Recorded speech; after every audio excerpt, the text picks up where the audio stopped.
And the team await, they are, from memory, beyond the Rolex arch halfway up. And the race leader, Renger van der Zande, coming in now right past that Mercedes, which is being pushed. Whoa, that's not, I notice, 22 lap stint, spot on. Yeah. Yeah. And let's go to Jamie to watch the stop. It was going to be messy if the 74 had made it any further up pit lane. They are the GT car that's pitted right in front of our race leader, the number 10 from Konica Minolta Racing. This is a full service stop here. A little bit of a delay on the left rear, trying to get this Michelin tire onto the car with the air gun right now. I still have Bill Riley talking in my ear about the number 74 machine, with 28 seconds of fuel now on board, as they still are working on these tires. So just a little bit off sequence in terms of maintenance, but no time lost.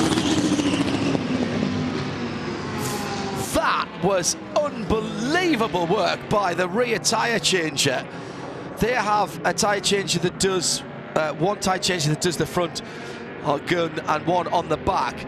He really struggled, as Jamie reported, to get the left rear Michelin tyre and wheel combination on, which put him behind schedule to get round the other side of the car.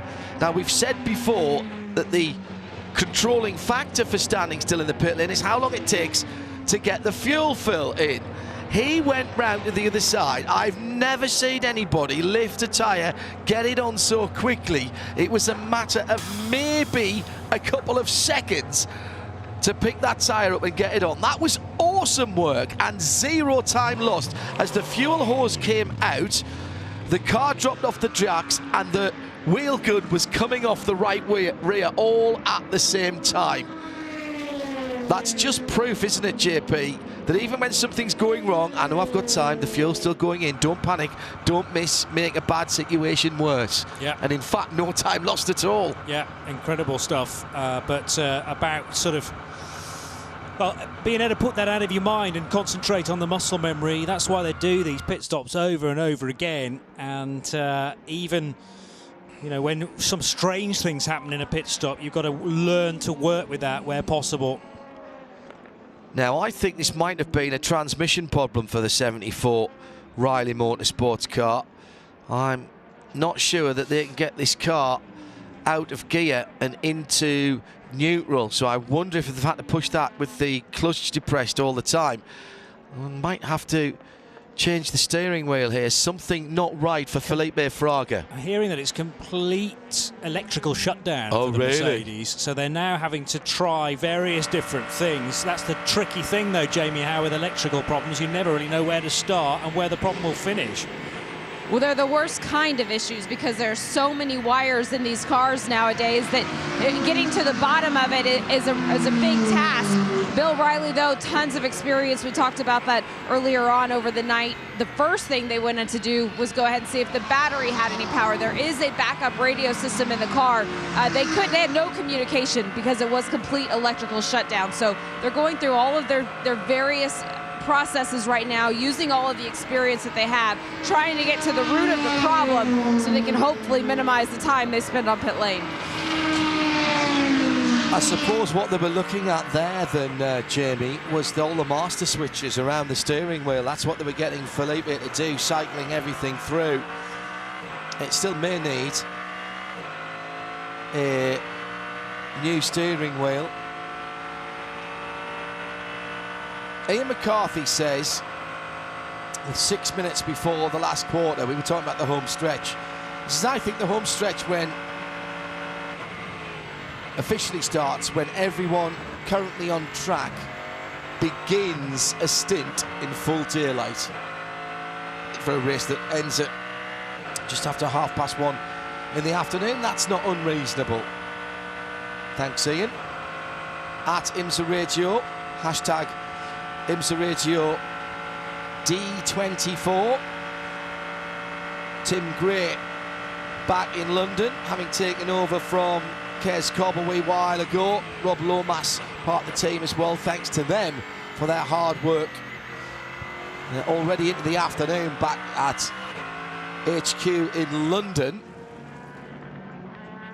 The Daytona Beach Airport, DAB, coming to life as well in the early morning of this Sunday here, with the time at 25 minutes to 8 o'clock. Let's go down to Jamie Howe, who has stayed around the Cadillac Windtailor Racing Konica Minolta pit. And Renger van der Zande did get out of the car when they made that last pit stop. I'm going to be that way. So Ryan Briscoe now behind the wheel of the car. Renger, overnight this car really came to life. What was it about the Cadillac DPI and this Konica Minolta team that put the two together? You know, it's unbelievable, but this is such a bulletproof car, and I mean, we can still have an issue later on, but you know, some of those cars, they seem to be starting to fall off a little bit, and this one kept going and kept going. I could push all the way through without really forcing it, and I was having a good time there. I was cutting through traffic very good, and you know, you see some of the other category drivers, they are getting tired, or I would say we all had a long night. So sometimes there were some moments where it was a little tricky, but altogether it's just a flawless stint. It was a long stint as well. I think did 5 or more stints on this stint, but I think I'm done for today. I have great teammates that are going in the car now, and yeah, altogether super happy how it's going, but still quite a long time to go. So it's still a Watkins Glen race distance to go. You used the word flawless when you described your stint. You have a smile on your face that comes from the confidence of knowing that you did a good job behind the wheel. How much more comfortable are you this year versus when you got in the Cadillac last year? You know, I think actually that we kind of solved our issues that we had the whole of 2019. I think we found the engineering did a fantastic job to find the issues that we had and you know, react to it. So the car is just so much better, and I think the compound difference from Michelin, I think, also helped us a little bit. It's not the compound, the structure of the tire is a little different, and it suits my driving style. And I think Ryan also, and also Kamui and Scott have the same driving style. So yeah, I think that altogether is just all positive, and let's hope we can bring this home nicely. Well, you were mentioning the tires, just want to pass along the number 31, Whelen Engineering with Pipo Durrani just had to come with a flat left rear tire. Talk about the kink a little bit. You looked like you had more speed through there than anywhere else. What parts of the track is your car set up for? I think the twisty part, you know, the car is so good on the braking. Like into turn 1, I was just behind that Mazda, I closed the gap, and it's all in the braking, but you know, it's stable, and you know, we have some tools in the car that we can play with, and whenever you have a bit of an issue, you fix it with the tool and it reacts, and the car balance comes back at you. But yeah, it's you know, like you say, I have a big smile on my face because it's always nice to be in a fast car, you know that, and this is one of them. I've watched you at the end of sprint races before, and the anxiety, the look on your face as you watch your car go towards the checkered flag. What in the world are you going to do for the final quarter of the race if you don't get behind the wheel? I mean, I think right now we're just it's 6 hours to go, so I'm gonna sit here with fingers crossed and see how we keep going. But it's all about execution. Let's execute this well, and I'm only start smiling more when it's past that finish line right here, because anything can happen before that. Nice job behind the wheel, Renger. Thank you very much.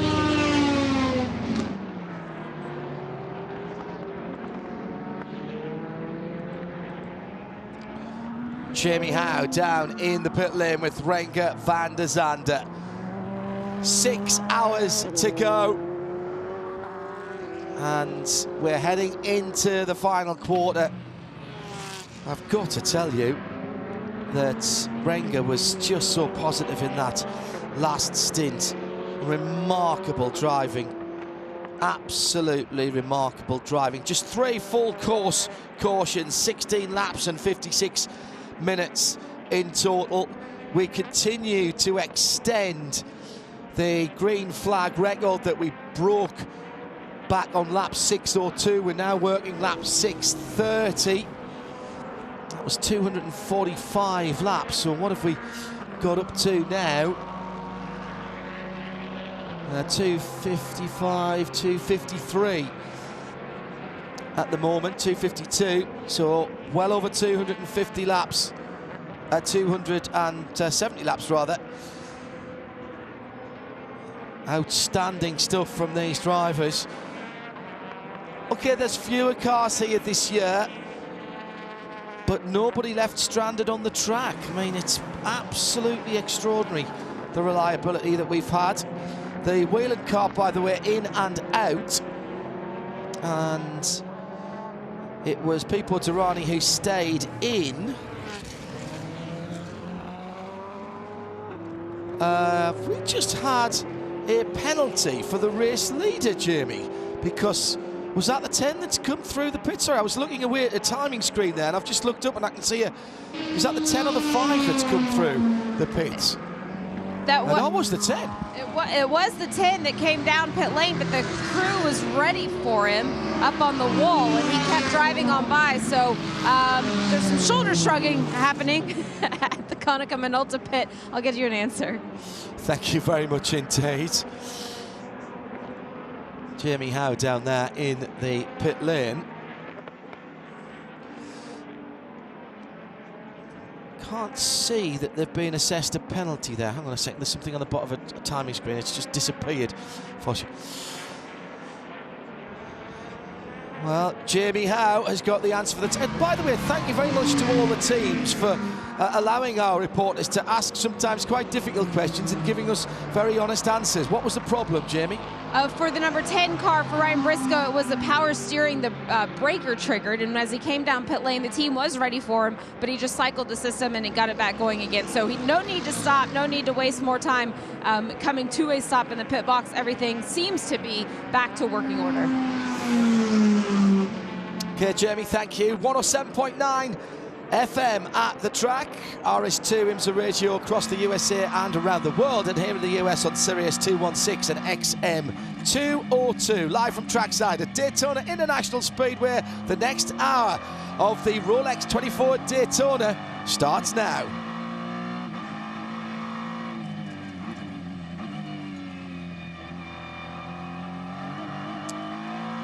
So officially into the last quarter of the race. Sun up above the horizon.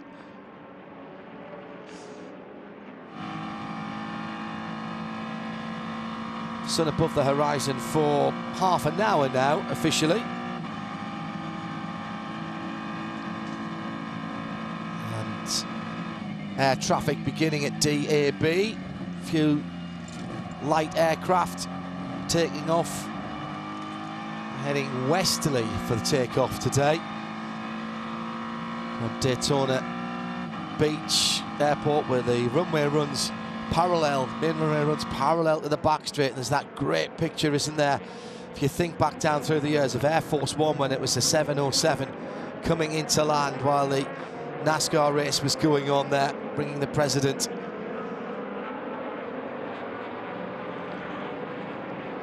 It's going to be another cracking day, maybe a little more cloud cover than we had yesterday. Let's have a look at the state of play here, starting with GT Daytona. The lead car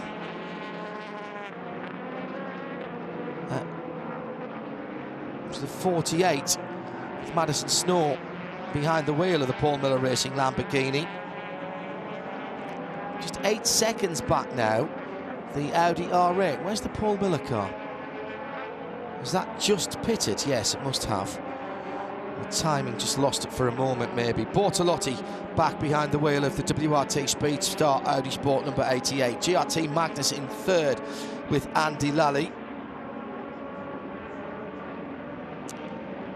Just off the podium for Wright Motorsports, Klaus Bachler in the blue and gloss black number 16 Porsche. GT Le Mans, Earl Bamber leads from his teammate Nick Tandy, 12.3 seconds between the 912 and the 911. BMW Team RLL back up into third place with Augusto Farfus behind the wheel.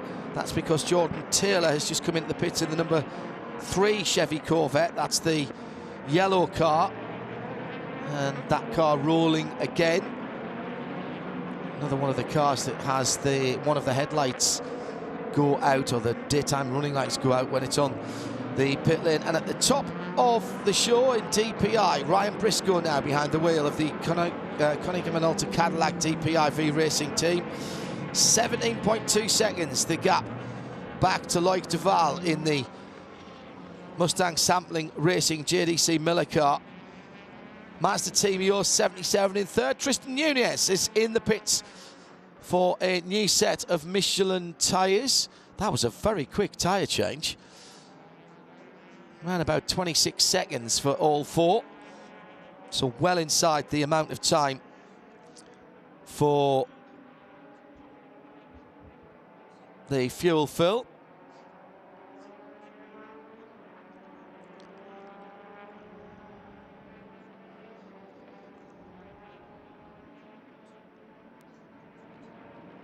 Very, very slippery still coming out on new tyres. At IMSA Ratio, hashtag IMSA Ratio D24 if you want to get in touch. Racetrack has come back to life. You can see people wandering around on the infield now from their campsites, RVs, tents, or even sleeping on the back seat of a car. Number 3 Corvette's about to go back onto the high banks. Actually, that car is still missing a right daylight running light type of thing, and so maybe that isn't a pit lane activated thing. Yeah, absolutely. On the run down to the bus stop now, it's still off, so just the marker light within the headlight unit, because the headlights were fine in the overnight period. The number 4 Corvette, remember, had a cracked bell housing earlier on, which was causing issues. 7 and a bit hours for the Corvette mechanics, Corvette Racing Mechanics, to fix that new C8R. Car still moving around the circuit now, or back moving around the circuit now, so still trying to pick up some points.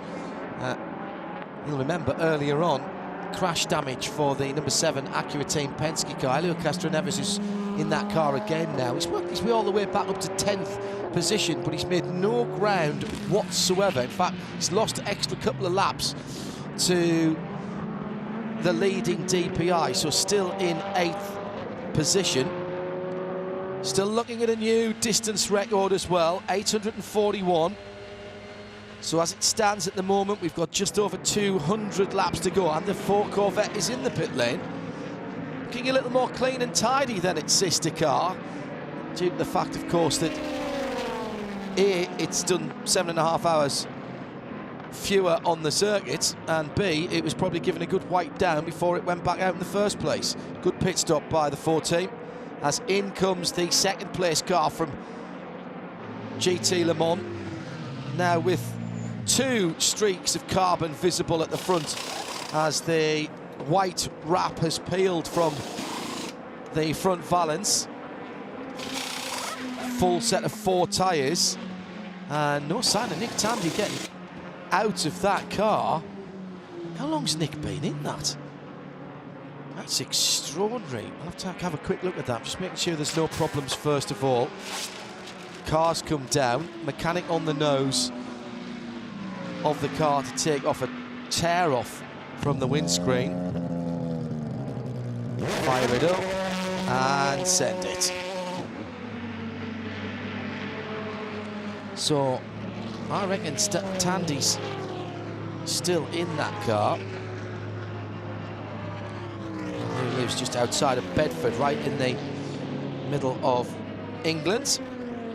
Started his career as a short oval driver in mini stocks when he was as young as 14. You were allowed to drive those. His local short oval at just outside of Northampton. It's been converted to a shale track, actually. Right, let's have a look. Tandy, that was a 29-lap stint. And previous to that, he did 29 laps. Previous to that, he did 29 laps. So it's oh, big blow up for the 74 Ranch Resort car. West hairpin. Now, was that a lot up or an engine? I think that's the engine that's gone on that car. There is a relief road there as Nick Tandy's about to go to a 100-lap stint for him. Now remember, the 74 car was struggling with electrical failure earlier on. The 912 leader in GT Le Mans, Earl Bamber, has come into the pit lane. He gets service. Now what I'm thinking, if I look over to the West hairpin, oh no, it wasn't a blow up, it was just massive, massive tyre smoke, because as I look with the binoculars now, I can see two thick Michelin rubber marks from, well, halfway down the cutout before the right-handed west horseshoe. That's got to be 50, 60 yards, maybe a bit more, that's been locked up. I think it was Felipe Fraga who took that car back out again. Yes, it was. In and out for the number 88 Audi, the WRT car. Now, race control have stayed green at the moment. We've got a stationary yellow at the Marshall's point just beyond that. And have we gone full course yellow yet? I don't think we have. No, we're still green. Pits are still open, says Jamie, so we're still green.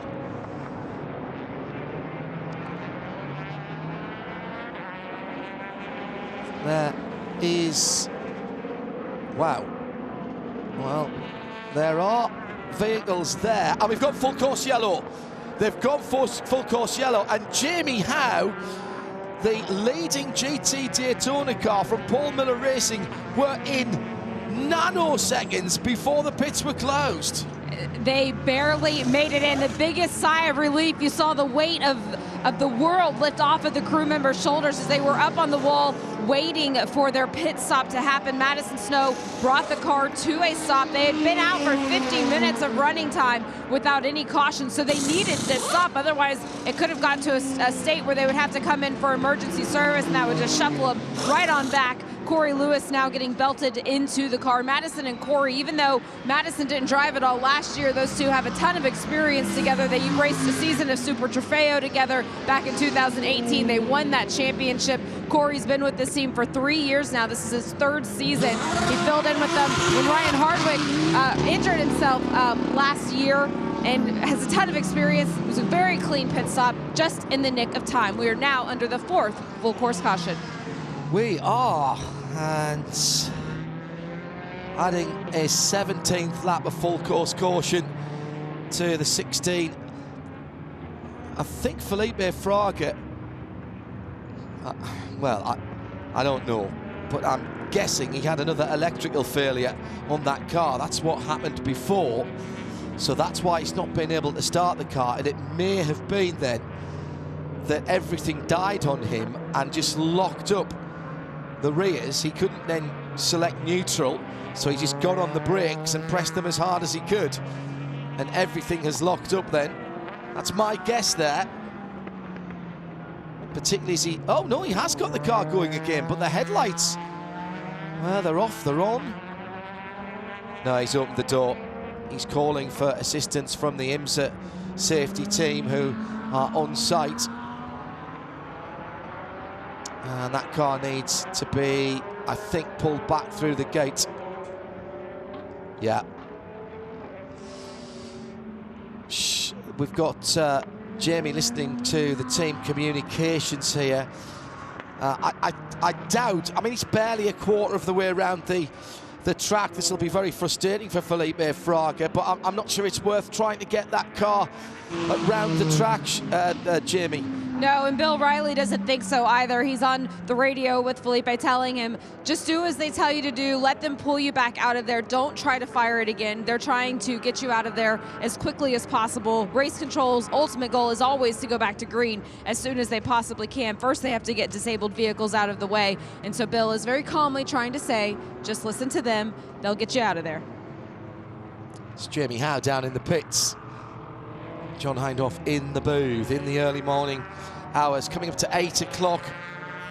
Sun now above the cloud layer, which is immediately starting to burn off. It's going to be another corking day here.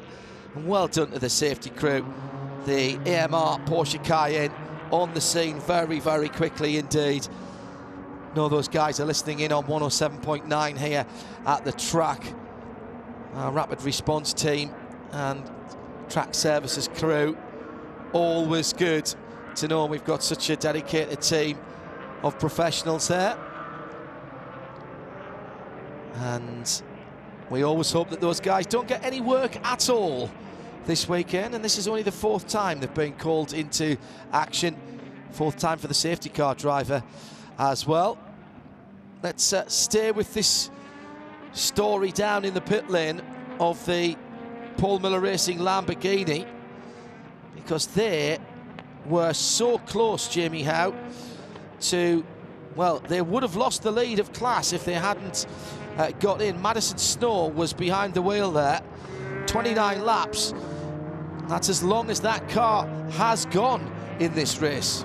It was just in the nick of time. As soon as Madison came down pit lane, where when the pit closed lights started to illuminate, I saw the attitude, the body language of your crew members when there was the full course caution coming out. What was it like behind the wheel? I mean, it's always, you want to pit under yellow, you want to take the chance when you can. I knew the car, went off, and I was watching, and as I'm going around the oval, I'm thinking, okay, when is the pit commit line? Like, when is that line from the driver's meeting? And then, I remember when it was, and we made it in. We were definitely in time. And, I mean, sometimes it's a huge advantage. Sometimes in a long race like this, it can add up to nothing. But it's still, I mean, it's always a good thing to get. Now, you took a full year off. You didn't just say you were going to step away from racing and go run some fun stuff. You didn't run anything. You did nothing but run your Jeep, really. How much time did it take you to get back up to speed behind the wheel of the Lamborghini?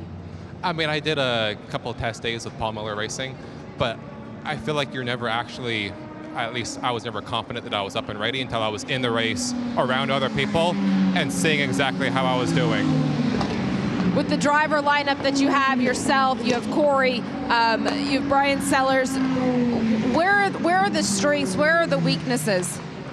I mean, I think the strengths here is that we've ran this driver's lineup before, and I mean, at least I've raced with these drivers before, and that's what made it so much easier for me to come back in with Paul Miller Racing. If I, took a year off and came back with a different team, it'd be a whole different feeling. But, I'm back home over here. I watched as you climbed up on the pit cart. You were sitting next to your dad, Martin Snow, your mom, Melanie Snow. Racing is literally in your blood. Your parents are both IMSA champions. Your mom raced when she was pregnant with you at the early stages of her pregnancy. How much of a family atmosphere is this for you just to come back to the racetrack? It's a family atmosphere, but it makes it difficult to step away from racing, especially like when you're family with all the, your co-drivers and everything as well. Closing stages of this race, will we see you back behind the wheel of the car? What's the strategy? I'll have to see what my crew says. I'm just somebody who, I get told what to do. And he did have the fastest lap so far behind the wheel of the number 48 Lamborghini Madison. You've earned some rest. Nice job out there. Thank you. Yeah, good job by the young man. Back into the racing groove, came back for the Michelin Encore at Sebring at the November end of season non-championship event that Michelin and IMSA put on last year for the second time, and dropped in as if, frankly, he'd never been away. 7 hours, 48 minutes and 28 seconds, the duration of that green flag. And in fact, the shortest green flag period was the one before that at just 2 hours, 3 minutes and 54 seconds, 2:26:33 for the second green flag period. And we opened up with 4 hours and 43. And in terms of laps completed, absolutely smashing the record, the previous 2:45 record. That was smashed on lap number 602, and we put another 34 laps on that. Hang on, I'll tell you that in just a wee moment. We have put another 2 laps on that, so there you go.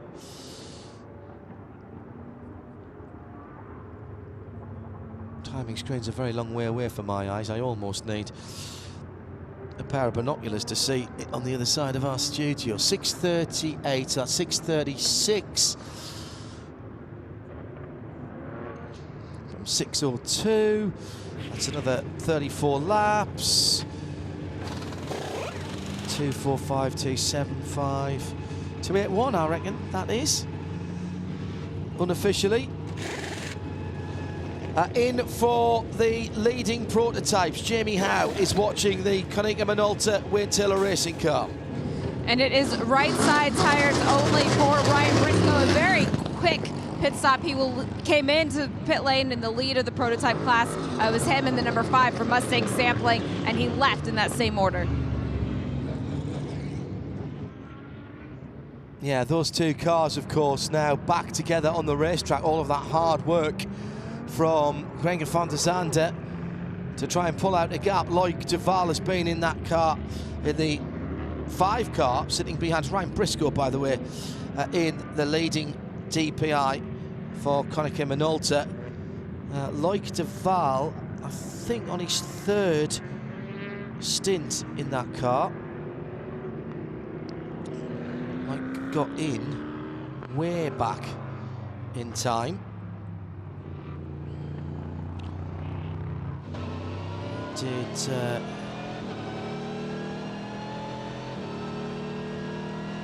So a chance for everybody to take a little bit of a breath as this 4th full course yellow is playing out.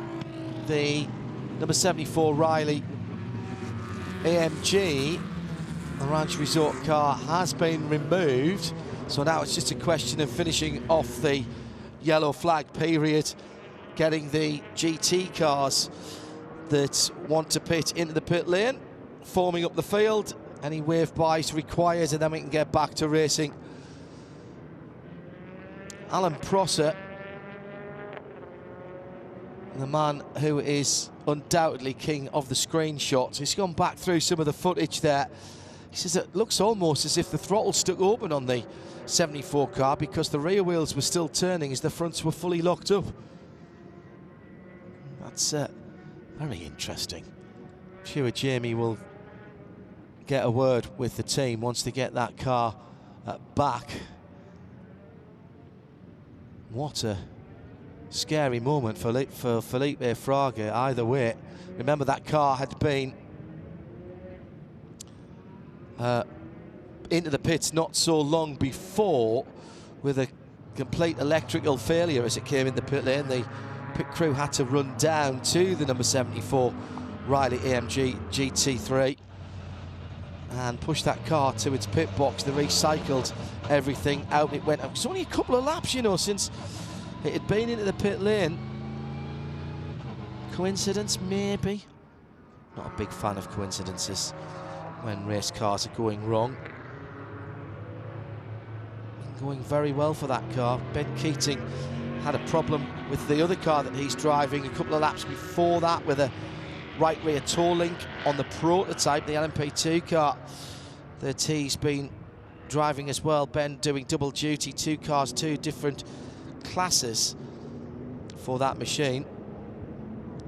Thanks to Tim Gray, and welcome in London to Rob Lomas. He'll take us through the last 6 hours of the race. Michelin post-race tech to come. Hashtag Michelin PRT if you've got questions, points arising, or any points you'd like to make. Let's go down to Shea Adam, who's with the GT pit stoppers as the pits have been opened for the Grand Tourers.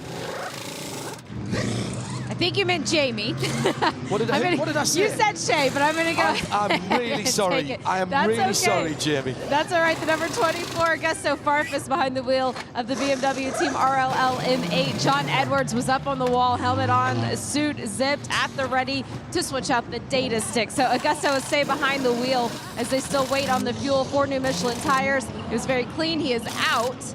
Watching is the number 96 Turner Motorsports BMW also had a very quick pit stop as they got out of pit lane before the number 24. Of course, different classes, but they came in at the same time. Thank you, Jamie. There we go.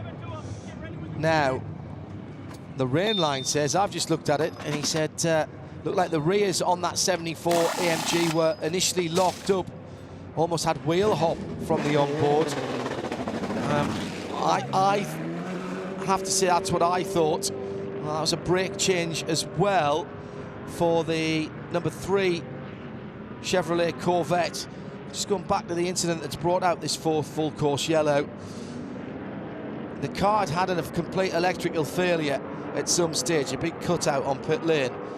If that had happened coming through the kink and the engine had just stopped with no fire and you can't shift it into neutral, it would have locked the rear wheels. And that's what my initial thought, to be honest. We'll find out.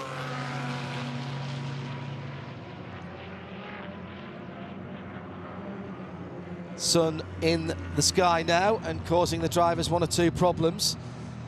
Tyre degradation, not massive here, but they still pick up at various parts of the circuit, and also 1 or 2 of the advertising banners have started to succumb to the air pressure of racing cars down into the backstraight chicane, the bus stop. And we've got a jet dryer out there as well, not to dry the track, but just to move some of the tyre marbles away from the racing line. And 77 into the pit lane, so the Mazda's getting back on the lead lap. That was smart move by Yost Team Mazda. Ollie Pla staying aboard there. What I didn't see, and Jamie might have to find this out for me, as I was looking into the Sun, whether I think they just splashed fuel there on the Mazda. But as I say, I came to that a little bit late. Tristan Nunez, I don't know, let's have a look. How long's he been out? Ollie Pla, rather. Yeah, he'd only been out 7 laps, so that would have only been a splash of fuel there. That was my gut feeling, to be honest. Kyle Busch behind the wheel of the Lexus.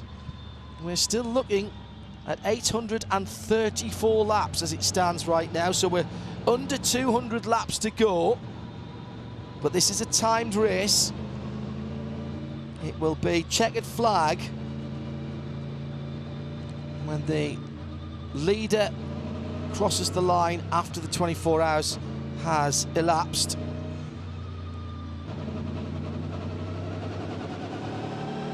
Can't be too far away from clearing the jet dryer. It was out at the far side of the circuit from me.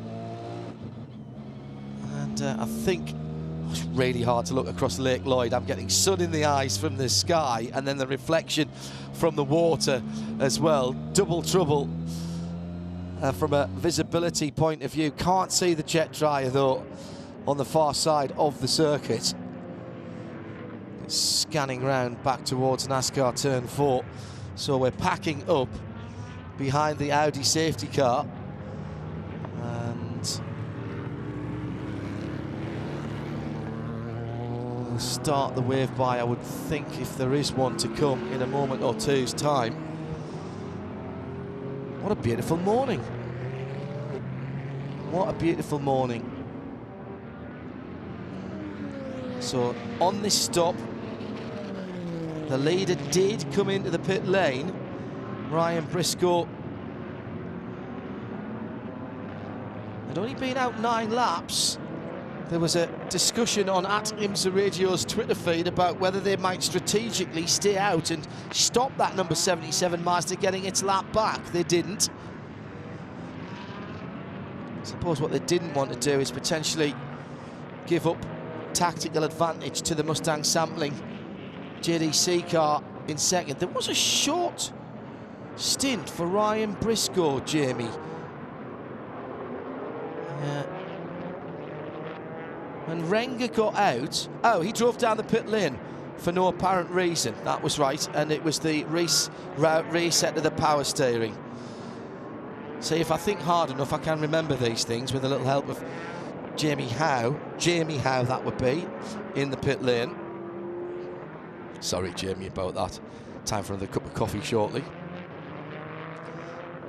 there must be some bacon within a short walking distance of here, which has my name on it at some stage shortly.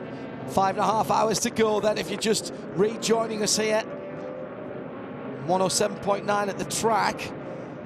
It's been a long, hard, but fast and record-breaking night as we went the longest green flag period in Rolex 24 history, 7 hours, 48 minutes and 28 seconds, smashing the previous record, which was 245 laps, getting well over 270 laps. I think I had it at 281, but I'll wait for the official line from Greg Elkin down in the media centre.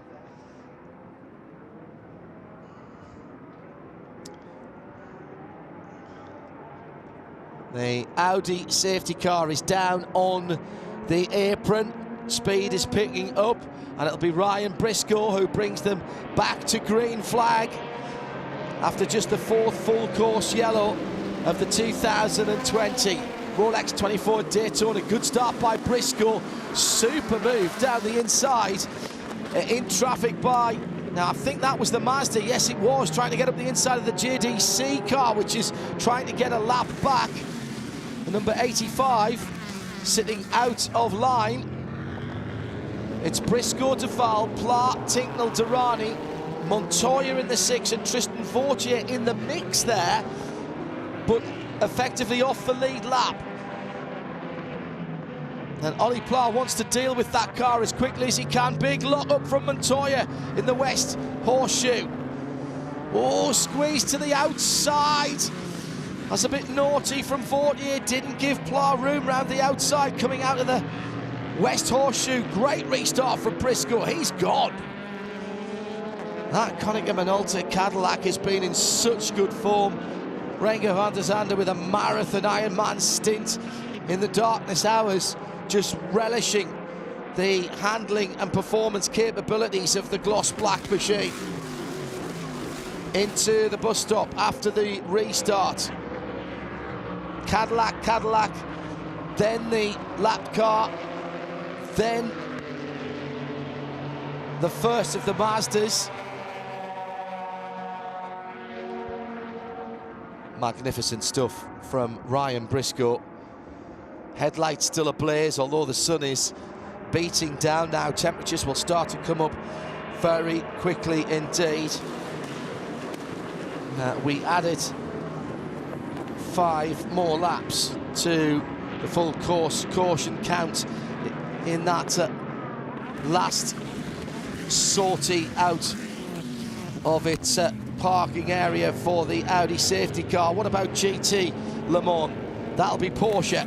1 and 2 for the 912 and the 911. It's still Earl Bamber, but Nick Tandy is now given over to Fred Makowiecki, with Augusta Farfus still on the lead lap for the BMW. The better place, the 2 BMWs, the 24 car. And then it's Jordan Taylor. At the head of the, at the wheel of the number 3 Chevy Corvette, and those 4 are all on the lead lap. Drama at the front of the field for Ryan Briscoe and Wayne Taylor Racing. And Jamie Howe has got the news that could change the complexion of this race. Jamie. Well, it will certainly change the complexion of the race at the time being. They have asked Ryan Briscoe to give us 3 solid laps. Crank up your pace as fast as you can around the circuit. Why? Because he's going to have to come to pit lane, serve a stop and hold plus 60. He will have to sit in the penalty box for a full minute for running the red light at pit exit. Ow, that's going to cost him the better part of a lap. Oh my goodness. That is huge. I did see cars stopping at the end of the pit lane, and I must say I didn't register that the number 10 Konica Minolta Cadillac had gone through. Beautiful restart from Ryan Briscoe, but the error was earlier than that. 3/4 of a second between him and Durrani. And Pipo Derani now, well, they need to get on the phone to Pipo, don't they? From the Mustang sampling, JD Seawall and say, Pipo, run your own race, mate. He's going to get pulled off the track. You have to answer the penalty within 3 laps. Clear lap ahead, clear track ahead for Ryan Briscoe. Oh, he'll be seething that he's going to have to give up this great track position with the opportunity to put in some really quick laps before he comes back round to the traffic. And with the field being packed up so much, he's going to lose acres of ground. Absolute acres of ground. I think this is the end of the lap that he's going to come in. He's up on the high banks again here at Daytona International Speedway. 3 and 4. Box, box, box. Well, red light on. Just maybe. Difficult to see from the onboard, I've got to tell you. But certainly from the onboard camera, that's the evidence, all the evidence that was needed. He's in the pit lane now. So transitioning the pit lane, a drive-through, would have been bad at this time of the race with the field all packed up. To have to stop and 60 seconds, he stops now. 28 seconds past the minute. So let's see who goes through. The whole field's going to go through. Here's the good news, by the way, for Ben Keating followers and for AMG Mercedes followers. The 74 is back on pit lane. So whatever ailed that car for Felito, the Felipe Fraga car, Felipe Fraga car, that's going back out.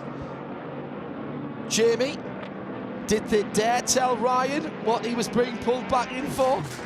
Well, it's amazing. You know, sometimes teams will be on the radio, they'll tell their driver they need to come in, they need to serve a penalty, and the driver will immediately start fighting him over the radio. That was not the case with Konica Minolta. Ryan Briscoe had such faith and such confidence in what his team was telling him to do. He came all the way down pit lane. He stopped in the penalty box. The car was shut off before he even asked the team what they did. They told him, you ran through the red light at pit exit. He sat there, he was looking at the light while he was serving that penalty. He said, so this is the light that I went through. They said, yes. And you could just hear the sigh in his voice. He did the time, he did the crime. They're now back out on the racetrack. Yeah, he rolls back out and rejoins. Now his tyres will have cooled a little bit. Where does he come back out? I reckon he's dropped at least behind people. He stayed on the lead lap. I don't think he has. I think he's lost the lead lap there. I said it would be close. So now the fight back of the car that has been dominant in that long, nearly 8-hour session of green flag running has to do it again. Mazda number 77 is behind, so yes, he's dropped down off the lead lap. Loic Duval went through in the Mustang sampling car, so now it's gloves off.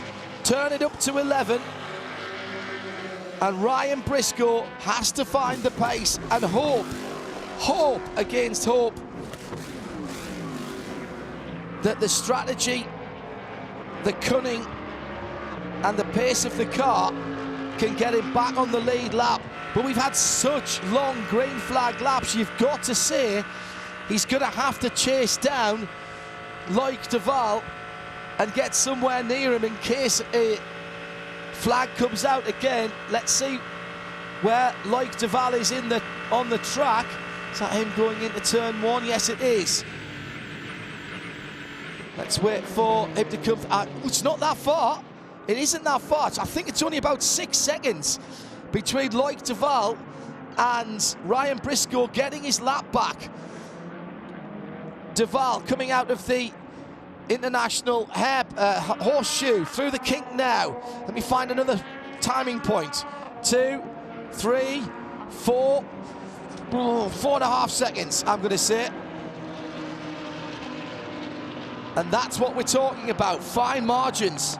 And that's why they were asking Ryan Briscoe to push super hard on those 3 laps. He needed to have found a tiny bit more time.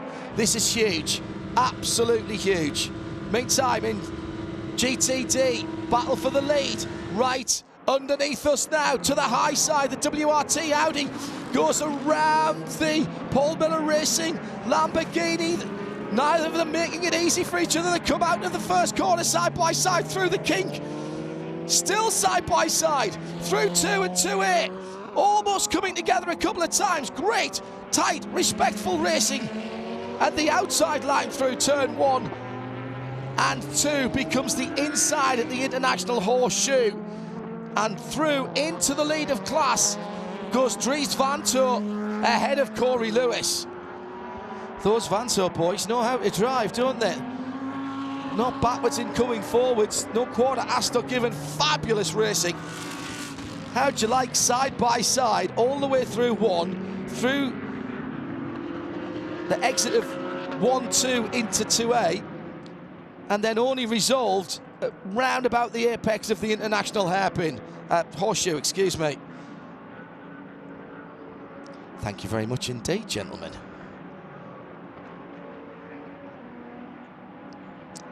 So what is, need to see some lap times now from particularly Ryan Briscoe. Last time around 1:35.7, couple of tenths, half a second slower than Loic Duval, but quicker than Ollie Pla. So he's staying ahead of Ollie Pla.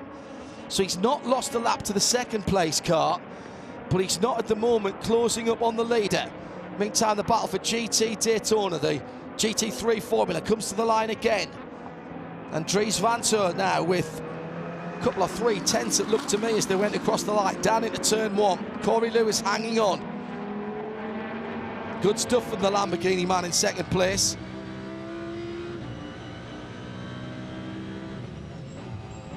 Well, this is a turn up, isn't it? Just when you thought you knew what was going to happen. We always say, don't write the headlines to the end, and with 5 hours and 18 minutes to go, absolutely nowhere.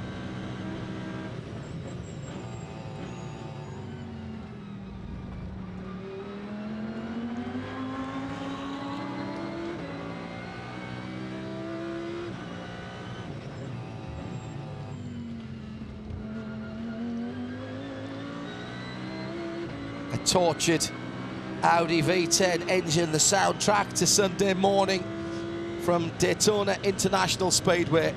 You're with RS2, IMSA Radio, our audio and the fabulous visuals from NASCAR Productions and NBC Sports being beamed around the world. The new leader then, Loic Duval, presented with the opportunity after Ryan Briscoe blew a red light in that last full caution stop.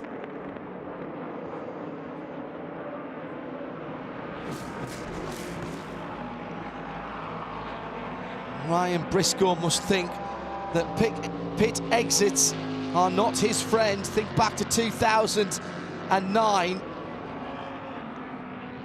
IndyCar Championship. 3 wins, 8 podiums, leading the championship by 25 points. Penultimate round, Indy Japan 300 at the Twin Rin Motegi. Briscoe coming out of the pit lane, hit the pit wall, had to retire, and finished 3rd in the championship behind Scott Dixon and eventual champion Dario Franchitti. Briscoe remained in championship contention into the final Homestead final round at Homestead, Miami, in a 3-way battle for the title. He finished 2nd behind Dario Franchitti. Declan Brennan with a great memory there.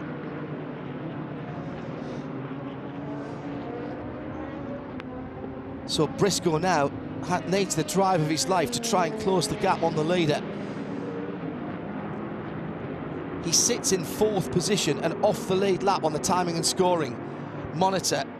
The question is, where is our leader? And can Ryan Briscoe in that black car chase him down? A 35-1 from the Cadillac of Loic Duval. Briscoe last time around 35-2, so he's stemming the tide just a little bit. He's pulling away from Ollie Pla though. And Harry Tinknell unable to live with those guys in the first 2 cars. We'll make that the first 3 cars actually in line. But of course, one of those cars is actually a lap, almost a full lap behind Harry. So it's Cadillac number 5, then the 77 Mazda, then the 55 Mazda. Remember, that car's been penalised as well for contact. Harry Tinknell on Helio Castro Neves down at the bus stop. So Pla, and ahead of him, the lapped now Ryan Briscoe. So they're just coming through the kink. Where's our leader? The distinctive gold air scoop on the top and top of the fin onto the high banks now.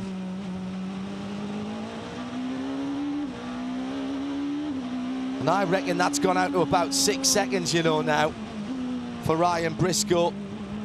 Settle down, hit your marks, but has to be close in case there's an opportunity to get that lap back under full course yellow. The other classes, problems for the PR1 Matheson number 52 Orica, Ben Keating at the wheel there. Harrison Newey now with a 3-lap lead, 1 lap regained under that full course caution for the number 81, the Dragon Speed car. GT Le Mans Porsche 912 from 911 Earl Bamber from Fred Makovecki, but just 0.8 of a second between those two. 3 seconds rather further back, made that nearly 4. Augusto Farfus in the black BMW, which is so quick down the straights. And then another 7 seconds further back, the Corvette number 3. Remember, we've had a problem with a cracked bell housing for the number 4 Chevy Corvette. That was 7 hours plus in the paddock area, being worked on in the garages by Corvette Racing. And the BMW had a leak as well, didn't it? The other BMW, the number 25. And that spent time. But that's gradually fighting its way back by Philip Eng. It was an oil line issue. Thank you, Slade. Slade Perrin standing alongside me, acting like a human auto cue. Doesn't want to talk, but I can tell he's enjoying. He is enjoying his first Daytona. I can tell that because every time I've seen him this weekend, he's had the most ridiculous, goofy grin on his face, because it's that kind of, I can't believe I'm here, and I can't believe that this place is actually as good as everybody says, and in fact, even better. And I know exactly how he feels, because I always feel like that when I come here. Watkins Glen, another place that does that to me as well. History, skill, heritage, tradition, excitement, and this weekend in particular, great racing. BMW tried to chase down the 2 Porsches. Meantime, at the lead of GT Daytona, looks like the WRT Audi, the number 88 car, has managed to build a bit of a gap, locked up by the number 85 of Tristan Vautier into turn 1, the bright yellow Cadillac prototype. 25 BMW beginning to close down on the 3 Corvette. It's not a battle for position because there are laps between them. Yeah, a number of laps between them, because that BMW was delayed by something like 10 laps.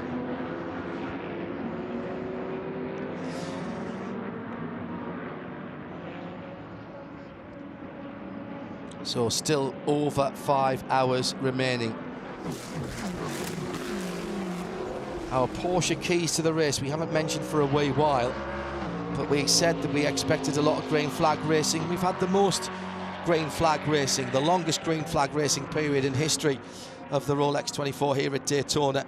And given that, yesterday, round about 1 o'clock in the afternoon in the Michelin Countdown to Green, we said our Porsche keys to the race be there at noon. That's still 3.5 hours away. Work the traffic, beat the night, but get your pit stops right with no penalties. That was the big Porsche key to the race, and that is what tripped up Ryan Briscoe. He didn't see the red light on the gantry, or if he did, he didn't register it. And with a line of cars going round the outside into turn 1 under the 4th safety car period caused by the number 74 Felipe Fraga in the Riley AMG GT4 with a dead electrical system down at the Western Horseshoe. He blew the light, and it was not just the drive-through but the 60-second hold in the penalty box that cost him the lead lap. Let's go down to the pit lane where we welcome back this morning Shea Adam. Morning, Shea.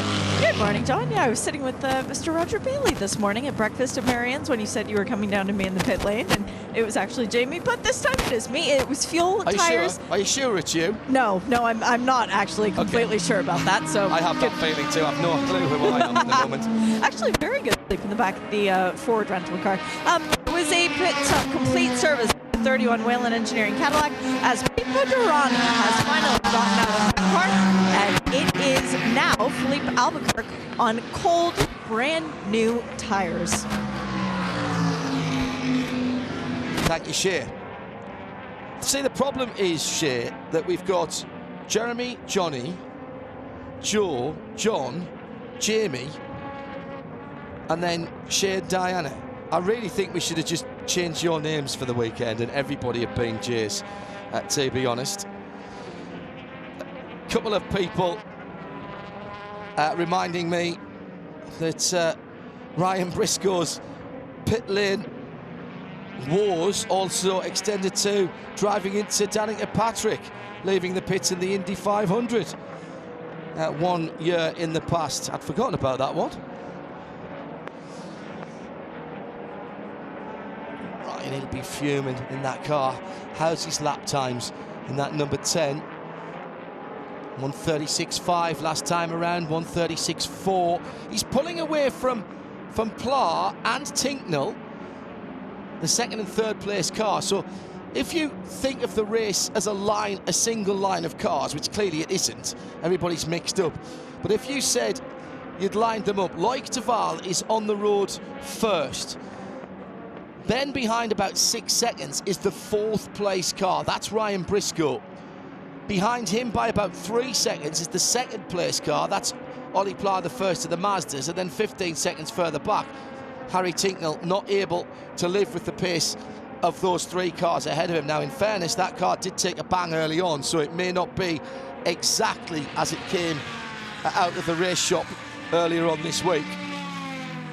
Not exactly optimal, perhaps, in Ron speak. In fact, decidedly sub-optimal.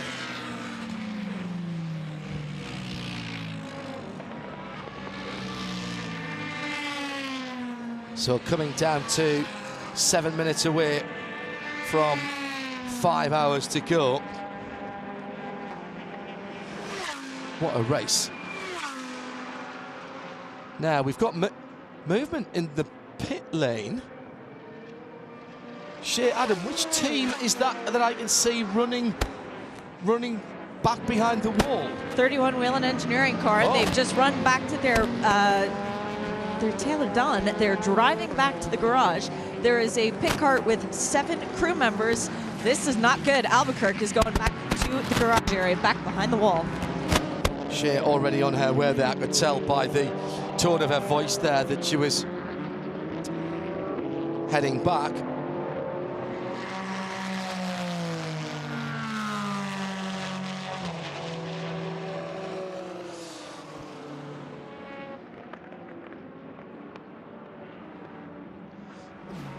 say good morning at least to Diana Binks, who rejoins us in the pit lane. Happy Sunday, Diana. How are you? Yes, thank you. Good morning. Good morning, everyone. I hope everyone's great. And back home in the UK, I hope you had a fantastic Burns night last night. I thought I'd just mention that for the Scottish listeners. Happy to be back in the pit lane this morning.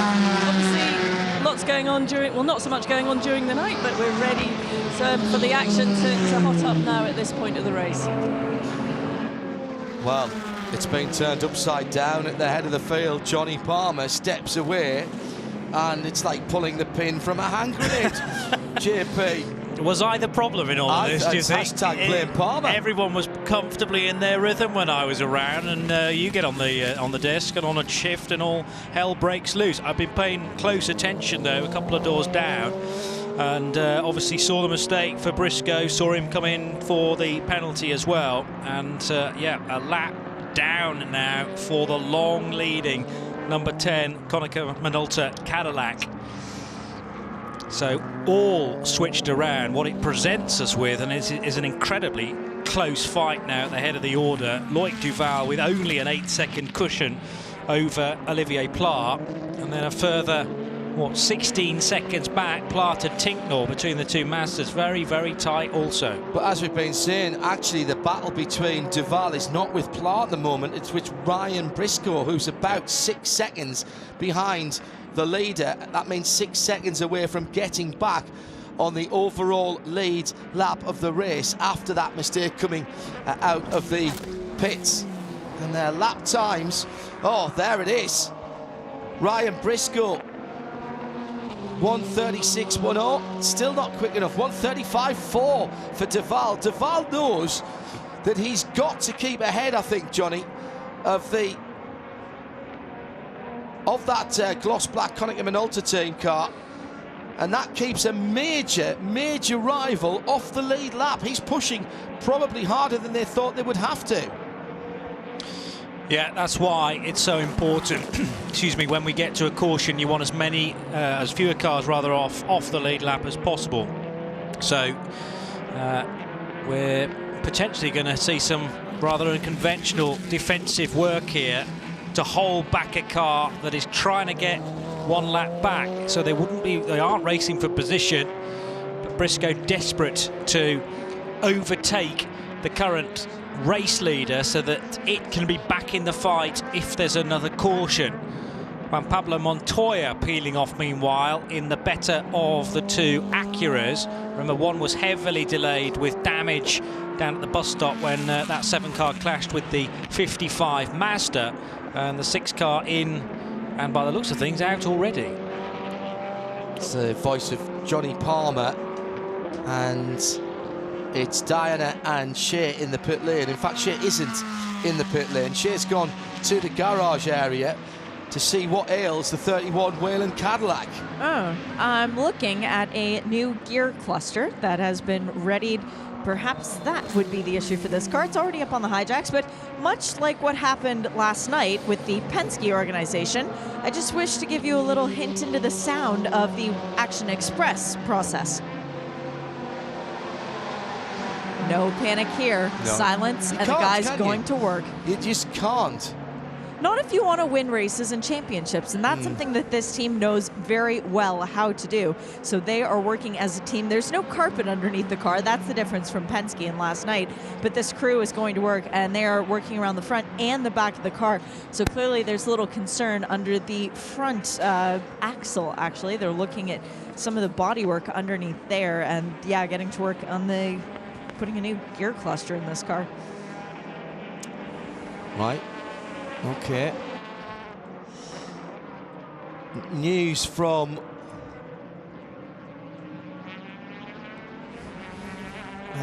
the 4th and final test in South Africa. A few South Africans round here as well. England battered first and were 400 all out. South Africa all out for 183. England haven't enforced the follow-on and are 87 for 2 after 34 overs in their second innings. England leading the 4-match series at 2-1 at the moment, so avoiding a defeat will give them a series victory out in South Africa. I know Dave Charlton is tuned in that lovely suburb of Sunderland that is Newcastle upon Tyne in the UK. Watching both at the same time as well.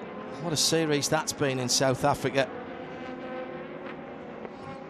Australia Day yesterday as well. Meant to mention that with all of our Chinese New Year, Burns Night and Australia Day all on at the same time. Probably just still in Australia Day, actually.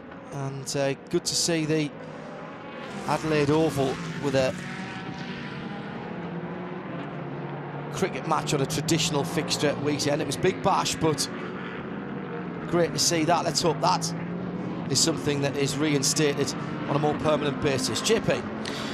Just seen the number 19 Lamborghini reappear from behind the wall, and that's the gear by GRT Grasser Evo GT3 Huracan. So it came onto pit lane, fueled, and then went back into the race. What I haven't yet deduced is who's at the wheel of that car, but obviously that's been a spell behind the pit wall for the other Lambo from Grasser. It's going to be Christina Nielsen taking that car out. That car went behind the wall. I thought it did. An eon ago. Yeah, so I'm going to have to check the pit stop time for that. But I'm certain that Shea reported that car had been retired. So has that come back, has it? Yeah, just saw it drive out from the pit garages onto pit road. All they did was fuel it, and now it is on an out lap. Right, well, find out what about this is cars. Yeah, absolutely. Oh, fire on that car. It is back out the track, but there's fire from the engine bay. Flames licking from underneath the rear of that car. Christina Nielsen has pulled it down very quickly to the infield. There's smoke in the cockpit as well. Christina sensibly getting out very calmly, unplugs all of the things that she needs to, and walks away for the car. This will be a full course caution. Oh, Christina, you are an absolute star. She's gone to turn off the electrics and pull the fire extinguisher. She walks away, but that is significantly blazing underneath the engine cover behind the driver compartment. Christina walks away, still looking at that car. 4 hours and 58 minutes and 14 seconds. Drama from Daytona International Speedway. Our 5th full course caution, 107.9 at the track. And still, we're waiting for some fire support. It's arrived. Fabulously cool, calm and collected from Christina Nielsen. We'll be back with the aftermath as the next hour of racing starts here on RS2 IMSA Radio right now.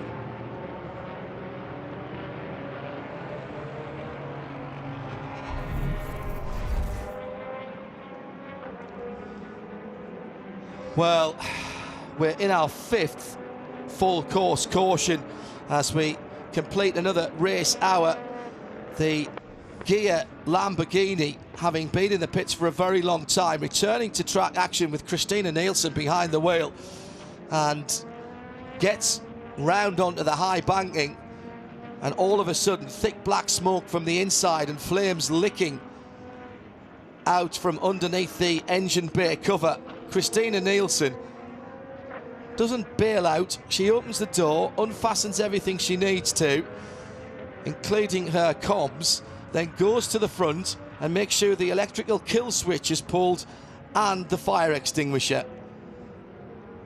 Being a 2-times champion, a twice champion, is not just about how you drive the car. She shortcut the bus stop, so that must have been happening early. She realised that there was an issue, and she's pulled the car off the racing circuit as well, realising that something probably didn't have any brakes or very much brakes. If there's been something burning, would have gone through the brake lines, and brake fluid is exceptionally flammable. He comes down onto turn 3 and then smells, sees or feels the fire behind her, and within a moment of her stopping, of course, and the forward motion pushing the smoke and flames backwards.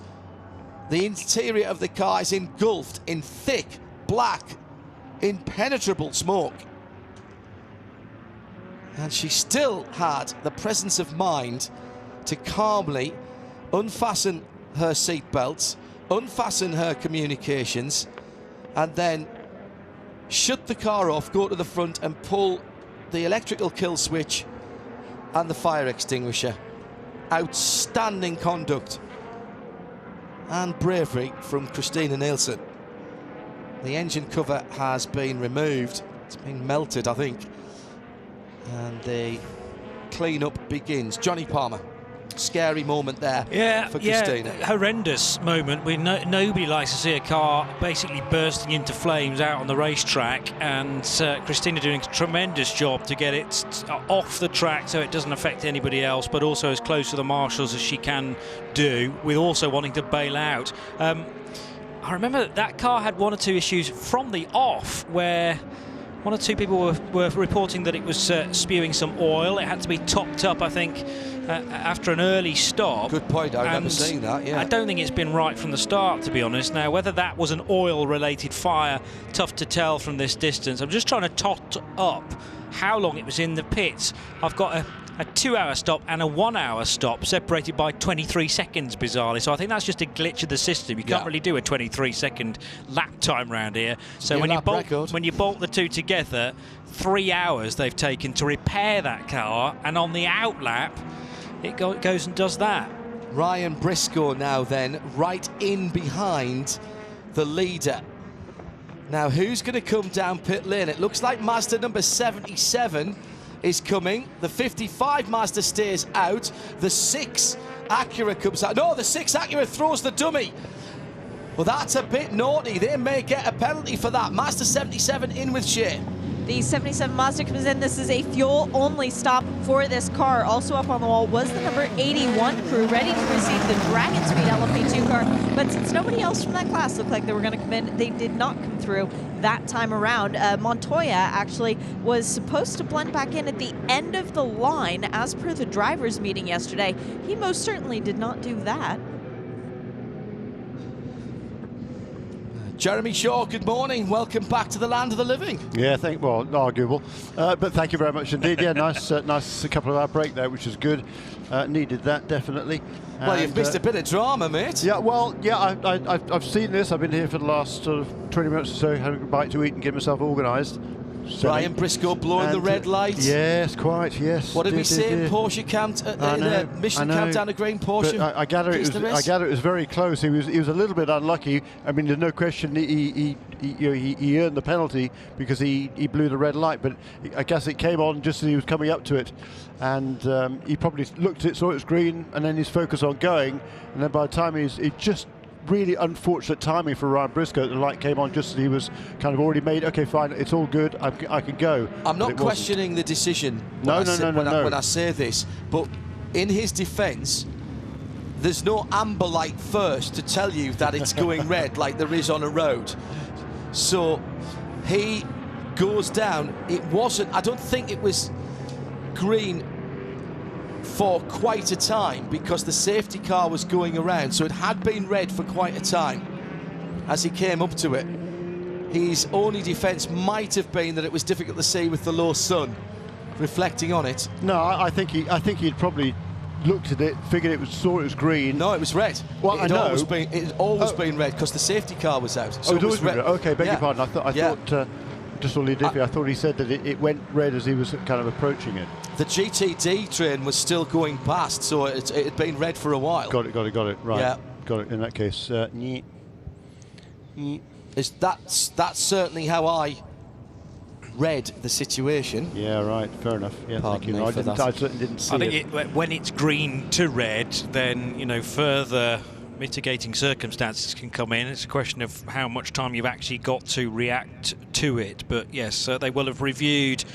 IMSA officials will have reviewed onboard footage to see whether he got sufficient warning, got the ability to stop as well, and quite clearly he did. Pits open for prototypes last time around, not very many people taking that option, and we saw the big dive. And the reason why nobody else taking it because the leader didn't take it. Because the leader doesn't want to give anybody else an opportunity to get back on the lead lap. He certainly doesn't want to give that Ryan Briscoe car a chance to get back on the lead lap. And in fairness, Jeremy, it's not that long since the last full course yellow. Headlines from overnight then. Record-breaking green run of laps. Duration 7 hours, 48 minutes and 26 seconds. Approximately. Yeah, of course. I mean, they didn't used to have full course cautions back in the day. I don't think they were even here when I first came here. But since records began, at least, of full course cautions, it's been a remarkable race. Something's happened here because the pits are open for prototypes now. So does that mean then Was the 77 car in for emergency service? The 77 came in, Adam, he was in for emergency service. No, well, the 77 is back in, so yeah, that would have had to have been emergency service for that car, but there is a whole slew of cars that are coming in now. The other one that came in during that first time was the 52 PR1 Matheson prototype that had a little bit of issue during that time. So it wasn't a dummy being thrown by the number 6 Acura. They have come in for Juan Montoya. He was heading and committing to pit lane, and either he saw that the pit's closed, like we're still on, or the team said, no, you stay out. Yep. JPM. Right. So, all right, that's solved that problem. Yeah, and if I didn't see it because I was just walking in, but if he then pulled up back into line, what Shea was talking about, once you're committed to come into the pits, you're committed. There's 3 hash lines on the road next to the white line on the way into the pit lane. If you haven't, as Shea was saying, if you've committed, if you're after that, then you've got to go all the way to the back of the line. If he wasn't up to that line, he's okay to pull back in line as long as he doesn't pull into anybody else. I think he drove across the blue signage to get back on the late. But if the pits weren't yet opened, he might well get away with that one. Well, his other option would have been to drive through the pits and not stop at his pit stall and then wait for the light at the end of pit lane. I'm not sure what the lesser of two evils are there in terms of track position, etc. So you basically whatever it means not to get a penalty, I guess, was the answer to that one. So you actually can make the mistake and come into a closed pit lane as long as you don't stop with a team, and then you wouldn't get the penalty that way. Is that what you say? Correct. Right. But you would still lose track position because the pit lane exit light would be red. Yes. And then you would join all the way back on and then have to make the decision, right, now do I pit with all the other... I suppose you could still then pit with all the prototypes and then once the GT cars have pitted, they'd get moved out of the way. So you're going to lose track position to in your class, yes, to prototypes. It just depends how far back down the standings you were. I don't think he would have lost a position on the timing screen, would he? In terms of who was on the same lap as him, no, he wouldn't have. So if we're no, because he's several laps back on his own now, isn't he? Correct. He's 3 laps back. So the number 10 car did not make a pit stop during this sequence, so that will now get the wave around. That will rejoin then the back. No, he's not between the safety car and his own leader. He will be now because the leaders all other came in. Did the 5 come in as well? Didn't it? Yep. Oh, well, I'm surprised. I'm surprised. Well, no, because we went back to green again. I think it was 8:08. I was listening as we on the radio as I came back up the racetrack. I think it went green at 8:08. So that was about a 40-minute sequence of green, so that everybody would have been due a pit stop in any case. All right. As when this 25 laps, absolutely spot on. Yeah. Let's go to Diana down in the pits, who has the... Did you see you had Loic Duval there? Yes, Loic Duval from the number 5 Mustang sampling car. Loic, you just brought the car in and handed it over to Joao Barbosa, but a superb stint by you. Yeah, I mean, that's all right. We're just moving off the pit apron, John. We're getting onto the pit wall. Since the night, you know, I mean, it was quite difficult with the car at the beginning of the race, but since the night we were able to pick up a little bit of speed, which is cool. The 10 is mega fast. We are a bit slower on straight line also compared to Mazda, but I think when we are on our own, we are capable to perform. let's see. It's a long race, you know. Also, the track will change quite a bit from now on to the end of the race. And as we know, what you need, it's a good car, good feeling in the last hour. So let's see. But so far, finger crossed, no issue with the cars. We are running pretty well. Well, you did an 85-lap stint, so you were really sort of settled into it. Yeah, I mean, you know, that was the plan. So far, we are following the plan, you know, in terms of rotation and drivers, and also the tires when we double stint them and or not. But everything is going okay, you know. I mean, it's not easy. Also, the track is getting a bit dirty, so sometimes to overtake other cars, you know, you pick up some rubber. But yeah, again, it's a long race. It's 24 hours. We are still far away from the checkered flag. How many more double stints can you do, or have you sort of got that out of the way now, and is the strategy to the end changing? Honestly, I don't know. We've done a few. I don't know exactly. I mean, I just jumped out of the car, so I don't know where we are exactly in terms of tires and double stinting. But I think we are quite away. We're starting pretty early in the race. Okay, I'll let you get a rest. Thank you. Thanks. Great stuff from Loic Duval. 85 laps in the car, JP, over 4 stints there. That's another one of those. Trussers would be looking at that as one of those defining Ironman stints. Now, interestingly, of course, he didn't lead the race during that time. Renger van der Zande was in control, but kept the car in contention. And that's what you've got to do. Wait for the mistake for the other team. Yeah, you've got to keep pushing because you don't know the end of the story yet. So you might be in the prime position to take advantage if there is a drama for somebody else. Caution has helped the 31 car for sure, because they are just coming out now as the field is picking up the pace. There's a wave by going on now, back to the leader, which is Joao Barbosa. So what I haven't got, JP, can you track down when Loic Duval got in the car in terms of time? Because I wonder if they had to, obviously they were going to pit him because he was getting to the end of his fuel, but 4 stints is nowhere near. No, it's only 3 hours. Yeah. It's not even 3 hours. Not even 3 hours then, no man, forget that, sorry. All right. Tired brain. It's an absolutely fantastic piece of racing. 57 is on the pit lane, the Acura, and they're doing a driver change, and Shea Adam is watching it occur. Trent Hinman gets out. AJ Allmendinger taking over with his very bright helmet that he has for new tires going on that Acura. And the car comes off the air jacks, just waiting on fuel at this point. Very clean stop from MSR. As is their usual. I think we might have time before we go green to have a quick word with Sarah Robinson from Michelin, who very sensibly has brought a pair of sunglasses into the booth so that she's got a chance of seeing out. Beautiful day. I'm not complaining about the sun. Sarah, welcome back to IMSA Radio for the first time in 2020.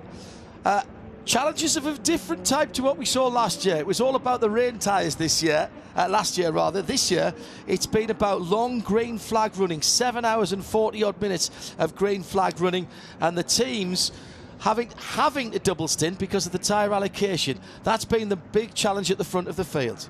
Good morning, by the way, sorry. Good morning, yes. I don't think we ever have a right to complain about too much sunshine here. Absolutely, I was thinking, Greg. wow, this is the first time in 3 years I'm going to leave this race with dry shoes. So we're grateful.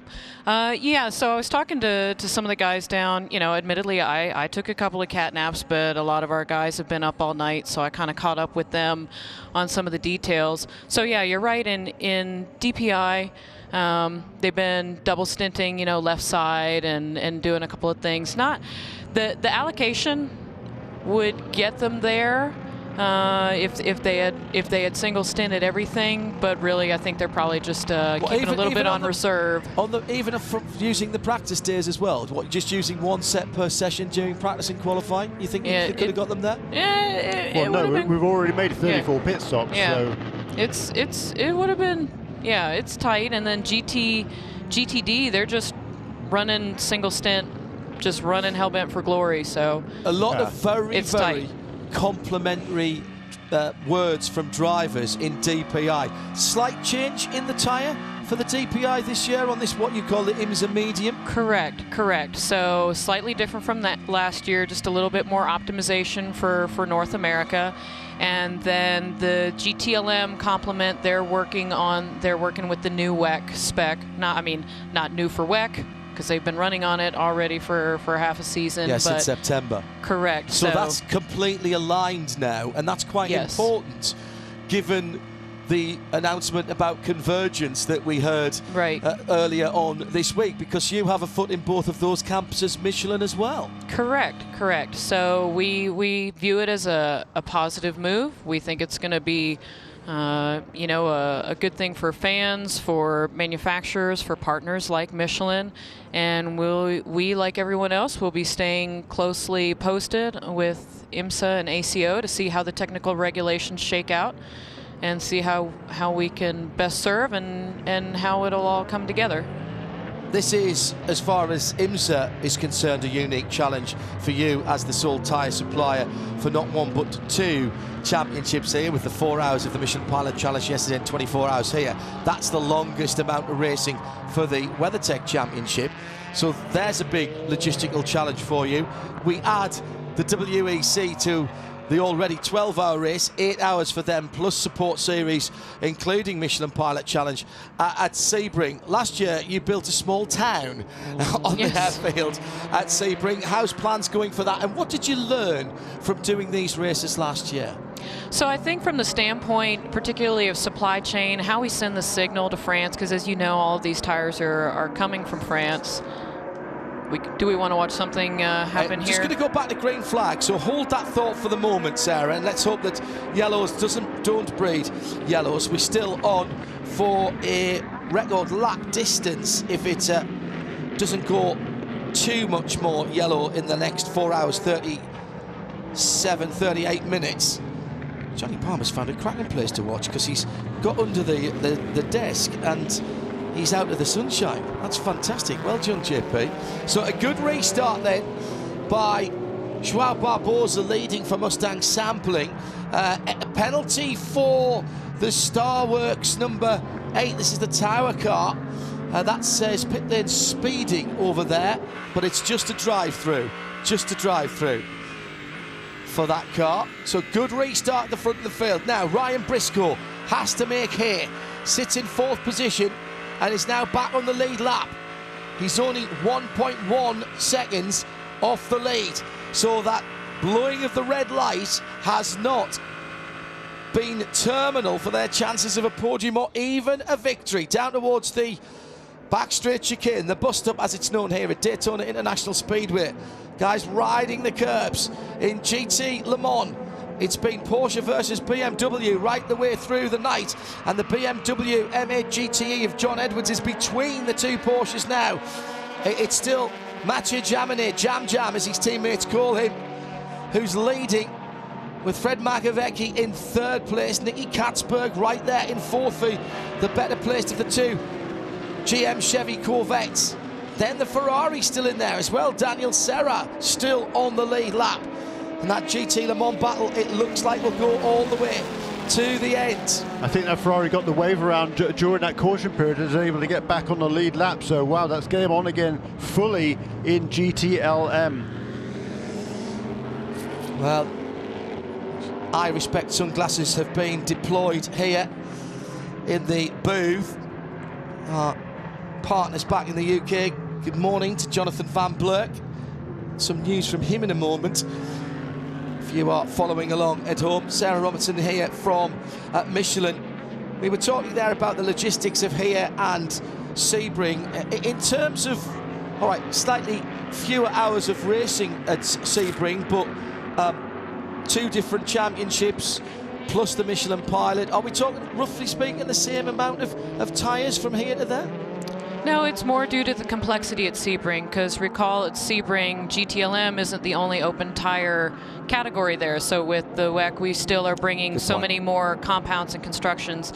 Last year, we had over 30 different variants of tires, excluding dimension. That's just compound and construction alone, wet to dry. So, you know, with that complexity and being prepared for running the race in any condition, it is significantly higher. This weekend, we're a little bit over 12,000 tires, and you know, yeah, just a few. Yeah, just a joke, really. Just bring in. And how many for Sebring then?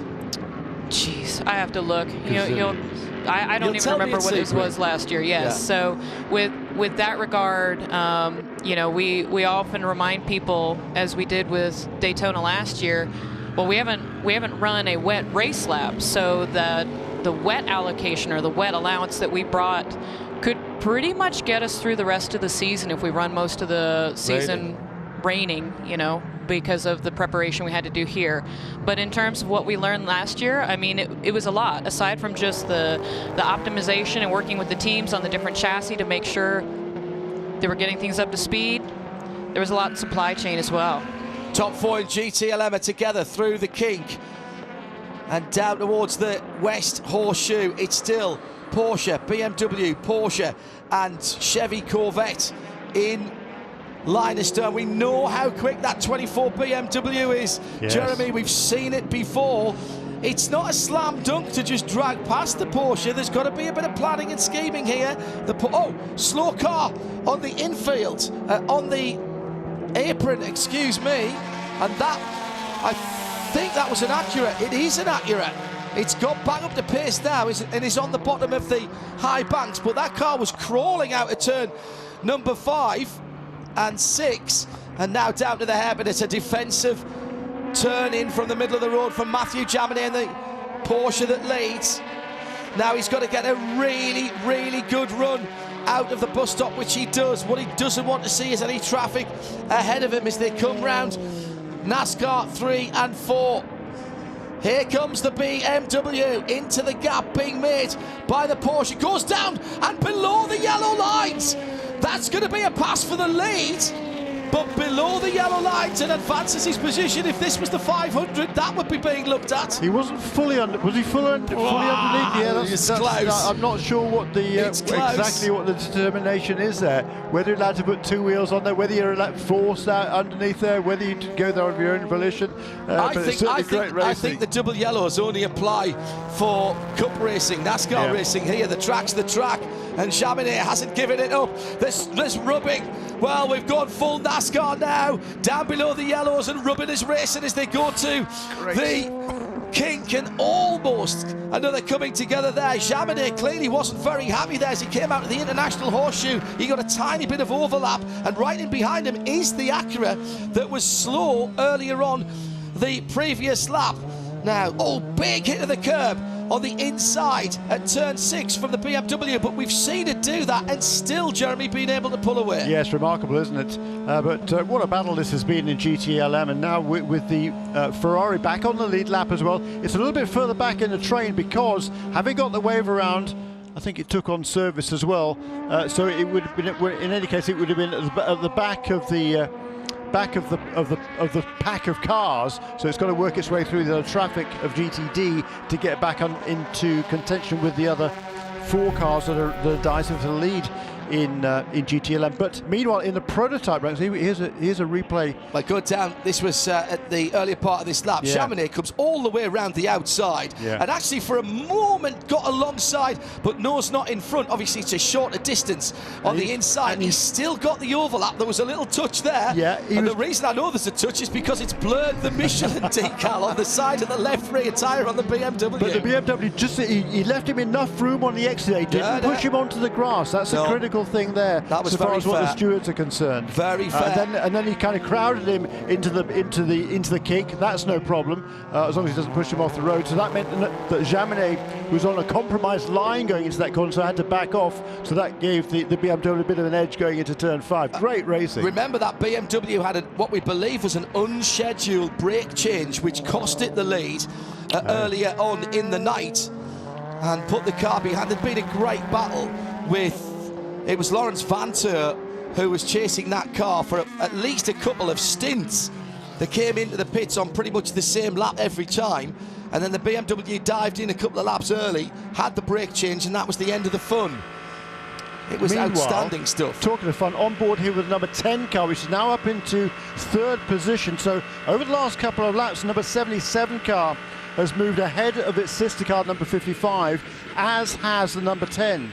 So the 77 car is in second place. Number 10 is back up to third, having got back on the lead lap during that last caution period, and they're both now ahead of number 55 car. It's interesting to during me, John, the night that 55 car didn't have the pace of the cars around it. It just gradually dropped away, even with Harry Tinknell behind the wheel. Indeed. Yes, with everybody, I completely agree with you there. And the 77 car definitely has the edge on the 55. Yeah, the question agreed. now is, does the 77 car have anything for the leaders? And the answer to that would appear to be, well, not at this stage, in any case, with exactly 4 hours and a half to go, because Joao Barbosa has, since the restart, 5 laps ago, has put 3.5 seconds between himself and the pursuing Mazda.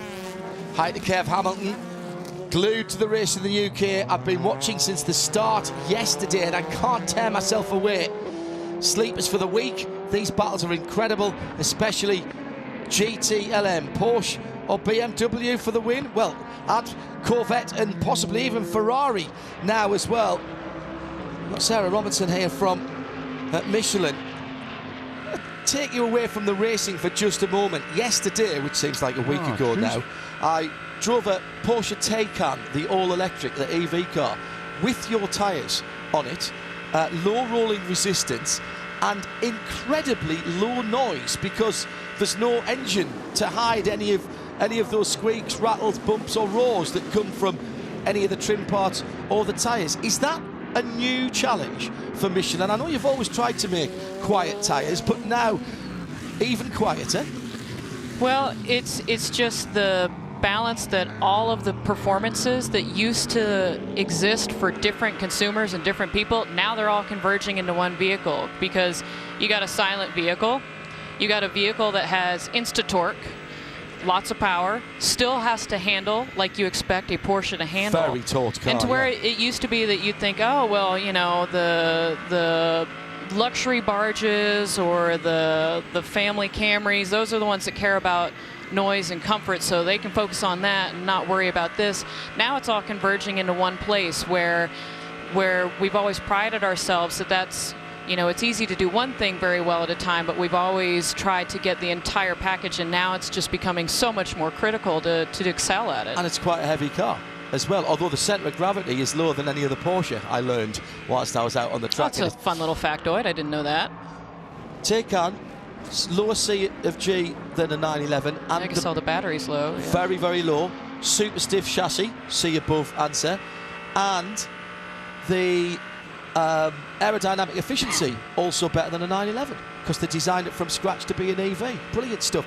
These are the new challenges you've got to think about, and you're still learning at the racetrack. Yes, we are. And before I forget, turns out I have people, and some of my people have informed me that last year at Sebring we were 16,000 tires. Oh, wow. So 12,000 here, 16,000 last year. Wow. Yeah, I try not to leave an answer unanswered or a question unanswered. So yeah, so as we approach this one, we are very much thinking already towards Sebring, again, to the complexity. This weekend, we've got 21 of our tire specialists in the pits. We've got 75 folks who have been working in 5 shifts to keep the tires going throughout the night. That's a good point. And then amongst our design team, we've got the French design team over, the designers of the prototype and the GT platform tires, and they've been studying all night. We haven't had any issues to report, but they've still been evaluating the tires after all the stints and seeing what we can learn from it. I'm keeping a very close eye on this battle between Ryan DL and the number 77 Mazda. Yesterday, 2 days ago now, in the Michelin Pilot Challenge, the Turner BMWs had right rear problems. Bill Oberlin, one of the drivers, came on and said, "We don't know what it is. I cannot believe it's Michelin because they're so good. but I know that they'll be working with us, and they've already given us some suggestions, and we'll work with them. Did you get to the bottom of that, or is that still work in progress? So we identified that we were looking at some pressures there, and then throughout, there were as well, we wanted to make sure to address some with the TCR, so that is ongoing, and we're going to continue to work both at the manufacturer, the team, and IMSA to look for the solutions that work best and make sure that we're still applying all the right rules across the class, so that we're, if I'm being honest, it's hard to strike the right balance between, okay, making sure that everyone has the best possible solution, but also controlling costs and making sure that when you're in your spec tire class, that you're respecting it in such a way that nobody's getting unfair advantages. So that's that right balance. After year one of ensuring that we came in and delivered that kind of reliable performance and started that optimization, I kind of look at it as, we get to that 95th percentile last year. I mean, we weren't looking for all those records that happened last year. We were looking to support the paddock and ensure that we gave them the best services, the best engineering support to optimize. And I guess let's find out what's going on here. Sarah, thank you very much indeed for being with us and for your continued support via Michelin of the service here for IMSA Radio. Michelin post-race tech, hashtag Michelin PRT after the marathon broadcast. And we have another problem out on the circuit. Shea, Adam, you spotted this a little while ago. Thanks, Sarah. My ears clued me into the fact that there was something wrong with this car. As it came through the tri-oval, there was a bit of revving, and then it sounded as if the car popped out of gear. This is the number 47 PPM Lamborghini that's already suffered some issues earlier on. Right now, it is moving very slowly toward the western horseshoe. Let's hope it can find a safe place to pull off. There is a bit of runoff area where Felipe Fraga came to a stop not too very long ago, so hopefully we can stay under green. Did we ever get to the bottom of that Felipe Fraga? I think that was a total electrical failure. He'd been in a few laps before for that, and then I reckon it just locked up again on that number 74 car. We'll see if we can get a definitive on that. The car hasn't made it, and we've gone full course yellow. Yeah, that's Jonathan Hoggard, the young Englishman, very impressive young man, the winner of last season's BRDC Aston Martin Autosport Award, Young Driver Award, which has created opportunities for a huge array of talented British drivers over the last 30-odd years. It's been a remarkable program. Jonathan Hoggard is the latest. He finished second in last year's British Formula 3 Championship, and he is the winner of the Sunoco Award that's enabled him to get this opportunity to drive at the Rolex 24 at Daytona. He's been doing a nice job at the wheel of that car. That car was running. They had some problems earlier on. They were involved in an incident when they were punted from behind coming into the tri-oval inadvertently, of course, by the Aston Martin, which caused the demise of the Aston Martin. And they fought back from that. They're running very nicely inside the top 10 in the category before that car has ground to a halt there, and he wasn't able quite to get it as far as the orange overlap, which is the safe haven, if you like, to pull that car out of the way. He was about a couple of hundred yards short of that, so he pulls the car over the side of the racetrack. Yellow we go again. So this is yellow number, full course caution number 6, and 3 of those come in the last, hour and a half or so. So the number 5 car had been kind of inching away a little bit before the caution period came out, but that now that advantage it had gained will be negated. So the number 5 car leads. Joao Barbosa is at the wheel. Olivier Pla in second place, number 77 Mazda. Ryan Briscoe was right on his tail in third place in the number 10 for Konica Minolta. That's the car that led, well, most of the ladder stages of the night, at least, with a brilliant stints by all of the drivers and great fuel economy as well. And that had pulled out effectively a lap over the 2 Mazdas. I think primarily for the fact that it needed one less pit stop during that time, but just on pace it was edging away and getting better fuel consumption by a couple of laps each stint. And when you're running green for 7 hours and 40 minutes or whatever it was, that's going to add up. And that is, but now the Mazdas are back on the lead lap, so they're back in the game. I don't think Johnny Palmer, they quite have the pace at this stage. No, and I was concurring with your thoughts about 77 certainly being faster than 55, but even as a collective of Mazdas, they're not able to take the fight to the Cadillacs. We had, during that sustained green flag run, a Cadillac DPI lockout of the top three, and the Mazdas just really couldn't get close. So they'll be grateful of one or two cautions of late.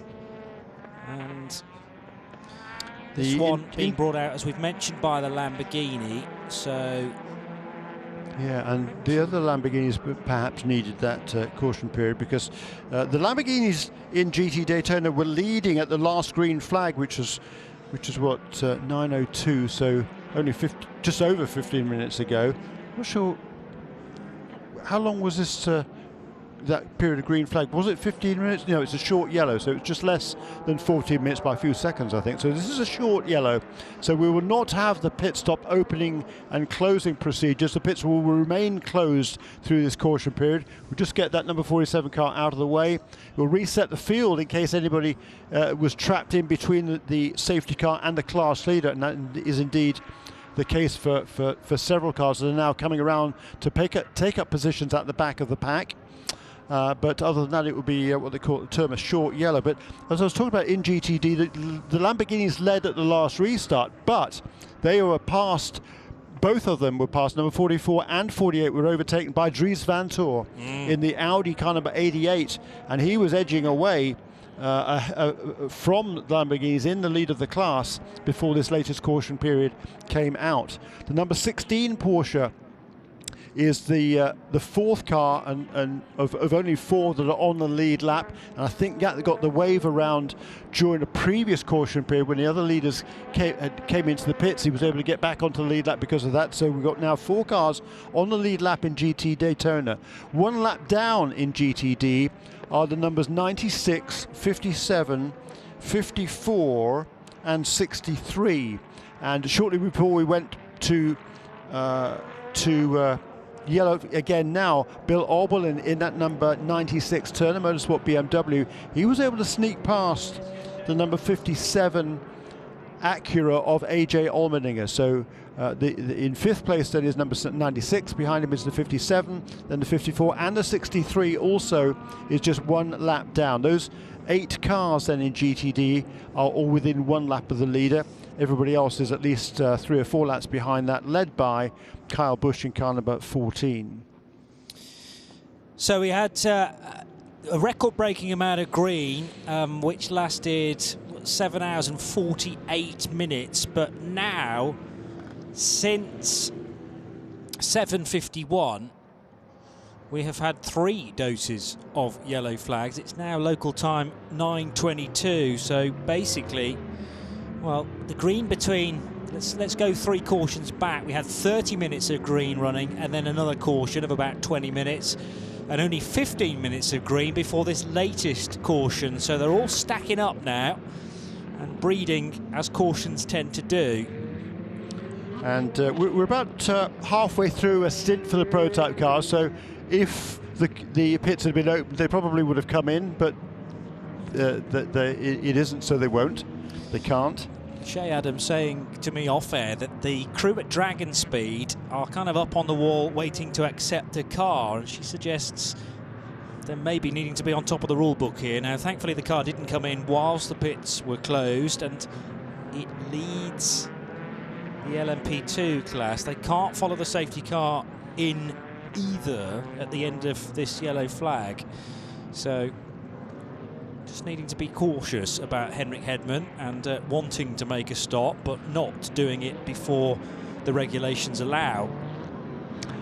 And just to note, so we have 5 cars on the lead lap in GTLM. 4 of them are pretty much nose to tail. 24, 9, 12, 9, 11, number 3. Number 24 car, by the way, was inching away after having taken the lead with through the efforts of who's driving that BMW at the moment?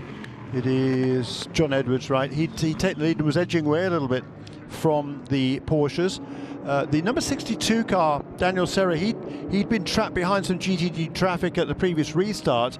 Now, during the yellow, there's a split between the prototypes and the GT cars, but the GT, it can be any of the GT cars. So the 62 car is not able to go past the GTDs and take up position behind the other GTLM cars that are on the lead lap. So he remains, Daniel Serra, in the Ferrari, with a bunch of GTD cars in between himself and the rest of the pack in GTLM. Yes, because when it comes to wave buys, the DPIs and the LMP2s considered as a prototype class, if you like, and GTLMs, GTDs all locked into their own positions as well. So that's an interesting point. He's going to have a wall of the slower GT3 machinery in front at the restart, and will be able to slice his way through relatively easily. Those cars much better out of, for instance, turn 6 and up to the banking. What's going on here?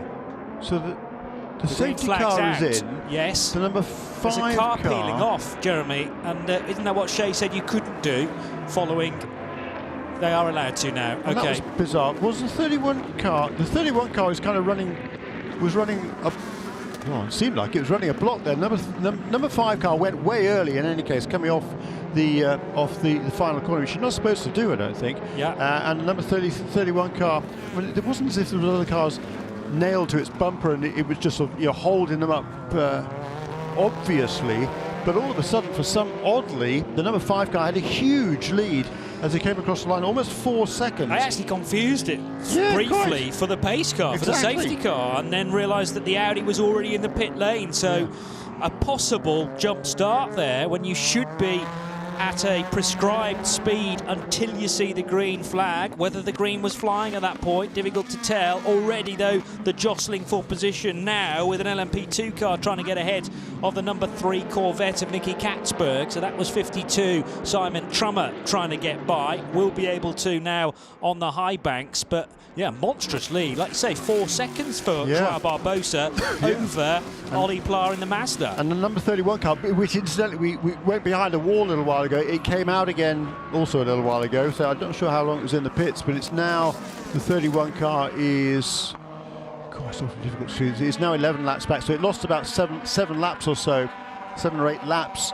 going behind the wall. It's now back in the race, and is running very conveniently in second place on the road ahead of Olivier Pla in the Mazda car number 77.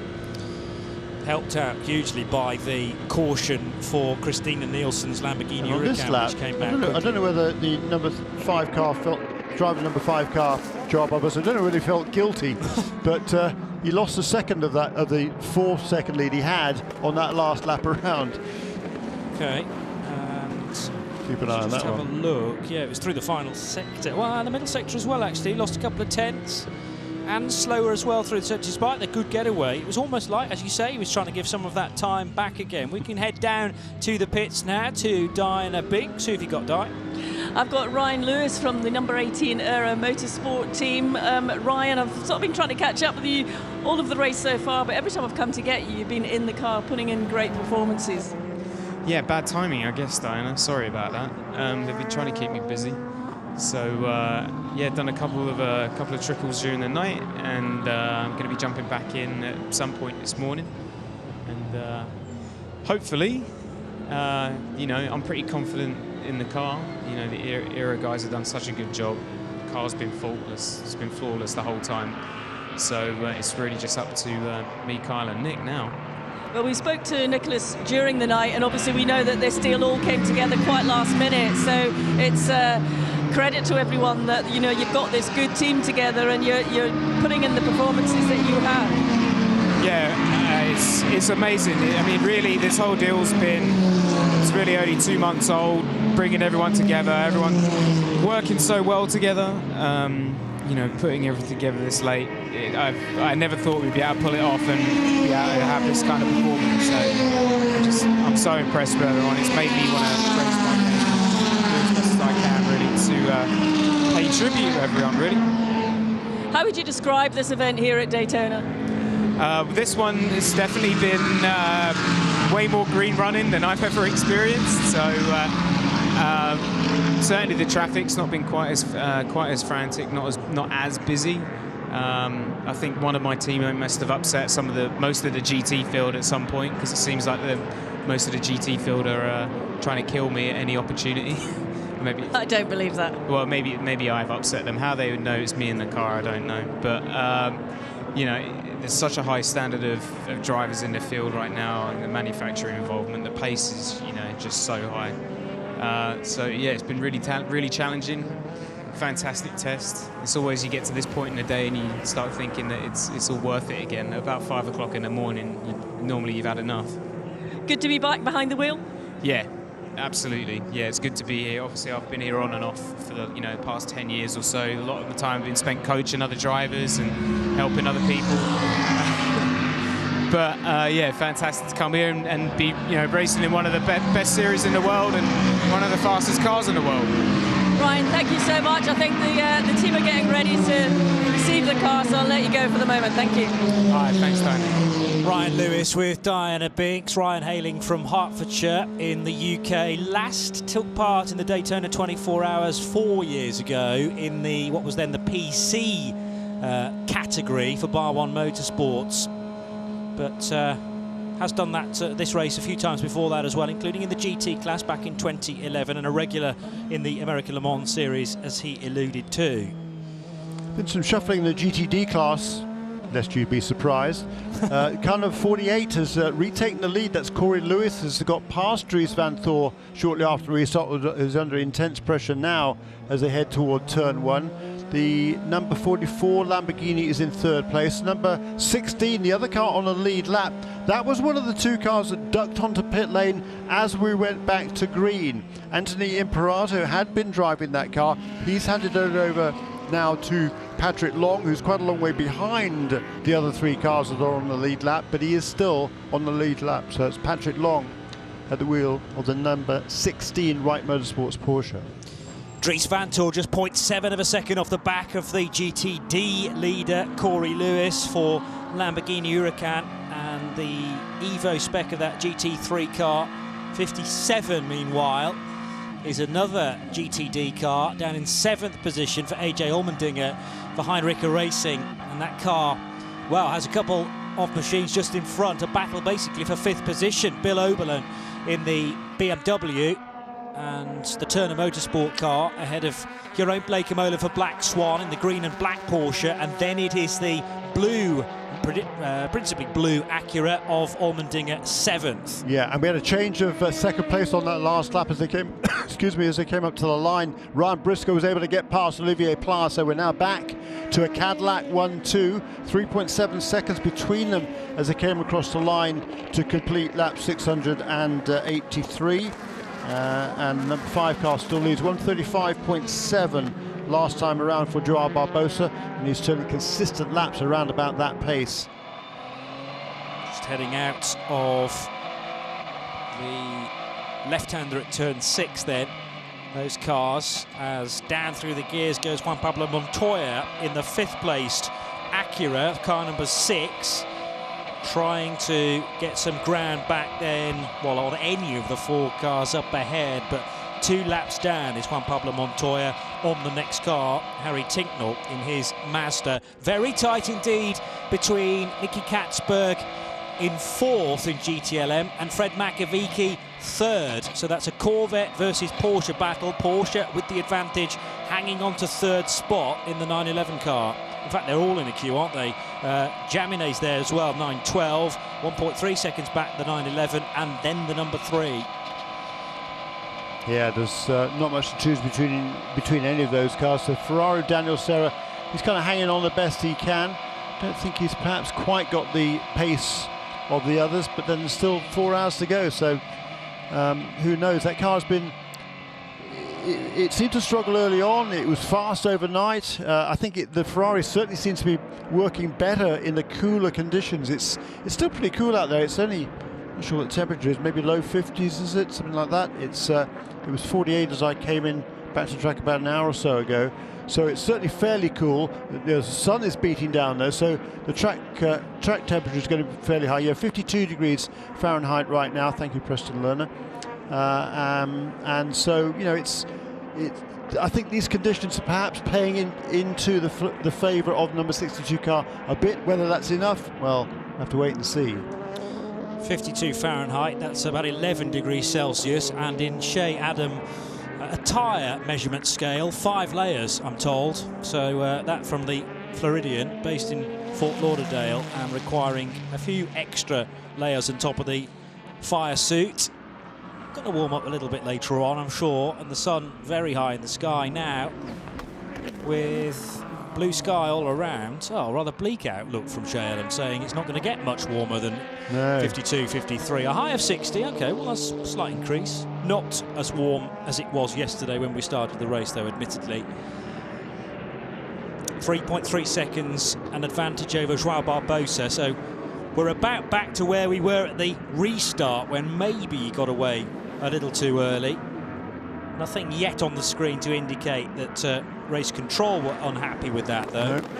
Ryan Briscoe now up to second place, as Jeremy mentioned, to get by Olivier Pla. So Cadillac, Mazda, Acura, and then 2 more caddies, the form of Tristan Vautier's JDC Miller car, the yellow 85, 6th, and Philippe Albuquerque, 7th, car 31.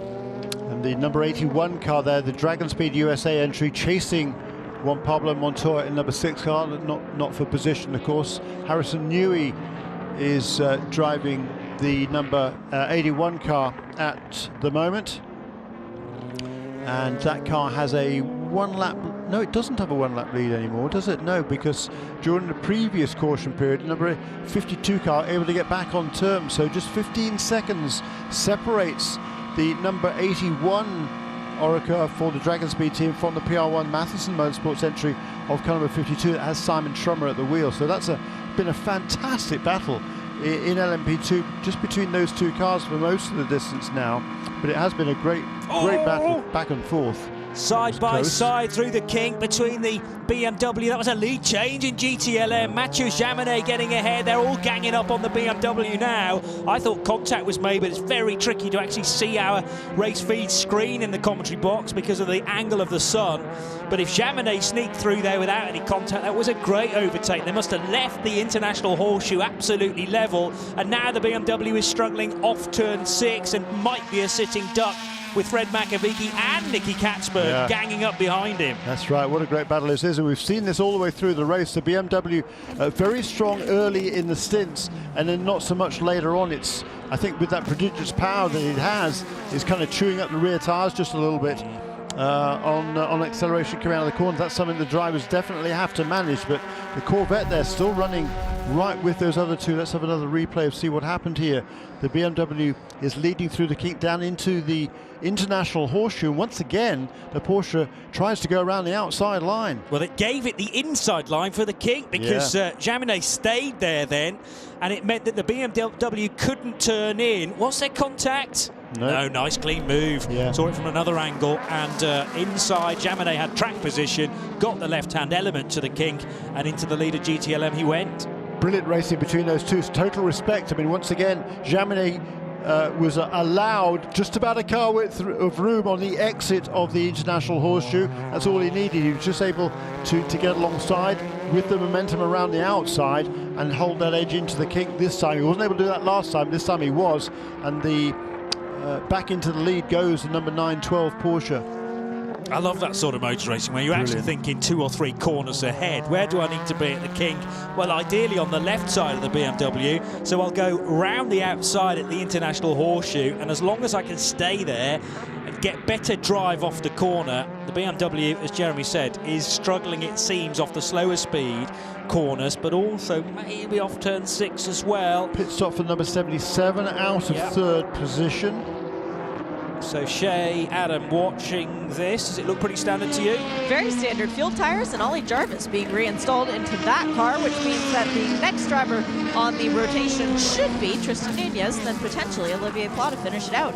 Or they might give the honor to the Mazda boy. The BMW managing to get a GTD car between it and the 3rd place Porsche, so John Edwards not smart driving there to just edge a bit of a wedge between he and Fred McAveeky, with Nick Katzberg 4th in the number 3 Corvette. Then Daniel Serra 2.9 seconds away in the Ferrari. Love to be a little bit closer with the Brazilian. Yeah, but he's not losing side too by much side, ground, is he? Jeremy. Corvette trying around the outside now of the Porsche across the line, but the Porsche is going to easily fend off Katzberg's advances, although again off turn 1 and through the right and the left flick towards the International Horseshoe. That yellow mid-engine Corvette looking very, very strong at this phase in the race. Feels like this is the sort of speed that the Corvette hasn't had the other periods, but then again we had that fight for a long time between 2 Porsches and a BMW, and it was just that the Corvettes couldn't get involved. They were too far back. Now the order was or the distances between the cars somewhat reset because of the caution. It's brought the Corvette back into the game, and likewise the Ferrari. Yeah. Here is the number 55 car. In comes the 55 car from the Mazda squad as well. So 77 on the previous lap, the sister car in now, and we can hear from Doug Feehan with Shea. Doug, you're standing here grinning, watching your 1 bullet left in the gun go to battle. Have you told Nicky it's time to go get a watch? I don't think I had to tell him that, okay? I think he was fully aware. It's such great battling with the BMW, both Porsches and the Corvette. The sister car back in the garage once again. Any hope of that coming out to finish the race? No, I think we'll leave that back there. We've learned quite a bit. As I told the guys going in, we're going to be a whole lot smarter when we leave today than when we showed up. And I'm pleased and proud, not only of what we've accomplished on the racetrack, off the racetrack, learning about the new car, and you know, by all appearances, it looks like it's going to be a pretty competitive piece. And the race isn't over yet. Can the 3 win? Oh, there's no question about that. Absolutely. Yeah, we got a long way to go. Last 2 hours is when it gets pretty intense. It's already pretty intense. Doug, I'll let you get back to watching. Thanks and good luck. Thanks, Jay. That's another race hour done and dusted. So 4 hours to go. You're tuned to RS2 IMSA Radio across the USA and around the world on Sirius 216 and XM 202, live from trackside at the Daytona International Speedway. Johnny Palmer and Jeremy Shaw taking you through this latest hour of the Daytona 24, and the next racing hour starts right now.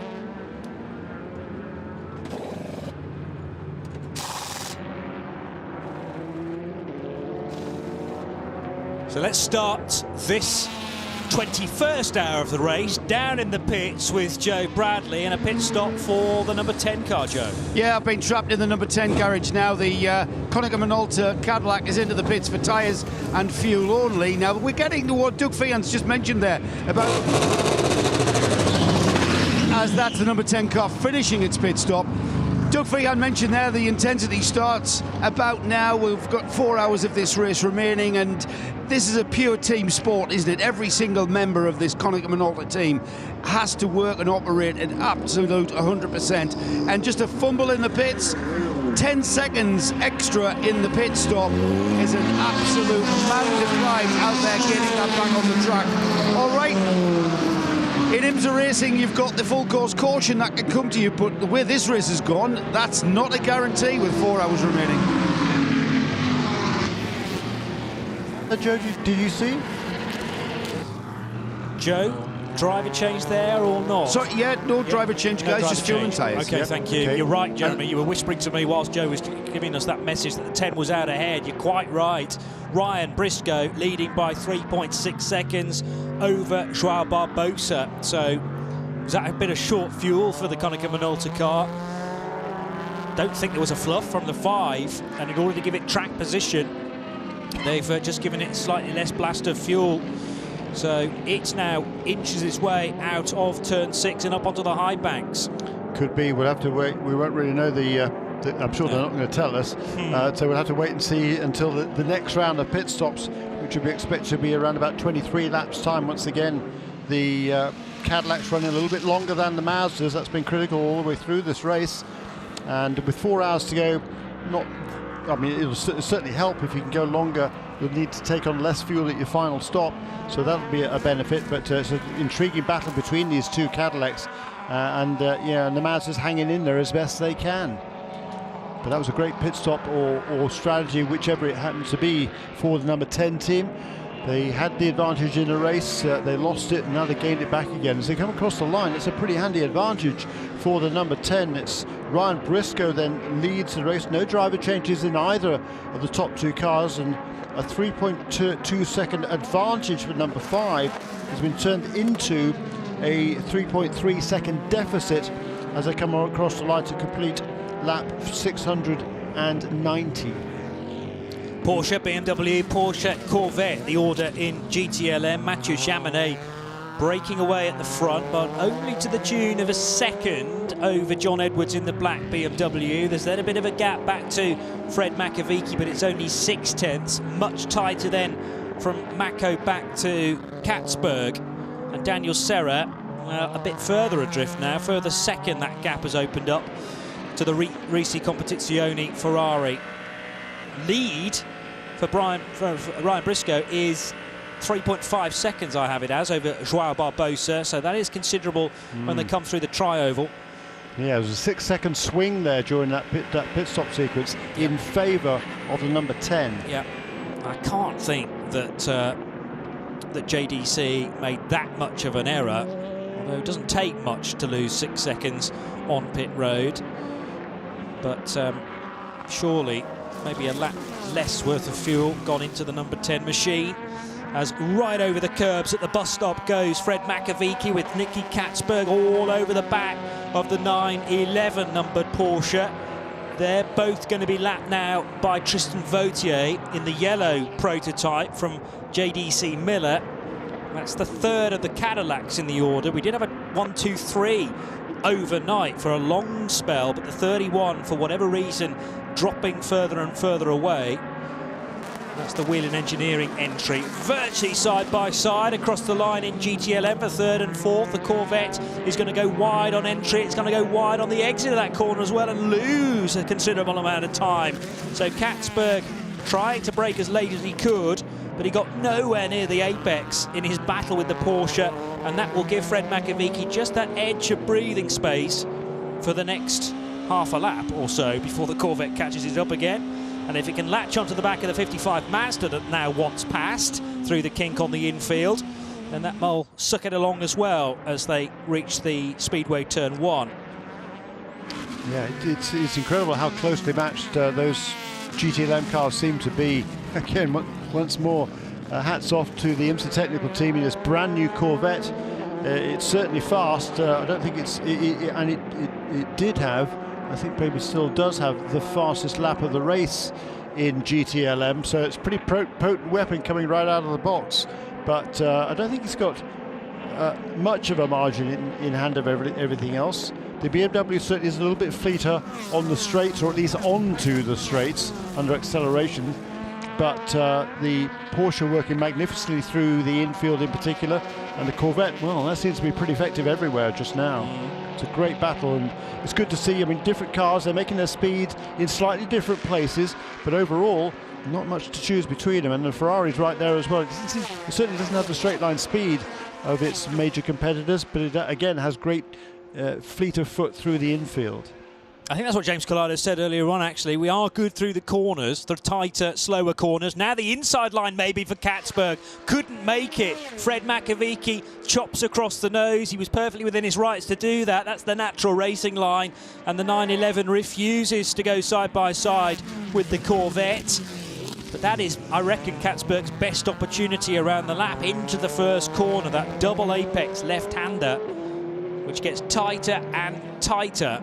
And we've seen a phenomenal overtake many, many hours ago in the DPI class from Kamui Kobayashi to take the race lead, the number 10 car right there. Brilliant, wasn't it? It's a brilliant drive by all of the drivers and all of the cars, quite frankly. But Kobayashi was particularly impressive, I thought, and Ryan Briscoe. I mean, they're the guys that don't drive these Cadillacs regularly, but you wouldn't know it from looking at it. Just watching the pace now of number 55 car. Jonathan Bomarito, his last 2 laps have both been in the 1:39s, and that's 4 seconds off the pace of the sister car and the other 2 Cadillacs as well. So I'm going to keep an eye on that to see if there's a problem in the number 55, or whether he was just unlucky 2 laps in a row in that number 55, running in the 4th position. Jeroen Bleekemolen heading out of the International Horseshoe for Black Swan Racing, and that car, although in traffic, actually has a cushion of about 8 seconds over AJ Allmendinger and the Heinricher Racing car. Well, Shea Adam is in the pit stall for 55, and there's no concern down there, she says, regarding the Mazda. And Jonathan Bomarito in the second of those Mazda DPIs. Well, he lost another. It was a little bit quicker that lap for Jonathan Bomarito, but he still lost 2.5 seconds to the sister car. So that doesn't bode particularly well at all for the number 55 car. 136.1 for the 77, which we know is faster than the 55 generally, but not that much faster. Indeed, Johnny 138.7 for J-Bomb. Yeah, and his last 2 laps were in the 39, so that's 3 consistent laps. I mean, yeah, there's not a huge amount of traffic out there. You're going to come across knots of traffic every now and again, but you're watching the race leaders. They're lapping very consistently in 35s and 36s. Certainly no 38s or 9s in there, which is what Bomarito has been for the last 3 laps in a row. Yeah, and a worrying pattern developing there. Into turn 6, the 3rd place scrap for GTLM. Still Fred Makovici just about able to hold back Nicky Katzberg. They're heading through the first of the high backs on the lap now. Into Speedway turn 2, also at 31 degrees. And then it levels out to pretty much flat down the back straight. And you have, just a dead end basically facing you, because the tyres protect the runoff route. If you do outbrake yourself, there is just about room to weave between those tyres, but much better to go through the chicane, which you only see at the very last minute. Not really a visual reference point.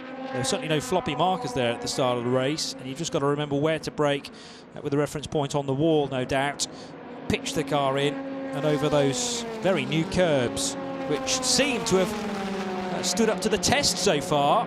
One or two of us were a little bit concerned that they would last the distance. No sign, I don't think, of any breakup just yet. Although, was it Matt Bell earlier on the weekend who said that area, particularly in a 24-hour race, just becomes a bit like a dirt track, particularly on the exit of the bus stop chicane as more and more cars straight line it. 137.4 last time for Jonathan Bomarito. The race leader once again at 135.6. The next 2 cars 135.7. To my mind, there's definitely something awry in number 55 car. Whether it's an issue that's going to be ultimately just a pain, or whether it's going to be more serious than that, again, we'll have to wait and see. But there's no question in my mind that something has gone awry in that number 55 car. It's dropping back quite rapidly now, 19 seconds behind the race leader. The last few laps, the gap has gone from 7.9 to 10.8 to 14.9 to 17.4 to 19.2. Don't tell me everything is right in that number 55 car. No, certainly not. It's over the 20-second marker now as well.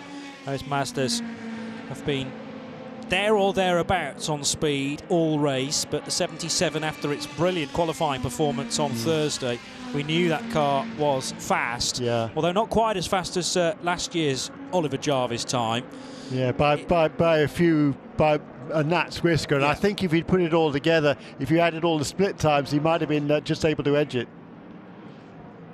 But the 55 car definitely has not been on the pace of 77 all the way through, even practice qualifying or race. Here we are though. Pit stops now for GTLM, at least for the 3rd, 4th and 5th place cars. 24 has then retaken the lead. Okay, so number 912 car is in, number 24 car stays out, and we've seen that too, haven't we, Johnny Palmer?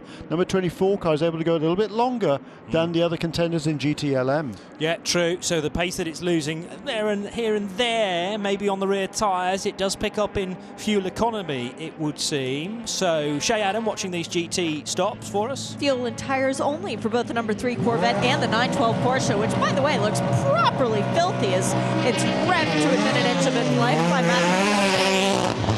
was going to try and talk over that beautiful noise, and it gets out. That's a 912 Porsche ahead of the number 3 Corvette, which now has the fuel probe removed, and both of the new cars head out onto the circuit. The 62 Racing Competizione Ferrari just now leaving its pit box, fuel and tires there too. Very swift turnarounds from all 3 cars there. Yeah, and they go out in pretty much the order they came in. The Ferrari, I'd suggest, is a little bit closer to the Corvette, which is not quite as close to the Porsche, perhaps, as it was before they came in, but not by an appreciable margin. Through the kink on the infield, the left-hand element, and into the braking area for the Western Horseshoe goes Ryan Briscoe into pit lane. From the lead of GT Daytona, Corey Lewis for Paul Miller Racing. Again, in a very grubby-looking Lamborghini Huracan. It's got that white panel on the front, which looked splendid from the start, but it's been getting more and more covered with bugs and bits of tyre debris, as well as the 911 Porsche from GTLM comes down pit road. And the BMW. And also the 24, yeah. So the BMW from the class lead, and the 911, which had kind of inherited second place. Shay, Adam again. Fred McVecky will be staying here as Matty Campbell gets an opportunity to drive in the daytime at Daytona, which he didn't get last year because it was quite rainy when he was driving a GTD car. Just waiting on fuel, as these Porsche mechanics are so efficient on their pit stops. They are the fastest guys to get the tires changed, at the very least in the GTLM class right now. Waiting on the fuel probe. They've actually got an extra mechanic to help hoist the fueler off. That is a nice sound. I'm starting to like it after, 22 hours of racing? 21? You didn't take that much convincing, No. I can tell. No. Yeah, after about 20 minutes, frankly, or the first stop. So down pit road, those cars go. Again, pretty evenly spaced as they were when they came in. So if this thing is to be won on pit stops, it's going to need a pretty major blunder. Yeah. But the pressure seems to increase the closer we get to the checkered flag. Although that's what these teams practice and practice and practice for. 14 car in as well from GT Daytona. I think both the Lexuses is in. Were they both in? Or maybe not. They were out on the track together. No, I guess it's just one of them in. With Aaron Telitz. Yeah. That car lost some ground overnight. I don't know what happened there, because they were both running very well early on, particularly Telitz from Wisconsin, open wheel driver of repute. He's had a lot of success on the road to Indy, but he's found himself a new home here in the sports car ranks. Loves it at Ames Vassar Sullivan. They're giving him a great opportunity here to shine. That's exactly what Aaron Telitz has done. But in the meantime, here it's number 14 car Kyle Busch, the NASCAR champion, is making another pit stop. He's adapted very well to these cars as well, and gave a really good interview last night to Joe Bradley. Well, hopefully we might be able to hear from him again. He's out of the car, right, Shay Adams? So who does that mean that's going into his machine number 14 for the next stint? That would be Jack Foxworth, who took over that car, and I will see if Kyle hasn't gone and disappeared out the back of the garage. I can see NBC waiting for him, so I'll just jump in line. Excellent, thank you. Shout out when you've got Kyle Busch, who has now experienced his first sunrise stint. Won't have done that in his NASCAR career. No, probably not. I mean, plenty of night racing, of course. It's dirt track stuff and under the lights on the speedways. But yeah, this probably is a new experience for him, isn't it? Yeah, and just learning where the sun peeps over the horizon and starts to limit visibility. Certainly hampering us at times in the commentary box. Much more of an issue here in the mornings, but got a nice big screen with the feed on, and of course the racetrack right in front of us. And I always have to remind myself that I can't see the screen. Just look out the window, Johnny, and it's all playing out in front of us. Yeah. Gaggle of cars, speaking of which, heading towards turn 6, which involve, well, I think 3 of the 4 classes we have on display. Certainly the 85 was trying to get some track position there on the Turner Motorsport BMW. So the 85 is the JDC Miller Cadillac, and that's in the hands still of Tristan Vautier. 3 laps down, though, from the next car on the road, which is Dane Cameron, and in turn Cameron's got a lap to find on Jonathan Bomarito. Bomarito sort of, I wouldn't say stabilised that drop-off. I mean, it's stretched to 25 seconds now. but it's not falling away in as big a chunks as it was. Another 138 last time around, I noticed. Yeah. Yeah, it's not something not right with that. No, I think you're right, Johnny. Meanwhile, in GT Daytona land, we've talked about the fact number 16 Porsche, the Wright Motorsports car, came in and made a pit stop right as we went back to green in order to put Patrick Long into that car. Well, he's been running around kind of away, out of sight, out of mind almost, compared to the other 3 cars on the lead lap in GTD, the 2 Lamborghinis 48 and 44 and the number 88 Audi. Well, now everybody with those pit stops we just saw take place down on the pit lane, the Porsche has emerged in the lead and with a pretty good handy margin. It's on a slightly different run strategy, but 13 seconds is the margin now that Patrick Long has over Brian Sellers. About 6 seconds back to Marco Morpelli, that's the 48 and the 44 respectively. And Dries Van Tor, who's remaining at the wheel of that number 88 Audi, he is hot on the heels of Morpelli, battling for 3rd and 4th places. Corvette into turn number 1. Katzberg at the wheel, hunting down the Ferrari then of Alessandro Pierguidi in the 62. Matt Campbell 3rd, John Edwards 2nd. And 2.6 seconds further up the road is Mathieu Jaminet, but closer now for 2nd and 3rd between the black M8 and the Matty Campbell 911 RSR 19.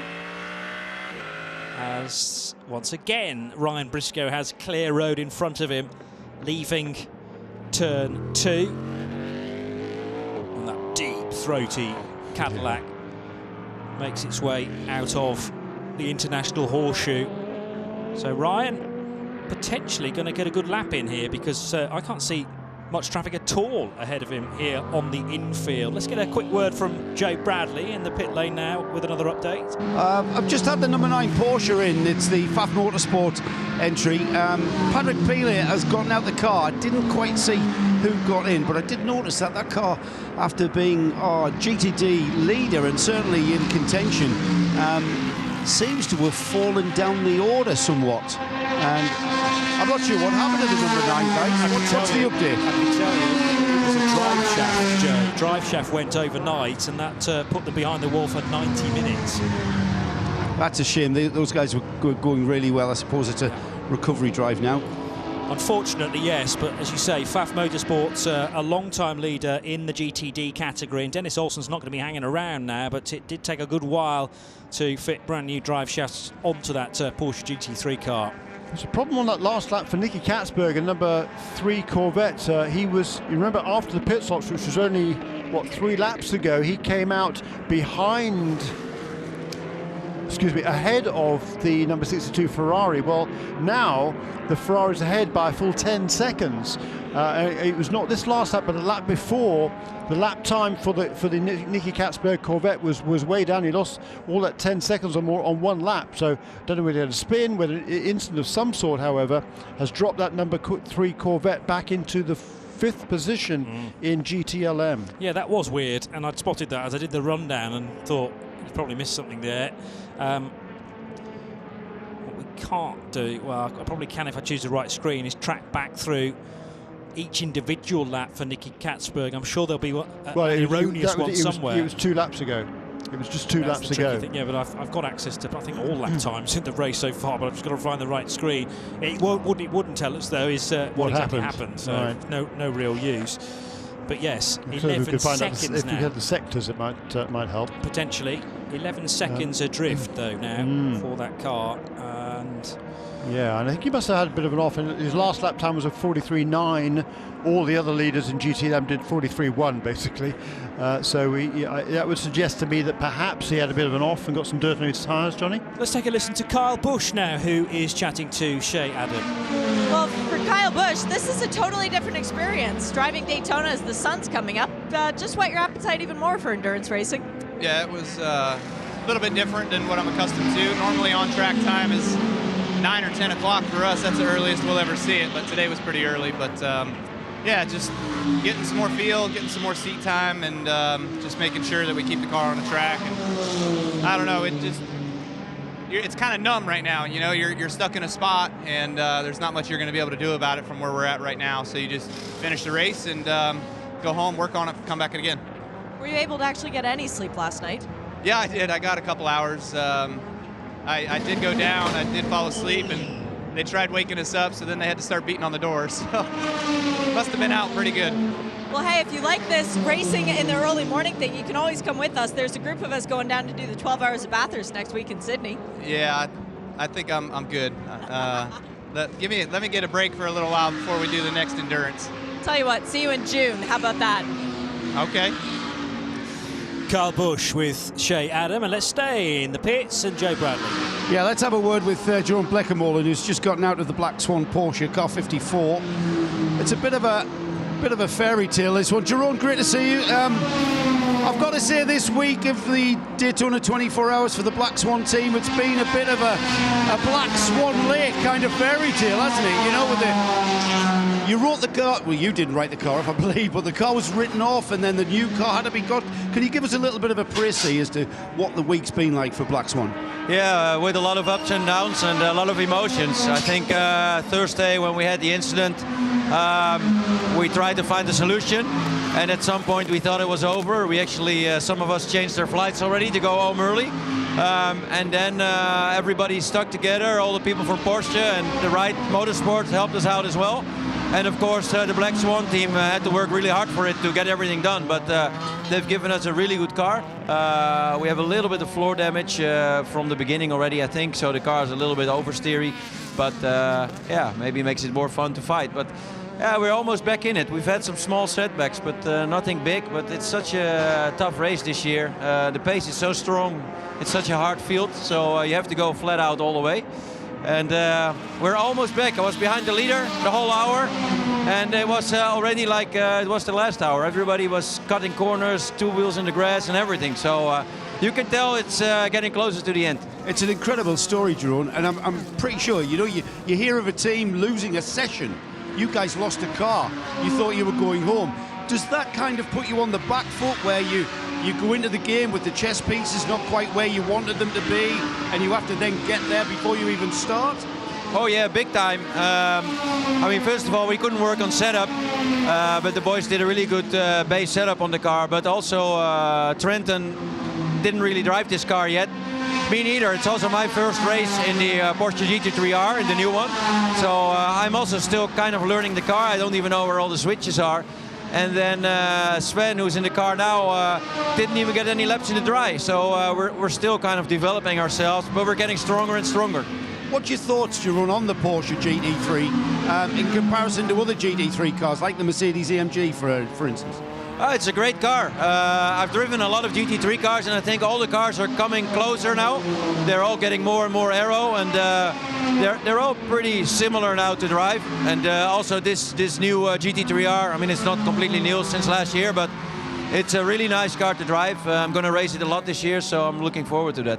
And now everyone starts pushing? Yeah, for sure. Already this last 2 hours for me was flat out. We made up a lot. I had a great restart and almost unlapped ourselves. But yeah, we're almost back in it. So we need maybe one more yellow and then we're there. But yeah, the yellows are a bit rare this year, so we'll see. Yeah, great stuff. Thanks for talking to us, Jerome. Jerome Bleekemolen, always a pleasure to speak to that man, and a bit of an expert when it comes to GT racing, isn't he? Yeah, he certainly is, Joe Bradley. Great interview there once again, and it's been a magnificent effort by that Black Swan Racing team to get themselves up into contention.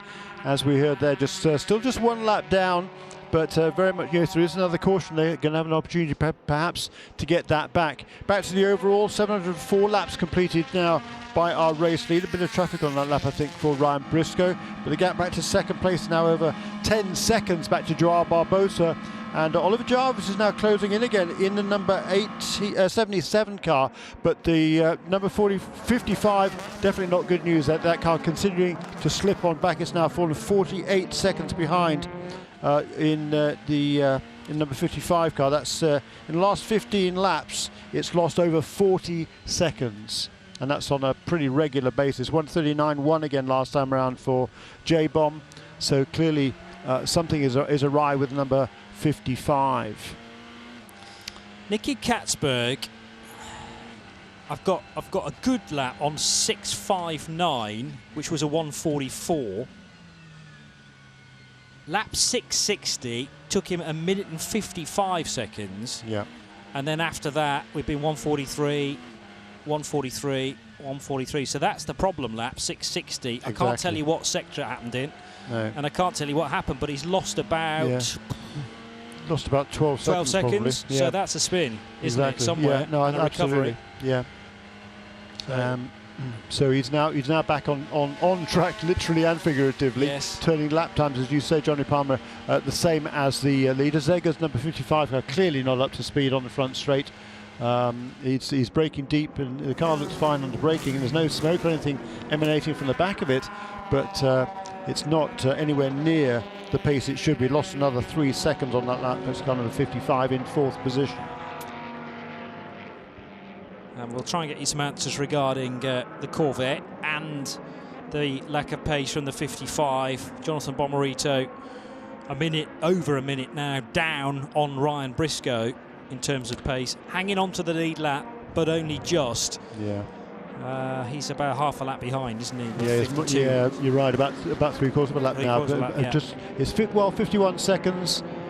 No, you're right. It's just about half a lap down. You're right. So he's still a long way away from being lapped, but there's something awry, and he's just losing ground regularly to the race leaders. The guy who isn't losing ground there is his teammate Oliver Jarvis, who that gap had kind of stabilised around about 4 seconds between number 5 and number 77.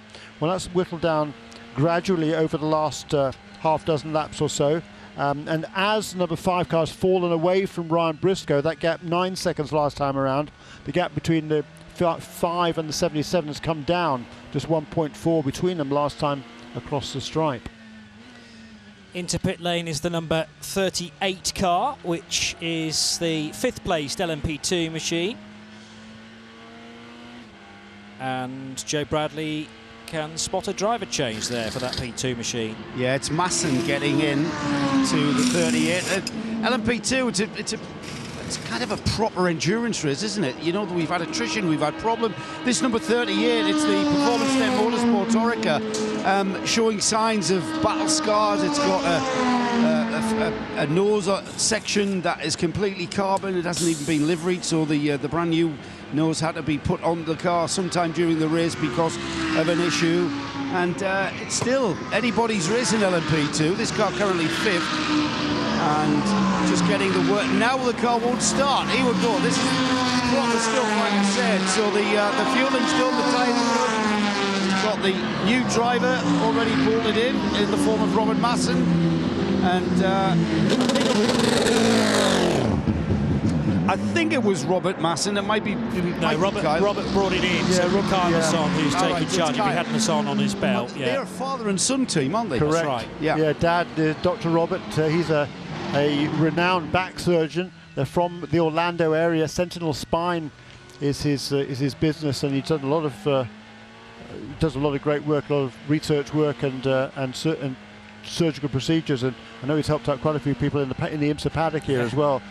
Great guy, and this is his first race since 1 year ago when he did the Rolex 24. That was his first time racing here in a Rolex. Had such a good time. He's back again now, and just loving every minute. You see the smile on his face when he gets out of that car, Joe. It'll be a treat, I tell you. One or two of our pit lane crew have been struggling with back problems this week.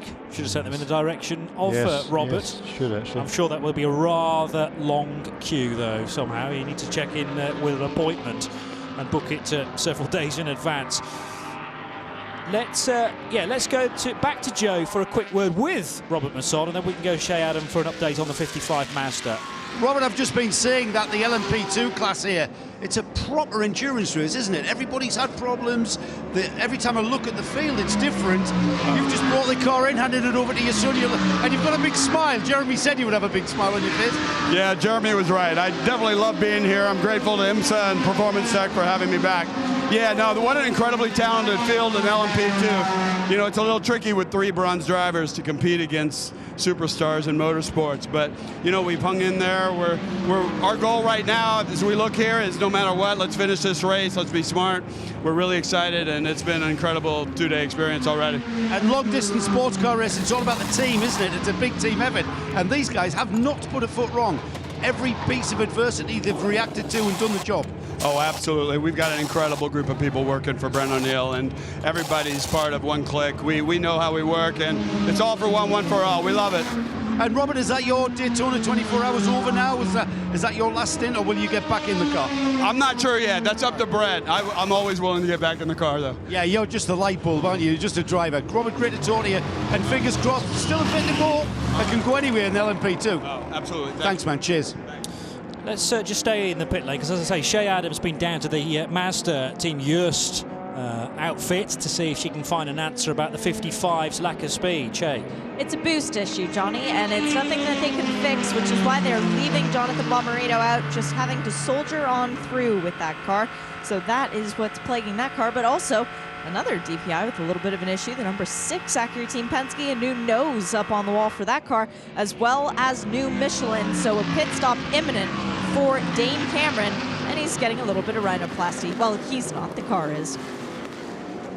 Last year's championship winning car, number 6, Dane Cameron and Juan Pablo Montoya. They've been not quite on the front running pace, not quite what Roger Penske wanted, but hey, look, if you can come away with good points for the championship, that's really the goal for this stage, at this stage in the game, for car number 6. Meanwhile, we just saw a pit stop for the number 5 car, Joao Barbosa, handing over to Sebastian Bourdais. And towards the end of that stint, that car had certainly been dropping back, and it came in a little bit earlier than I would have anticipated. Just 19 laps on that stint for car number 5. I think that was a little bit earlier than planned, and that probably because he was losing ground to the leader. So come in, get a fresh set of tyres on that number 5 car, and get back out again. That has allowed Oliver Jarvis to move up into 2nd position in the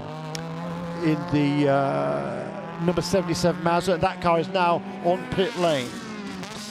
It is fuel and tyres only for the 77, I'm being told, and a little bit of a squirm from left to right there to generate some heat in the tyres at the pit lane speed limiter, maximum speed, restricted speed, and now heads out towards the pit exit road. Also being told regarding Nicky Katzberg driving the Corvette, we were questioning that lap time, 1:55. He's actually got on the radio, told the engineers it was his mistake. So it was a spin, can't tell you where it happened, I'm afraid, but the car spun and continued, and it cost him about 12 seconds and a position as well. So no longer fighting for 4th, he's fallen back behind the Risi Competizione Ferrari, and Katzberg now trying desperately to up the pace. He was able to lap quicker than Alessandro Pierguidi last time through. Yeah, he has been closing up on the Ferrari just a little bit. The gap was around about 10 or 11 seconds down, now at about 7. Side by side for the GT-LM lead, and John Edwards needing to cut across the nose of the Porsche, and he's done it into the braking area for turn 1. Any reply from the Porsche? Well, not with the BMW locked that close to the apex. No way through, and the black BMW of John Edwards slots into the lead of GT-LM. And what's interesting about that is, generally speaking, the BMW has been super strong in the early part of the stint. This time it had to come from behind. It's caught the Porsche and gone ahead again, and they're not quite halfway through their stint. They made their pit stops just 12 laps ago, but back into the lead then goes the BMW. Matthew Jaminet will tuck in behind him, and Matt Campbell will. He's only another couple of seconds behind them in 3rd place. Almost 2 wheels on the grass for John Edwards as he got in front of the Magnus Lamborghini Huracan, and now the 2nd place Porsche is caught behind. And the BMW, well, that was a crucial pass because he's driven this wedge between he and the 2nd place Porsche. Mathieu Jaminet trying to get the necessary drive off turn 6 up the inside of the 44, but we know the BMW is good when it gets into gear 4, 5, 6 and just shoots off into the distance. Might be chewing those rear tyres very slightly, but as we made the point earlier on, it can sometimes eke out an extra lap on the stint. Ooh, up the inside there from nowhere came Juan Pedrahita in the JDC Miller Motorsport Cadillac. I'm sure Mathieu Jaminet knew all about that, but facing forward camera certainly did not into the chicane. Meanwhile, those pit stops that just took place amongst the prototypes, the number 5 and number 77, they just made a pit stop. Number 77 car, having closed up on the number 5 car, went 1 lap longer, and that has enabled Oliver Jarvis to get out ahead of Sebastian Bourdais, who's taken over from Joao Barbosa. So now the Jarvis car up into, well, 3rd place right now, with the number 55 car clearly limping and due for a pit stop in any case shortly, as will be the number 10 car. But as once again also, the number 10 car turning a good long stint here. It's turned 22 laps already, and I would imagine perhaps next time around we will see that number 10 car, the race leader, onto the pit lane. Consistent laps there for Ryan Briscoe. Each of his last 2 laps are 1:35.5, and Jonathan Bomarito just continuing to fall back by about 4 seconds a lap, and Oliver Jarvis isn't that far behind him now. The battle in GTLM, John Edwards has eked out already almost 2 seconds over the 912 car, as the number 911 is right there in 3rd position as well. Pit stop for the Acura, that car is a couple of laps down, and the 55 car also in the pits. Jeremy, Chase was watching that stop. As you said in my ears, Shay, new nose for that car, lots of time lost. Yeah, they did elect to change the nose after all. They pulled the old one off and then had a good look at it on the inside. They changed all 4 of the Michelin tires while the work was going on, but the fuel probe was out about 10 seconds before the car actually moved, because they did not have the new nose yet secured.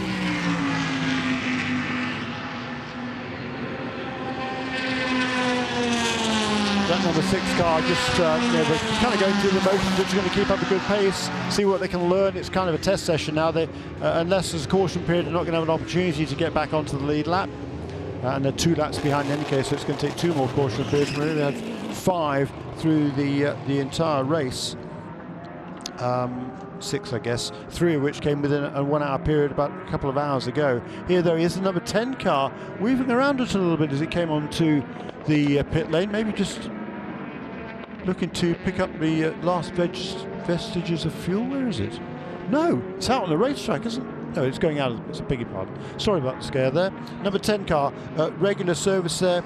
That was 23 laps completed by the number 10 car. Just weaving it on the pit road just to build some heat into those tyres, make sure it doesn't crash on the pit lane exit, which a lot of people have done, including an Aston Martin GTD car earlier in the race.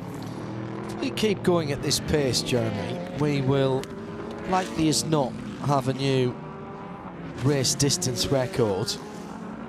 Where we are now is about 5 Daytona 500s back to back. Is how that's looking. Wow. Bit of calculation from John Love and Tony DeZino from Michelin. It's been a crack with this. The GTLM battle. I was talking to Paul Tracy a moment or 2 ago, and he's been doing very similar stints to what I have as we go 3 wide on the banking again with GT cars. 3 wide GT cars on the banking, by the way, is just absolutely brilliant. Yeah, particularly when the prototype comes up behind them as well. And just blows by them as if they're chained to a post, which is just about happening now into the tri-oval. And it is the 55 Mazda that's coming round.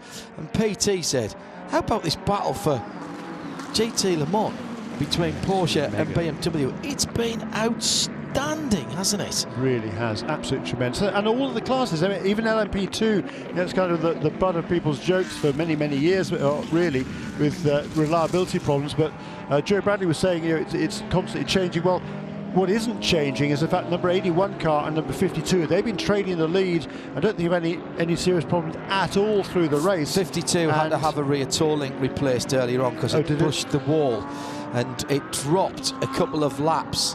In fact, a few more than that. I think it dropped 4 laps to the lead car. It was back on the lead lap during this last sequence. It's just made a pit stop now with Ben Keating back at the wheel on number 52 car. They were very canny with the 3 cautions that came close together, with only 3 full course cautions in the first 2/3 of the race, 3/4, then 3 in quick succession. But we still have only had 6 for 28 laps in an hour and 43 minutes. And that's why we are still looking at a projected lap distance here of 8:27. So that would leave just over 100 laps to go at the moment. But Lawrence Vanto in the middle of the night did a triple stint where all he did was look at the back of that black BMW. I don't think he was more than about 1.5 seconds away for the whole triple stint. And that was just before the BMW then peeled into the pit lane for that, Bobby Rahal suggested was a unexpected and unscheduled front brake disc change. Okay, we've just seen a pit stop, well, we haven't just seen a pit stop, but the number 3 car has just made a pit stop, which was certainly out of sequence right after the previous stop, just a couple of laps after the car had stopped on lap 657. An error out on track by Nicky Katzberg, admitted to the team and relayed to us, dropped him from the riding contention with the top 4 pretty much all together, back to 5th place, about 10 or 11 seconds behind the number 62 car. He'd been closing that gap at Katzberg, but now it just made another pit stop, so that's certainly out of sequence with everybody else. What it could be, of course, is there'll be the teams now in particular will be kind of working from the end of the race backwards as to when they need pit stops. So if he has made this pit stop now because he's within the window to get to the end with it'll be probably 4, possibly 5 pit stops before the end of the race from now. If he's within that window, maybe that is not costly, an additional stop for the number 3 Corvette. It's Jeremy Shaw, John Hindove in the studio with JP. Johnny Parker just taking a quick break himself. Michelin post-race tech to come. We'll get comments from all the 4 winning teams. Be Jamie and Shea in at the end of the race in just over 3 hours and 15 minutes time. At IMSA Radio, hashtag Michelin PRT.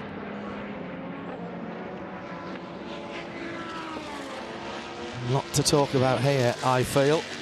Get your questions in early, because after such a long race, we'll be on air for about 20 minutes, half an hour after our race coverage.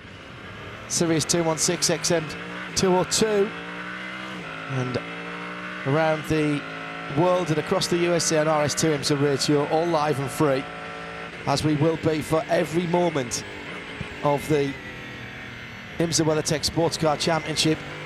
Just looking ahead a couple of weeks, we will have Super Sebring with our coverage on RS1 and RS2. RS2 obviously for the IMSA content, RS1 for WEC. Johnny Palmer joining us again in his role as the voice of the WEC. And the team on site at Sebring already looking forward to that. The only place you can get full live coverage of the WEC is via us from Sebring. Again, every session, and we'll kick that off on Wednesday with the WEC. Thursday, we will have the Michelin Pilot Challenge over on RS2. Friday, the whole of the 1,000 miles, 8 hours for the WEC next round, that's on RS1. And then Saturday, devoted to the number 112 hours of Sebring, flag to flag, with some pictures to go with the sound as well. It's another great drive here by Ryan Briscoe, isn't it, to get himself back into the lead. And another great lap there, 36.6.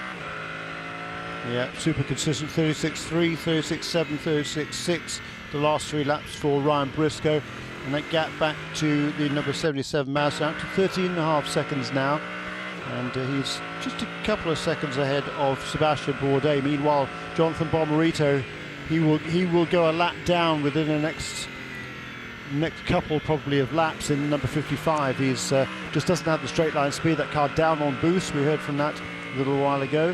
So don't think it's been the same since the accident either, to be honest. No, it was running fine up until about 45 minutes ago, and all of a sudden it's got worse, has it? Oh yeah, significantly worse. Because it wasn't on the pace all night no, either. Correct. But yeah, all of a sudden they almost dropped the lap all weekend. It hasn't been on the pace of the 77 car, but only by a few tenths of a second. Now it's seconds off. All right. And that happened about maybe less than an hour, around about an hour ago. It dropped about 45 seconds in a 22 lap stint in the middle of the night. Yeah, no, it's dropping 3 or 4 seconds a lap. Oh really? Yeah. Oh dear. Yeah. Still, they'll want to keep it out there and try and keep it running. Indeed. And in the GT Daytona, we had another change a couple of laps ago. We talked about Patrick Long having made a pit stop just as we were back to green in order to make sure he's back on the lead lap. That was, an hour or so ago. He's just made another pit stop in car number 16, so he's given up the lead because he gained the lead when the other GTD leaders made their pit stops. So it's now Brian Sellers in number 48, Paul Miller Racing Lamborghini, back out in front in GT Daytona by about less than a second over the number 44 Magnus Racing GRT Lamborghini. So Lamborghini's 1-2 right now. Dries Van Thor, he's hanging there in third position within 5 seconds, so nothing to choose really between those 3 cars. And having just made the pit stop, Patrick Long will resume in fourth, the last car on the lead lap. Just taking up something you said a few moments ago, Jeremy, about the LMP2 battle. We've seen, haven't we, even with just a couple of cars in the bulk of the IMSA season last year, how great qualifying has been because the cars are so evenly matched and the drivers have been trading fractions of tenths of seconds. The problem is, with only 2 cars, if something happens and they get separated, there's your race gone. What a difference, just even 3 or 4 extra cars, mate. We've had 5 cars here. We could have had as many as 7. More to come, we hear, and absolutely vindicating IMSA's decision to listen to the teams about what they wanted. Yeah, completely agree there. The cars are good, they're relatively cost effective, they are a lot of fun to drive, they've got plenty of horsepower, as that number 52 car, Ben Keating, back at the wheel of that car. He's fulfilled his duties in number 74 Mercedes, which was running very well until they had some electrical issue, which then ended up pitching the car off the road. But he's now can focus back on the car with which he started the race. That's the LMP2 car. You couldn't get much more different, could you, from a GTD Mercedes to an LMP2 car? But he did a triple stint to start the race. Massively impressive, led convincingly, and now he's back at the wheel of that car. The number 52 car has had a few little glitches during the race, but it's still within striking distance of the 90 of the 81 car, just over a lap and a bit behind. It's Colin Brown who's driving the Dragon Speed car at the moment, but Ben Keating giving chase the best he can, which is pretty impressively. It's fantastic to know that the community's together for the Rolex 24 here at Daytona. Darren, he says, I love the fact I can go out for a family walk in the grey English countryside and still stay updated on a race on the other side of the pond. Streaming that through his phone, and he sent a picture of lovely grey English countryside and watching and listening as they go on. Out in Europe as well, hello to Virage. The whole team working hard, prepping 3 Aston Martins, 1 Ligier LMP3, a brand new Ligier LMP3 JSP20 for a Barcelona test on Thursday. And they're tuned in, listening and watching as well, making their afternoon go a little bit better. You know, we often talk about the endurance racing family. Nice to know that IMSA Radio and Radio Show Limited, we're community radio for motorsport. It just so happens our community isn't geographical, it's by interest, because they're spread right around the world. Scottish Islands, we were talking about a couple of fans up there who had contacted each other out in Australia, other side of the world, literally coming your way next weekend from Bathurst in the 12 hours at Mount Panorama. Community radio where our little community just happens to be global. You're part of a bigger thing here at the Rolex 24 at Daytona, and the IMSA WeatherTech Sports Car Championship once again delivering the goods with just over 3 hours to go here. Jeremy Shaw, John Hindhaugh in the studio. Number 55 car has gone a lap down to the overall leader now, Ryan Briscoe. That down on boost Mazda car number 55.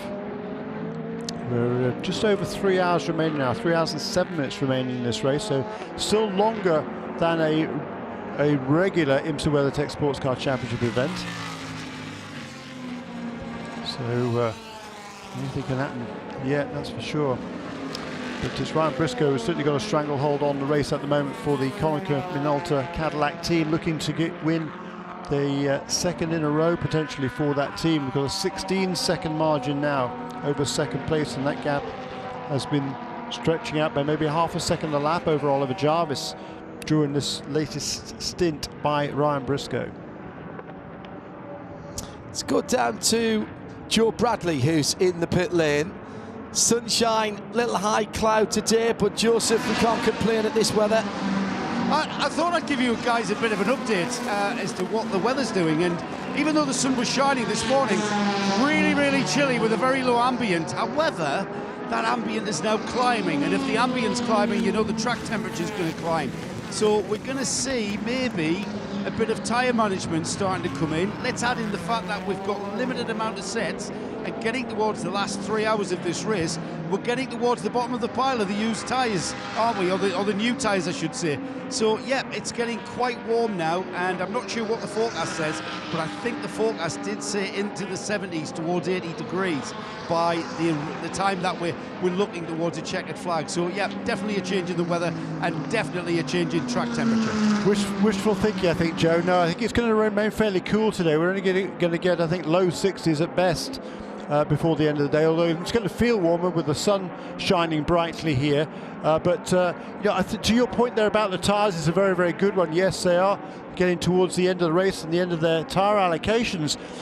But I think all of the double stinting on the tyres, that will have been done overnight, I think. So we're now from here to the end of the race, we will see they'll have kept enough tyres back, each of the teams, to be able to bolt on fresh set of Michelins at each of the subsequent pit stops from here to the end of the race. But a very good point. Yeah, they'll have looked at the weather forecast and they will have thought, don't want to gamble on double stinted tyres in the heat of the day.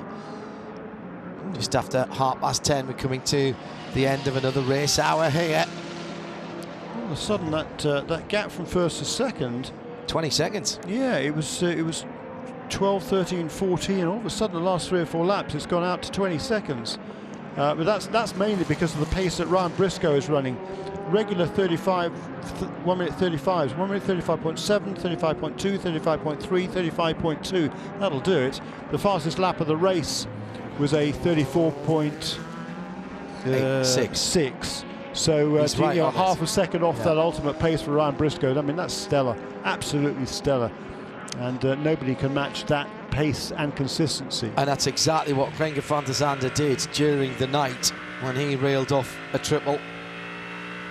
Just got in the groove. It looked like the car and he were one entity. So Ryan Briscoe more than made up for his indiscretion. It cost them the lead when he blew the pit lane red light. Ollie Jarvis, no slouch, and he's just not able to stem the tide.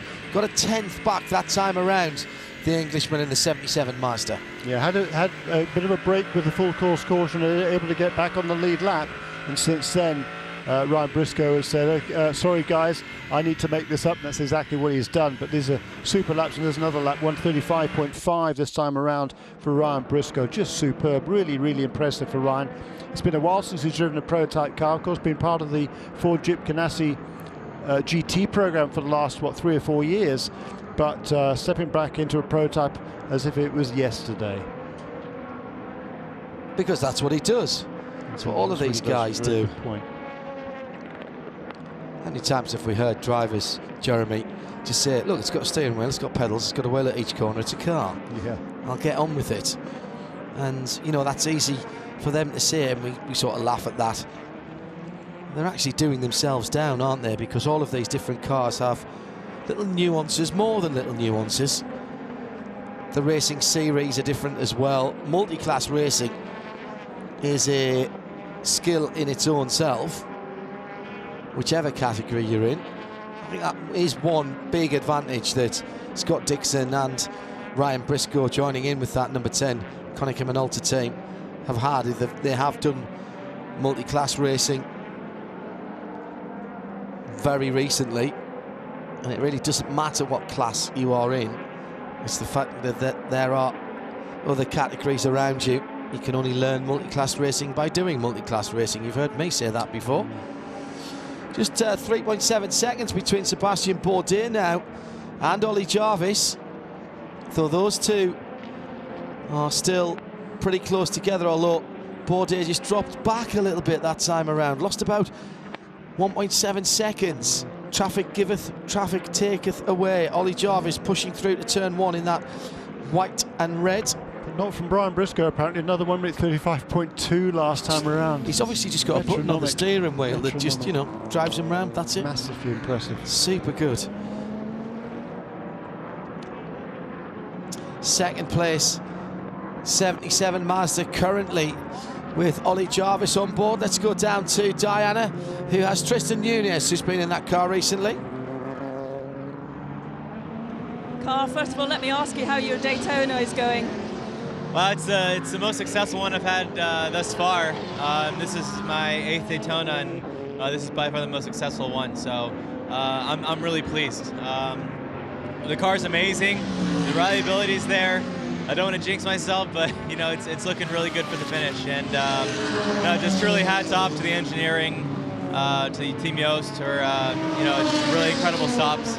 And all my co-drivers have been driving amazing, so it's been a really great Daytona so far. There's 3 hours or so to go in the race. Do you think it's now going to come down to tyre management for the last lot of the time that we've got left? Yeah, this has been a crazy race. You know, it's been a sprint race from the start. Everyone says that, but really this has been an all-out sprint race since the start of the race. So yeah, I think it's going to be who can manage the tires the best. We had a good car in the start of the race at that time of day, so maybe the track will come to us again. I know the caddies were quick at night, so it'll be interesting to see what the finish looks like. But I'm definitely very confident about our Mazda RT24P. There's always lots of information to digest and learn. What have you learned? Just to never give up, really. Everything hurts right now. Feels like I just went 10 rounds with Muhammad Ali, so you got to keep pushing. Luckily when we get in the car, you have the adrenaline pumping, so you don't feel as much of the pain. But we were doing quadruple stints throughout the night, so yeah, it was definitely physically and mentally challenging. But with Lena Gate in my ear, just continue to push, and here we are at the end of the race. How many new sets of tires have you got left? Do you know? I think Lena's been counting track of that. I honestly don't know, but I know we were double standing a lot of tires throughout the night, so I think we got plenty in our back pocket. That's good. Thank you. Yeah, thank you.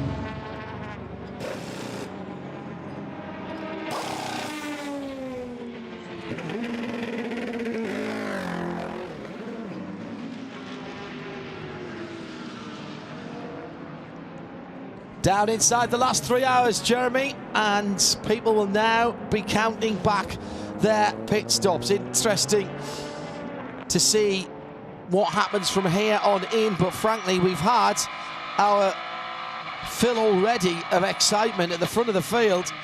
Ryan Briscoe just knocking out these laps around the mid-36s to the low 37s. And 37 flat last time around is one of the slower laps that he's completed. He's been absolutely unbelievably consistent. He has, and Sebastian Bourdais, he's slipping back a bit now in the 3rd position from Oliver Jarvis. That gap was pretty stable, around about 2 seconds. The last couple of laps has gone out to over 5. So keep an eye on that. Jonathan Bomarito continues to slip back. He's regularly 4 or 5 seconds off the pace of the 3 leaders, so that's going to give renewed incentive for Dane Cameron, who is now it's still a little bit more than a lap behind in the number 6 car, behind the number 55, but they will know that they've certainly got enough time from here on to the end of the race to be able to make up one more position. If they get up in the top 4, that's even better than top 5, is it not? Every position will count for points. Second place car in GT11 is in the pits. And that is the 912.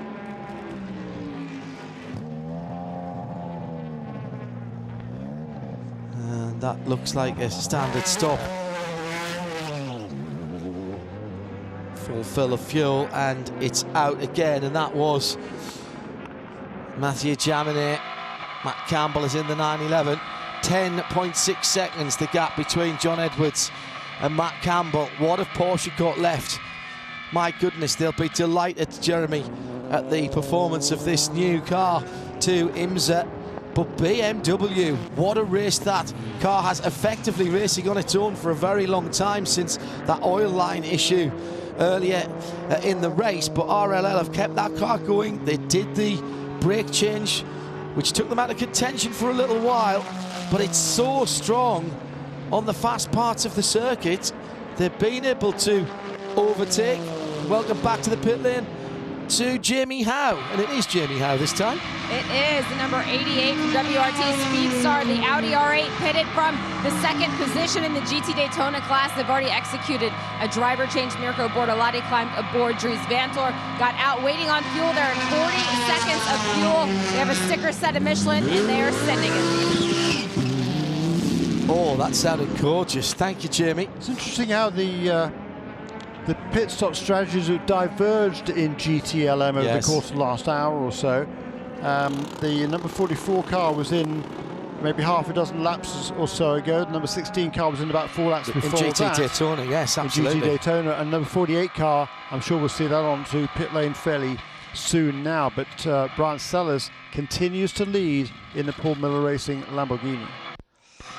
This is an awful time of the race, Jeremy, because you're within touching distance. You probably, for those GT Le Mans cars, maybe 3-4 more pit stops to get you to the end of the race. But nobody can ease up here. The gaps are not wide enough to allow anyone to feel secure. 21 seconds at the front of the field, but, you know, puncture, collision, drive-through penalty. Drive-through penalty, yeah.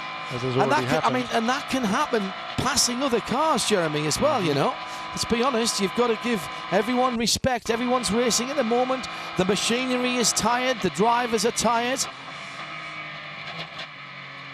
Number 6 still hitting the ground horribly. Ferrari is in the pits, John, out of, well, that would have been third position with the stop a lap ago for the number 912. And once again, okay, number 24 car is in this time around. I can't believe that number 6 Acura, the Team Penske car, is holding together with all that banging of the floor. I was saying last night, Jeremy, you can hear it crackling on the floor. When I was listening on the FM radio, I actually thought that was some kind of static that was coming in. It's not, it's the floor hitting the circuit at high speed. That can't be doing any good at all to the underside of the car, and obviously calls into question what ride height that car's going to have at the end of the race. Diana is watching a Porsche GT Le Mans stop. And in comes the BMW as well. Well, that's lockstep, exactly what we'd expect to see. BMW is rolling. There's the Porsche they came in rolling about as well. 4 seconds apart, John. Well, there goes the BMW. They were off and rolling at pretty much the same time. Here comes your GT Le Mans leader, GT Daytona leader rather. That's Brian Sellers coming to his pit box. They're on the pit lane speed limit at the moment, so difficult to tell what that gap was. We'll keep an eye on the GT Le Mans battle. It's been Porsche versus BMW. Let's go to GT Le Mans and, excuse me, GT Daytona and to Jamie Howe. And it's the Paul Miller Racing Lamborghini number 48. Driver change underway right now as Andrea Calderati gets behind the wheel of the car. Brian Sellers helping him out, strapping in a fresh drink bottle at the moment as they are taking on 4 new Michelin tires, cleaning out the grille. I think the string of cautions helped to sweep the track off just a little bit. The cars aren't coming in with quite as much rubber pickup as they were in the overnight hours, but certainly these cars look like they've been out on the racetrack for 21 hours now as we just crossed that mark. Clean stop, 43 seconds, and they're out. Cut 4 Corvette in and out as well after it was cracked bell housing on that car. I thought we heard Doug Freehand say they'd parked that car. It came out before you came back. I know, but I thought. Oh, since then? Yeah, I thought I must have misheard. Hang on, I can check to see when it was last in. Talk amongst yourself there, Jeremy. Yep, absolutely. 7:29 laps completed. Where are we in terms of pit stops for our race leader? Still about 4 or 5 laps away for the stop for number 10, but it'll be number 5 car who will be the first to make a pit stop, and quite likely, I would suggest next time around, its last lap in on lap 708. That was a little bit earlier than anticipated. The number 5 car at that stage, Jar Barbosa, he was losing a little bit of time towards the end of his stint on a set of Michelin rubber. There it came in, changed tyres. Sebastian Bourdais went out, and he will be therefore in probably 4 or 5 laps before the race leading car number 10. It's been out for 50 minutes since it last went behind the wall, which was a 2 hours and 2 minute stop.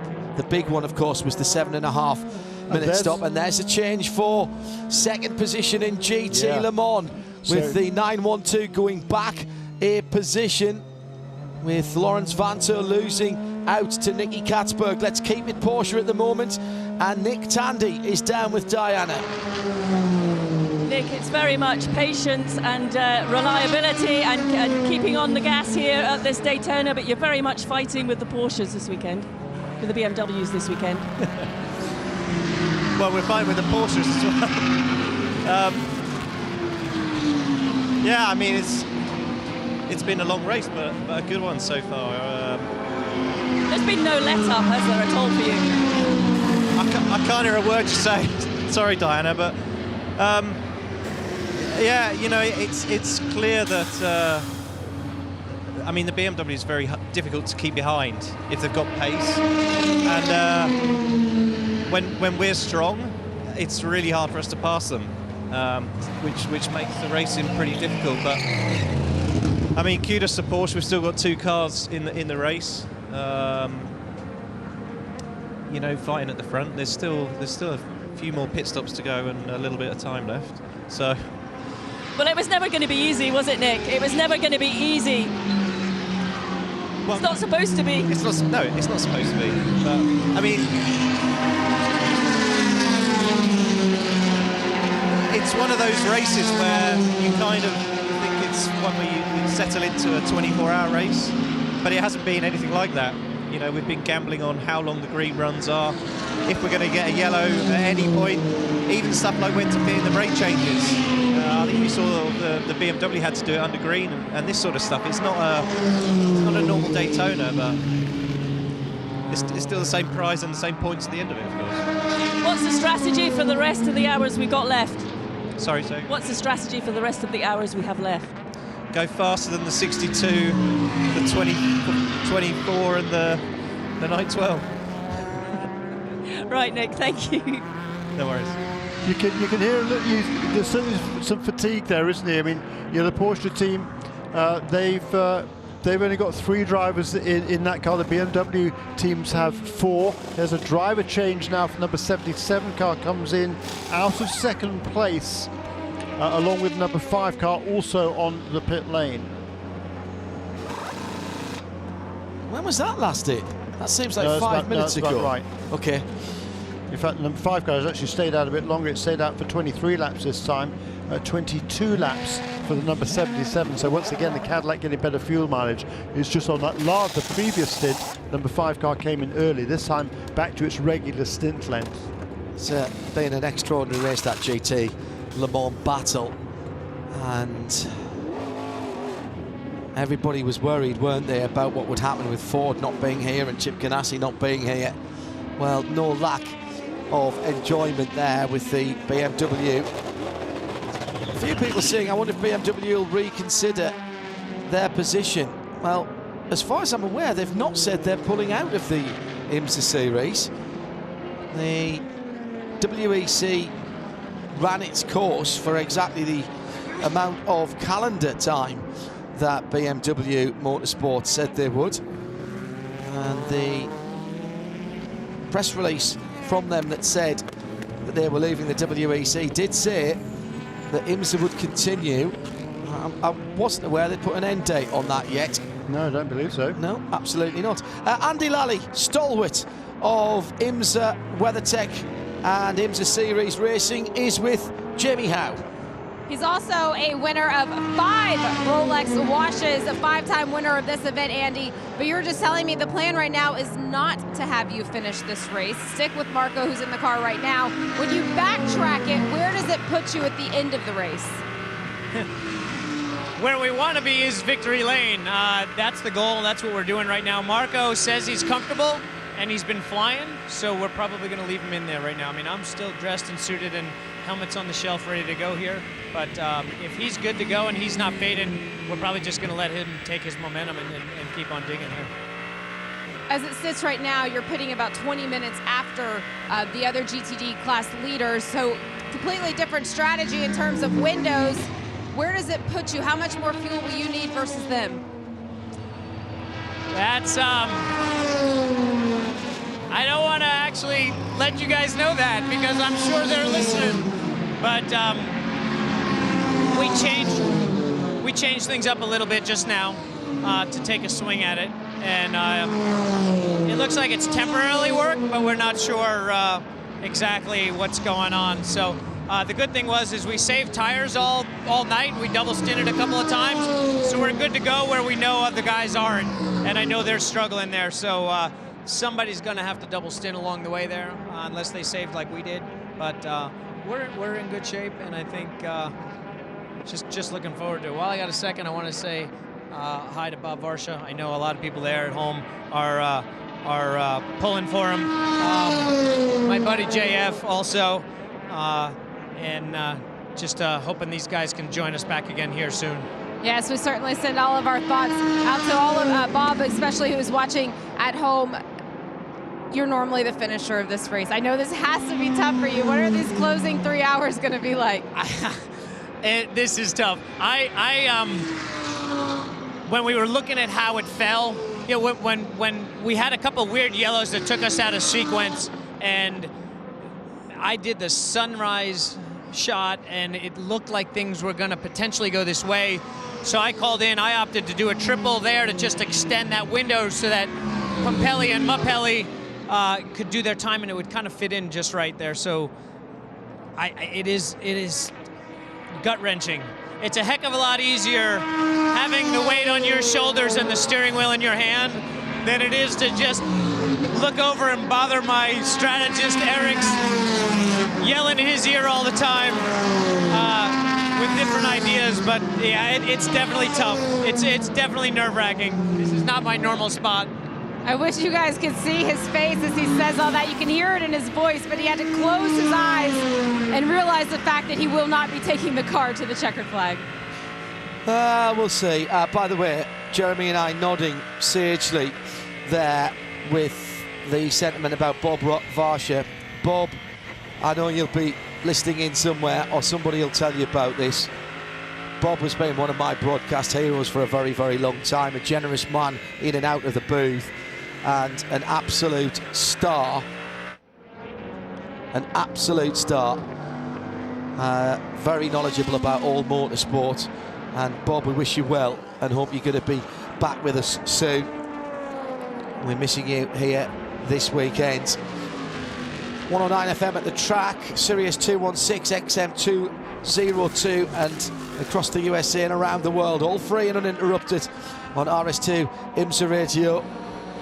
And Jeremy Shaw and John Hindhaugh in the booth as we're heading into the important part of the race, the muddy laps as they say. Steve Patty is here from VP Racing Fuels.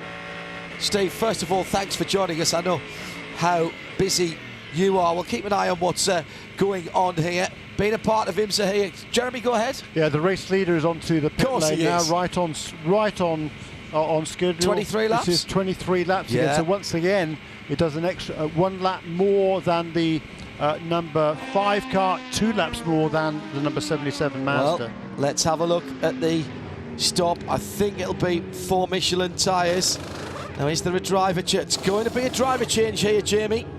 And they told Ryan as he entered pit lane, make sure you leave enough room. You want to get that left side headlight right on the sideboard. He could not have hit that mark any more perfectly. They have to get that door open, give Kamui Kobayashi enough room to get in, give the driver assist enough room to do the belts. They have the door shut. They're getting the 4 new Michelin tires on. That right rear was the last one, cleaning out the wheel wells just a little bit, waiting on that VP fuel to go in. You heard a fire. Well, Kamui Kobayashi was an absolute star earlier on. Steve Paddy here from VP Fuels, a partner with IMSA, of course. My goodness me, what a race this has been. It looks like we're heading towards another record in terms of laps completed. Something like 5 times the length of 5 Daytona 500s laid back to back. That's a lot of your fuel that has been burned up by these 38 cars. Well, it has, and we work very closely with IMSA to formulate fuels that have enough energy in them that it can actually reduce the number of pit stops that the competitors need to make. And the great thing about that is it's more running on track. And the weather's really cooperated well with us, right? So we've not had as many yellows. We're going to look at possible distance records again, and we're just excited to be part of this as John Doonan ushers in a new era at IMSA. At VP Fuels, like all of the partners of IMSA, you're looking at the now, but you're looking at the next week, next year, next decade. I know, for example, in the UK, Castlecombe, Mondello, Santa Pod, just around the corner from me, you have relationships there, you have race fan activation and things like that. But race fuel is only a part of what you do. In fact, your hashtag is more than not just race fuel. Yeah. Not just race fuel is your hashtag. Yeah, John, that's right. You know, for 45 years we've been formulating, we've got over 60 FIA and FIM fuels that are used around the world, from rally to, of course, formulations that we do for IMSA, including new regs coming out in 2022, is the Green Challenge comes back. But we also have the chemists, the same folks in Texas that formulate these race fuels, formulate a line of professional grade oils that are used all over all forms of racing, including marine racing, 3,000 horsepower marine boats, including one that just set a new water speed record. Give yourself a challenge, won't you? Exactly. And then we've got performance automotive products that consumers can buy using, again, the same technology we designed for the Pro Race Series, right over the counters or e-commerce through partners like Summit Racing, 4 Wheel Parts, Advance Auto, O'Reilly's AutoZone, every place that they would buy products for their cars. I drove a Taycan for the first time yesterday, did some laps around here. Electric vehicles don't need fuel, but do need lubricants. Well, they do, and you know, electrification is here to stay. There are obviously technological challenges, but we know that fossil fuels, have a finite lifespan. And to your point, there are a lot of fuels or a lot of fluids inside these cars through gear oils and transmissions and coolants that are all part of reliability and power. And we're in the business of helping race competitors and street owners make more power. We talk a lot about engineering with motor racing. We tend to think of it as metal and oily bits and things that go up and down and round and round. But engineering in fluids, whether it's coolant, fuel, lubricant or whatever, absolutely as crucial as any of the metal bits. Well, John, that's so right. We view fuel, lubricants, and coolants as performance parts. They're actually quite literally systems inside any drivetrain that can either be enhanced or they can be hurt by having the wrong fluids in them. So with all the use of aluminum over the last several years, both in street performance cars and race cars, aluminum, for instance, is extremely unstable and subject to electrolysis. So water is the enemy. A lot of these competitors, for instance, may be using water with wetters in their cooling systems. Water is the enemy of aluminum and a lot of metallurgy inside a drivetrain. So we've got race coolants and street coolants that are non-glycol. In fact, IMSA's looking at one of them as a possible official coolant for the entire IMSA series right now. And the good thing about that is it protects engine parts, adds to reliability, and ultimately adds up to a great show for the fans. Steve, thanks for spending some of your valuable time with us, and thanks for continuing to push the boundaries, all proved on the racetrack, the world's greatest laboratory and testing zone. John, and the greatest possible commentator here for the Radio Le Mans Series at IMSA. And Bob Varsha is also a good friend of mine and of VP's, as is Brian Till. We're wishing both of those guys a fantastic recovery. We love them both. And thanks again for having me in the booth. See you down at Sebring, Steve. Thanks Cheers. for coming in to speak to us once again. Proof, if proof were needed, that IMSA is on the cutting edge of all technology. Relevant for tomorrow as well as today. 2 hours 38 minutes still to go. Another pit stop a few moments ago. Jeremy clicked off for the leaders. Kamui Kobayashi back behind the wheel. Now, Kamui Kobayashi's idea of stroking this home and being patient might not be the same as anybody else's. It certainly wasn't when we were talking about him yesterday and they were saying patience, patience. He said, yeah, I was patient. No, not in any definition of the word that I knew.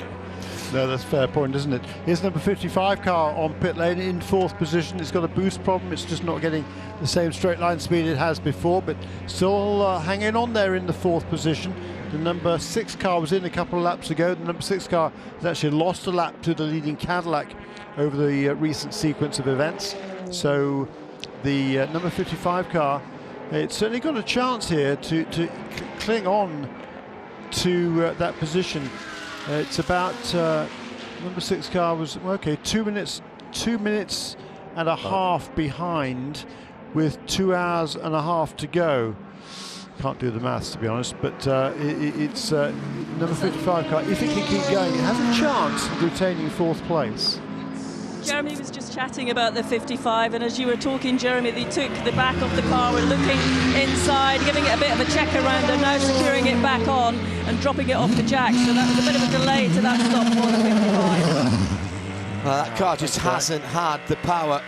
The boost pressure's been causing a problem. It's not going to rectify itself magically. It's going to stay the same or get worse, isn't it? Just a reminder, seems a very long time ago, 20 odd hours ago, it's more action at the International Hairpin. That's the battle for 3rd in GT Daytona. Wright Motorsports against WRT. Porsche versus Audi, all side by side through the kink, and again the Audi taking the inside line and going through. Fantastic piece of battling there. Mirko Bortolotti. The racing, Jeremy, has been absolutely nip and tuck, cutthroat, but so much respect between drivers. Racing room, we often talk about it, asked for and given. Brilliant stuff. I was watching during the night and it was absolutely incredible what was going on here. We're still looking at a race record distance around about 20 laps more than the 2018 mark of 808. Now I interrupt myself then. I've got not a chance of getting back to where I was. By the way, confirmed, Doug Feehan did say they'd park the number 4. The guys have said, I don't think so, boss. Yeah. And it's back out there. Right, okay, it's fine. back out there. that is Corvette racing in a nutshell. Brilliant. There. Brilliant. You know, Doug, guys, honestly, you've done your bit. Don't worry. No, boss, we're going to fix it. I think we can get it back out. No, you've done it. No. Honestly, a couple of hours, it'll be back. Really? Yes. You know that's how the conversation went, don't you? It's got to be something like that. Great stuff. And that's what makes Corvette a multiple championship winning team. It is, isn't it? That attention to detail, really, and just learning as much as you can. And there's always something to be learned when the car is out on the racetrack. And if it's sitting in the pit lane, you're not going to learn very much at all. Look, it's a test session for the number 4 car. Clearly, I'm not sure whether they need a test session because number 3 is running beautifully, and the number 4 car was for most of the race. I think it was number 4 car actually had the fastest lap in the class. But it's been a brilliant debut for Corvette, really, whatever happened. But if they can get 2 cars to the finish line, even better. Kamui Kobayashi completes lap 740. Each of his last 3 laps have been within 0.2 of a second, so he's taken out a leaf out of Ryan Briscoe's book. 135.5, 135.3, 135.3 his last 3 laps. for Kamui Kobayashi in car number 10, and that gap back to the second place car continues to extend just by a few tenths of a second lap, actually more than a second a lap on that last time around. 26 seconds now between number 10 and number 77. But Sebastian Bourdais, he's pushing as hard as he can, but I don't think he's not really making any inroads onto the second place Mazda. You mentioned that lead Ryan Briscoe was able to build up. It came through consistent laps, Ryan. How much of that was done in anger after receiving that penalty that you had to stop plus 60? Yeah, it was frustrating. You know, I wasn't even looking for the red light. You know, we pit from the lead. We left the pit box and I took off. We're down the end of pit lane here, and I was checking my mirrors to see where the competition was, and just never expected that the red light could be even a factor at that point. So, you know, I need to look back at that and see why there was a red light. I just wasn't expecting it, wasn't looking for it. So, yeah, it was a bit frustrating, but we had a couple of yellows go our way. We got back on the lead lap, and then, you know, the car's just amazing. You know, it's handling beautifully. It's very consistent. The guys are doing a fantastic job, and it's just really exciting to be out there turning fast laps. Kamui Kobayashi behind the wheel now. Tire wear and tire allotment has been a talking point in these closing stages. Where are you guys at? Do you have enough tires to single stent from here out? As far as I knew, I think we were one set of tires to the good. In case a yellow comes, we need to throw a set at it. We did a lot of double stinting throughout the night, so I think we're really good now, and the tires are holding on, you know, very well over a stint. You know, it's getting a little bit more difficult as it warms up.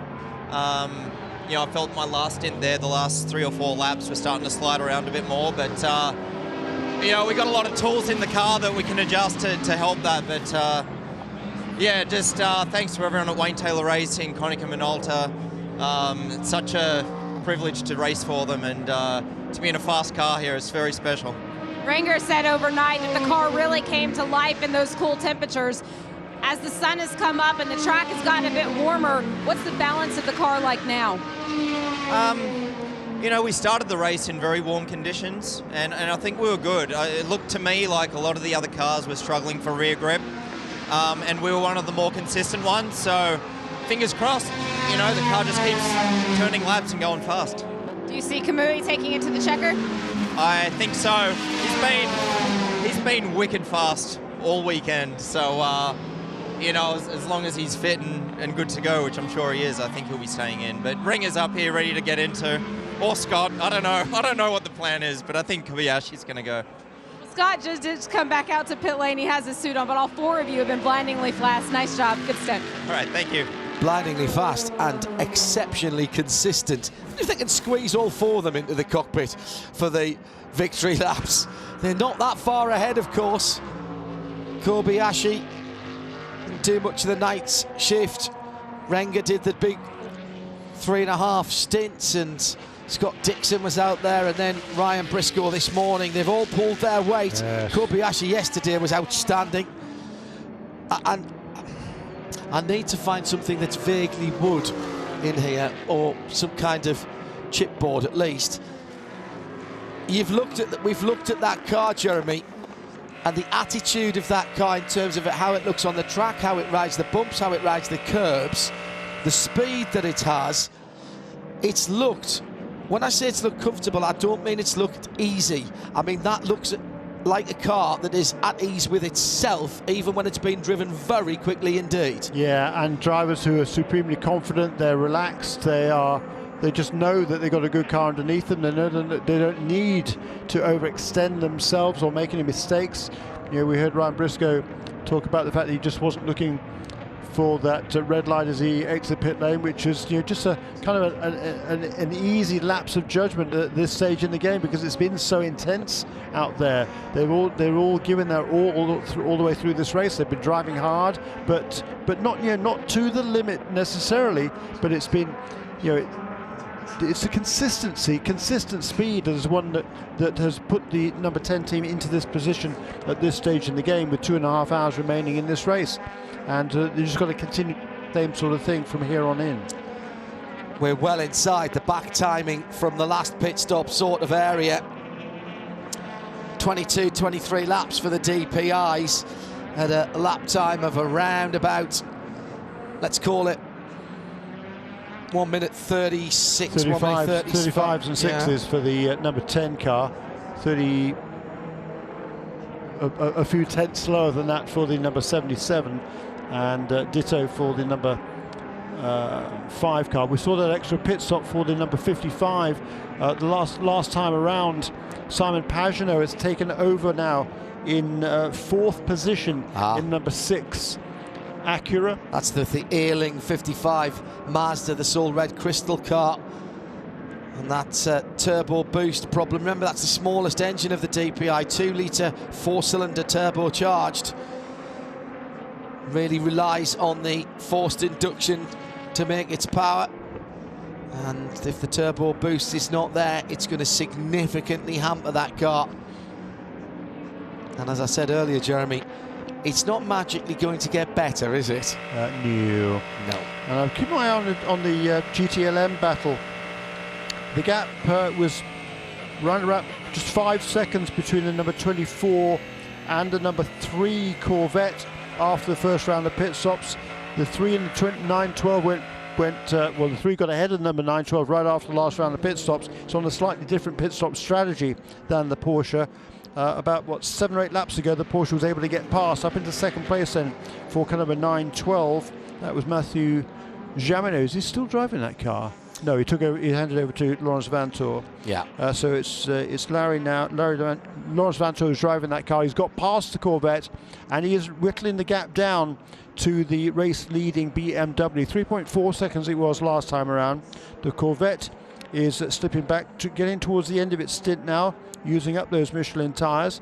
But it's been a really fine run for BMW, and John Edwards, as he's sort of halfway through a stint now. It was in on lap 87. He's done 15 laps since then, and it's going to be interesting to see whether, as the stint goes along, the Porsche kind of comes into its own. It looks after its tyres perhaps a little bit better than does the BMW, and so we'll see whether you can close that gap to the leader. Porsche won't be happy they're not winning.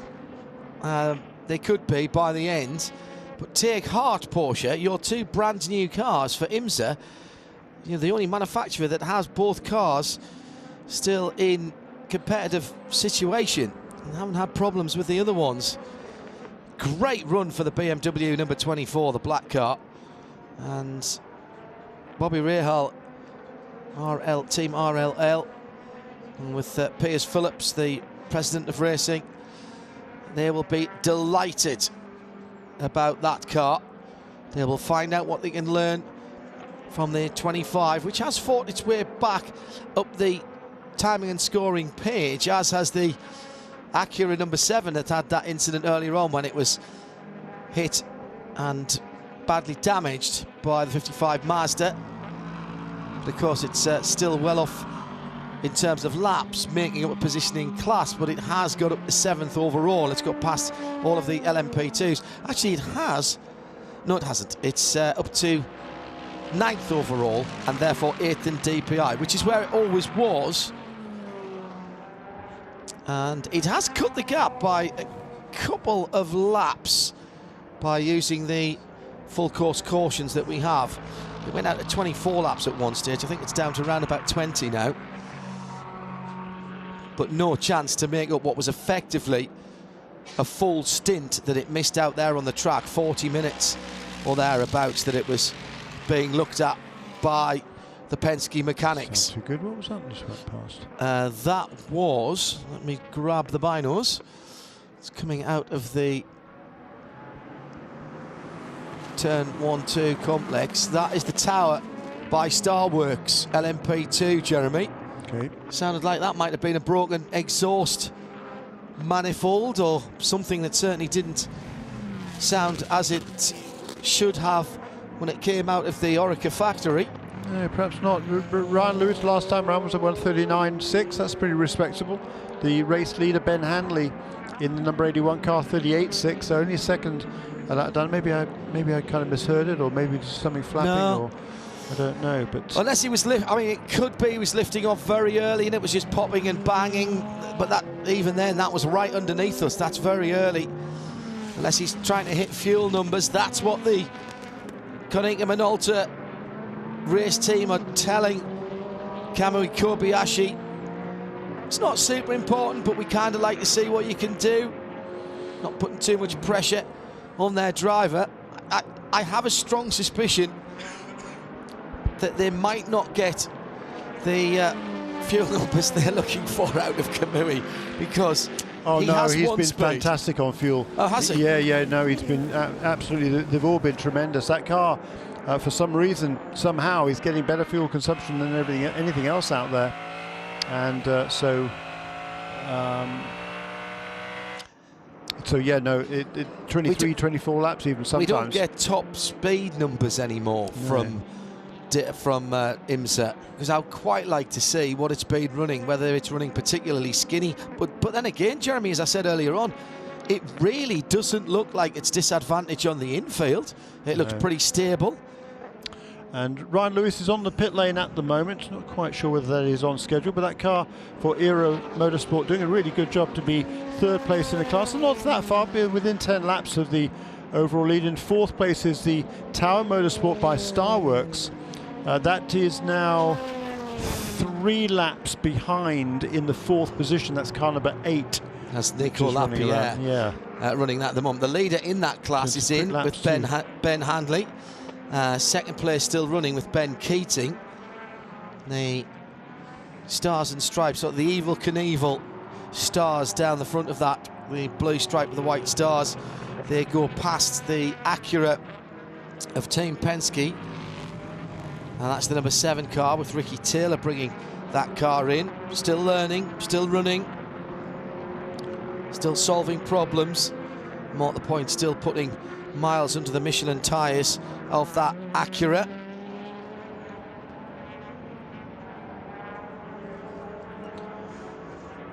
So 32 seconds, and that Acura number 7 is away.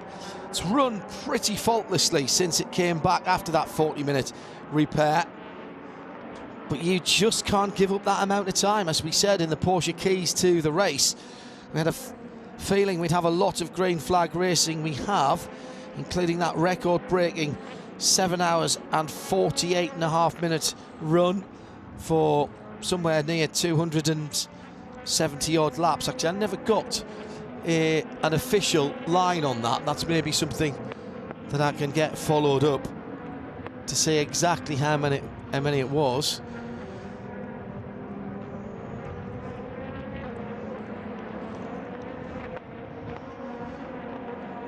There will, I'm sure, be people, Jeremy, that say this hasn't been a classic race. I'd beg to differ, because what we've seen here is some absolutely top-notch endurance performances in a 2020 style, because endurance now is not just about getting the car at the finish. It's about being clean, efficient. It's about the teamwork, but it's about pace and consistency. And everyone who are still in with a chance at the front of their class have done that. And in fact, the only person who's made a small mistake and be able to come back from him is the car that leads overall. Anybody else who've had unscheduled service or an issue have dropped away. 44. They've had a couple of issues. There was another one earlier on. I can't remember what it was now, but yeah, they had to take the tail off the car, didn't they? We were messing about under the back of the car, and then we couldn't decide whether they'd short-filled it or not to try and get it out without losing too much position. There's something else way earlier. Can't remember, but you know, it's certainly hard to come back for any sort of problems like that. But I think it's been an absolutely sensational motor race. I mean, this is classic endurance racing, exactly what you were saying, John Hindhaugh, with the one difference being that this is a modern one because of the reliability being so good. In the old days, you'd have to baby the cars around. Well, this has not been babying at all. I mean, they're absolutely flat out all the way through. You're back in the old days, when I first came here, even you'd be looking after the car, and you'd be several seconds off the car's ultimate pace for the vast majority of the race. That hasn't been the case here at all. Last time around for Kamui Kobayashi, 1:35.5. That's within a second of that car's fastest lap of the race. So, you know, it's been absolutely superb. There's been not a moment to relax for anybody out here. And we've seen these wonderful views of the overhead shots of this racetrack. Just fantastic. Brilliant. Been some really good drives out there. Mirko Bortolotti seems to have spent a lot of time in the 88 WRT Speed Star Audi Sport. He's actually done 193 laps. He's in there at the moment, 5 3/4 hours and a best time of 1:45.3. Not even a tenth away from the very best time in that car, but he has spent the most time in the car.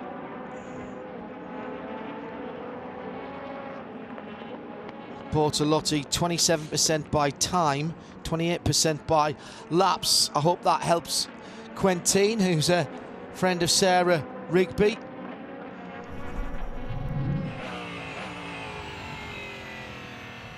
There's been some monster running here this weekend, and no respite, no long full course yellows.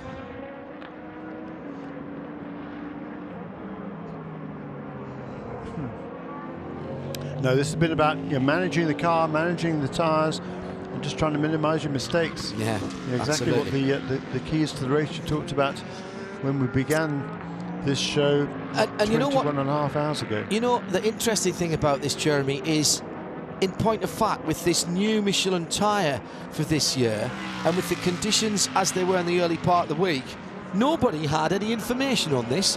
Nobody knew exactly what was going to happen. The Michelin tyre technicians will have helped with tyre pressures. The guys will have not thrown their calculations out the window in terms of fuel, but they've still had to calculate and change and learn as they go through.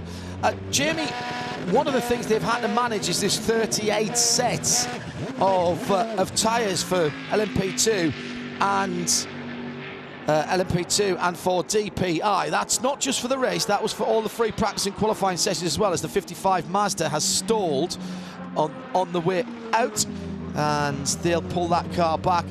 Jamie, you've been delving into tyre allocations and what's left at the sharp end of the field. I was actually checking the sharp end of the field in the GT Daytona category. If you remember when we spoke with Andy Lally, he said they're not sure where they're going to be as far as their fuel strategy goes with that number 44 Magnus Racing Lamborghini. But what he thought their strength was that they knew they had double scented enough sets of tires through the night that they were going to be able to single scent their tires all the way to the checkered flag. He did not think the competition could do the same. I went up and down to the top 3 teams. That's the number 88 WRT Audi R8 team. They have just enough. They said if there's a puncture or any sort of problem or anything, it's cutting it way too close. The same for Paul Miller Racing with the 48 Lamborghini. As it stands right now, everybody's looking okay. So this is going to come down to fuel runs, pit strategy. It's going to be an all-out sprint to the finish.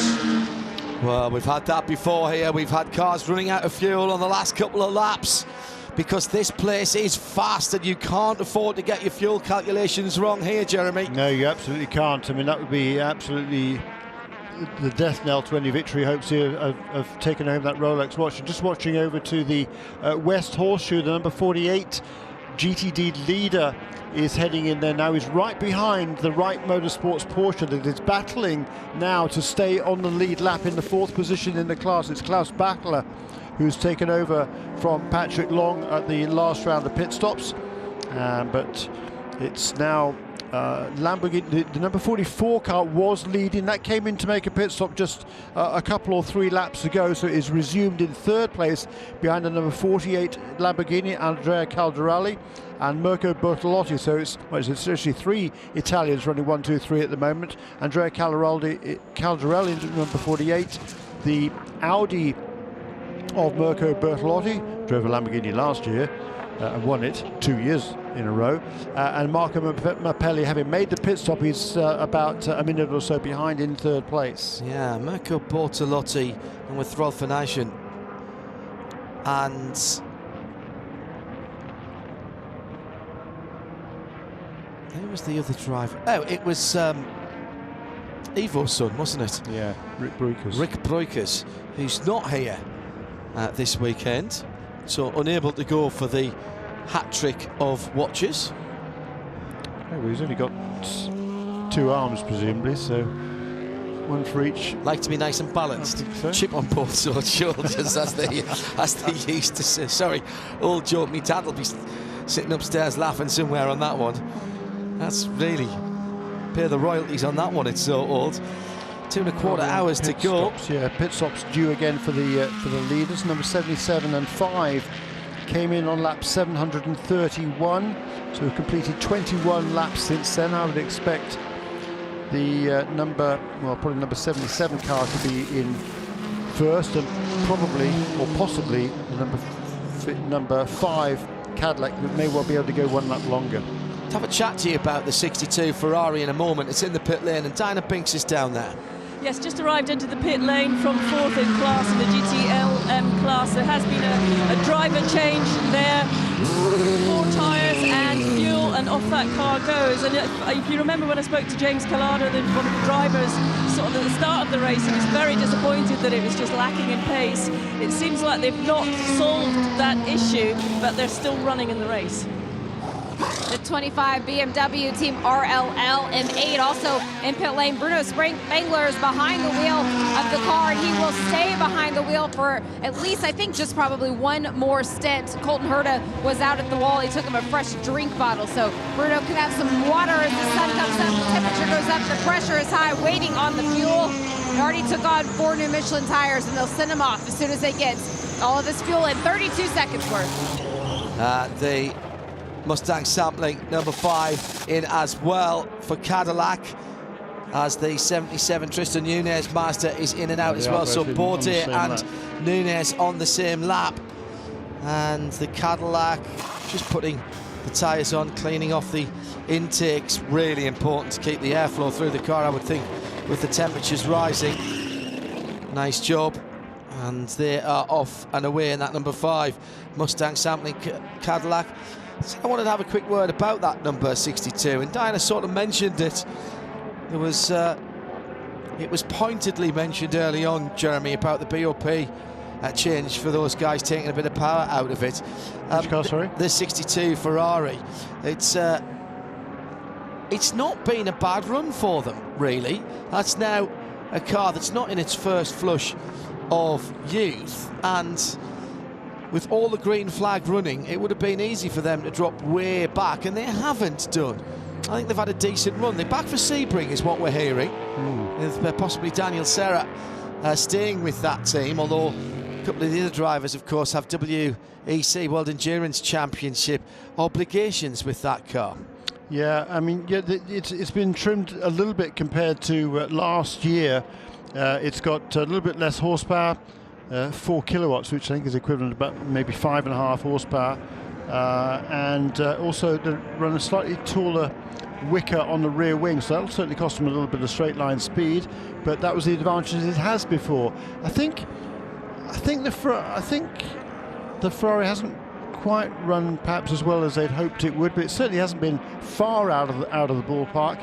And you know, they had a when they came back for Petit Le Mans last year, we hadn't seen the car since Daytona, wasn't it? So it had been away for a long time. It hadn't had any changes in its balance performance. So certainly it was in good shape at Petit Le Mans. There were teams able to take advantage of the fact they were on the slightly good side of average, let's say, in the balance of performance, and came away with the victory. Well, here they've been pegged back a little bit, and they've maybe the pendulum swung a little bit the other way, but certainly not by very much. It certainly isn't as if the car has been outclassed or anything like that. Let's be honest, it's been such a high level of competition with the 4 cars ahead of them. Brand new Corvette, 2 brand new Porsches, and a reinvigorated BMW number 24, who really just haven't made any mistakes, Jeremy. Yeah, no, that's exactly right. And the 24 BMW, I guess, had to make a brake change under green because that green flag went so long overnight. They had to make their stop under green, but it was a great stop. They lost maybe a lap, but they got that lap back, and now showing that car's pace, and also showing good resilience now as we head into the final stages. 2 hours and 8 minutes remaining, and the gap between John Edwards and the number 912 car of Lawrence Vanthoor, the Porsche, that's been around about 5 seconds, give or take, all the way through this stint towards the end of which we are now approaching. 713 laps completed now for the number 24 car and the number 912, just 5 seconds exactly between them. The next Porsche, Matt Campbell, that edged in just a little bit, but has edged away a little bit in the last few laps as well. 11 seconds back to third position. And then the number 3 Corvette, which is on a slightly different pit stop strategy. That stopped about 10 laps ago and has resumed ahead of the number 62 Ferrari, which was in just 3 laps ago. Again, fantastic consistency by Cameron Kobayashi. 136.3 last time around. Yeah. I mean, that car, as I said, it looks right, and the guys are clearly enjoying driving it. When Renger got out after his I say that, and it's Cameron just going a little bit wide over the curbs and onto the runoff area at the exit of turn 6. But when Renger got out during the night, he just said, I was really enjoying myself. It felt good. Everything about the car felt good. The guy said, relax, you're doing fine. And I did. And I went faster, almost by accident. You hear drivers talking and engineers talking about allowing the track and the car to come to you. And sometimes just relaxing a little bit takes a little bit of tension out your arms and your legs. And Renger got out with his trademark beaming smile, Jeremy, having done 3 absolutely quality stints. Yeah, just tremendous. I mean, really, really impressive. Here now is the number 912 Porsche, so out of second place in GTLM. Michael Osborne, I've been listening to a lot of the race, really enjoying it. Great to see lots of green flag action. Hope that Christina was okay after the fire. We haven't heard anything actually as an update from the team, but she did get out of the car herself. Let's hope everything is fine. Best of luck, says Michael Osborne to her and the rest of the Gear GRT racing team. 757 laps then down now for number 10 car. If that comes in on schedule, it'll be in the pit lane next time around, but he's running a little bit more conservative pace now is Kobayashi. He was running low 35s, he's now running 36s. I think he's just been told, look, just take it easy, really go as much as cruise mode as you can without losing concentration. Yeah, maybe save a little bit more fuel as well. That's right, because 23 laps if it's been its regular stint length, okay, until 24 under green flag conditions, and it'll be 23 next time around if we see that car onto the pit lane. Porsche number 912 went out with Earl Bamber now at the wheel, so it's John Edwards, Matt Campbell, Earl Bamber, Jordan Taylor, the top 4, and you would think at this stage that the podium top 3 will come from that top 4 as it stands at the moment in GTLM. Someone's going to be unlucky, and they're not on exactly the same pit stop runs. And there is number 10 car right on schedule. Well done, Jeremy. They're tuned into you on 107.9. Don't expect full driver change there, just fuel and tyres I would expect for number 10 car, John. That looks like a is that a used set? Scrubbed, probably. Scrubbed, yes, possibly. Do you know about the only thing that I can say about that Cadillac number 10 that isn't exactly pristine is they've got a bit of condensation in the left-hand headlight. I mean, it's bearing the detritus of 22 hours of racing, but second place Audi from GTD, John, also into the pits. Mirko Bortolotti's done his fair share. He's trying to put pressure on Andrea Caldarelli. Joe Bradley joining us back in the pit lane, taking over from Jamie Howe. off to Marion's for a spot of lunch before the run to the end of the race. Good morning, Joseph. Mr. Hindhoff is just saying good morning to me. Good morning, everybody. We're going to need a translator here because I'm just chatting to Piers Phillips. Oh dear. From BMW RLL. It's our annual review on North East football, Piers. Oh dear. Let's not talk well, about that. Newcastle United a 0-0 draw against Oxford United in the FA Cup. No way. And Sunderland. Well, let's move on to the racing. Huh? Well, we had Dave Lister here earlier on, who's a Middlesbrough fan. So we have the Holy Trinity as far as football's concerned. I'll come back to you in a second because I wouldn't mind hearing from Piers Phillips, actually. The number 911 into the pit lane. Yeah, so Matt Campbell getting in. I'd expect the Piers Phillips, his BMW in next time around, John, 24. Yeah, and that looks like... did Campbell get out of that car? I'll check for you in a moment. So, Joe, expecting the number 24 BMW, Piers Phillips, the leading car, leading the class. They must be. I mean, it's a game of two halves, to use the football analogy. One car not quite in the fight, but the 24 car very much is in the fight. What a fight that's been for them and the Porsches. Joe Bradley. Thank you, John, and for the listeners from anywhere else other than the North East, you can translate later. Piers, I've kind of made a bit of a tradition to grab you at this point of the race. You came here as reigning champions. As ever, 24-hour racing throws things at you.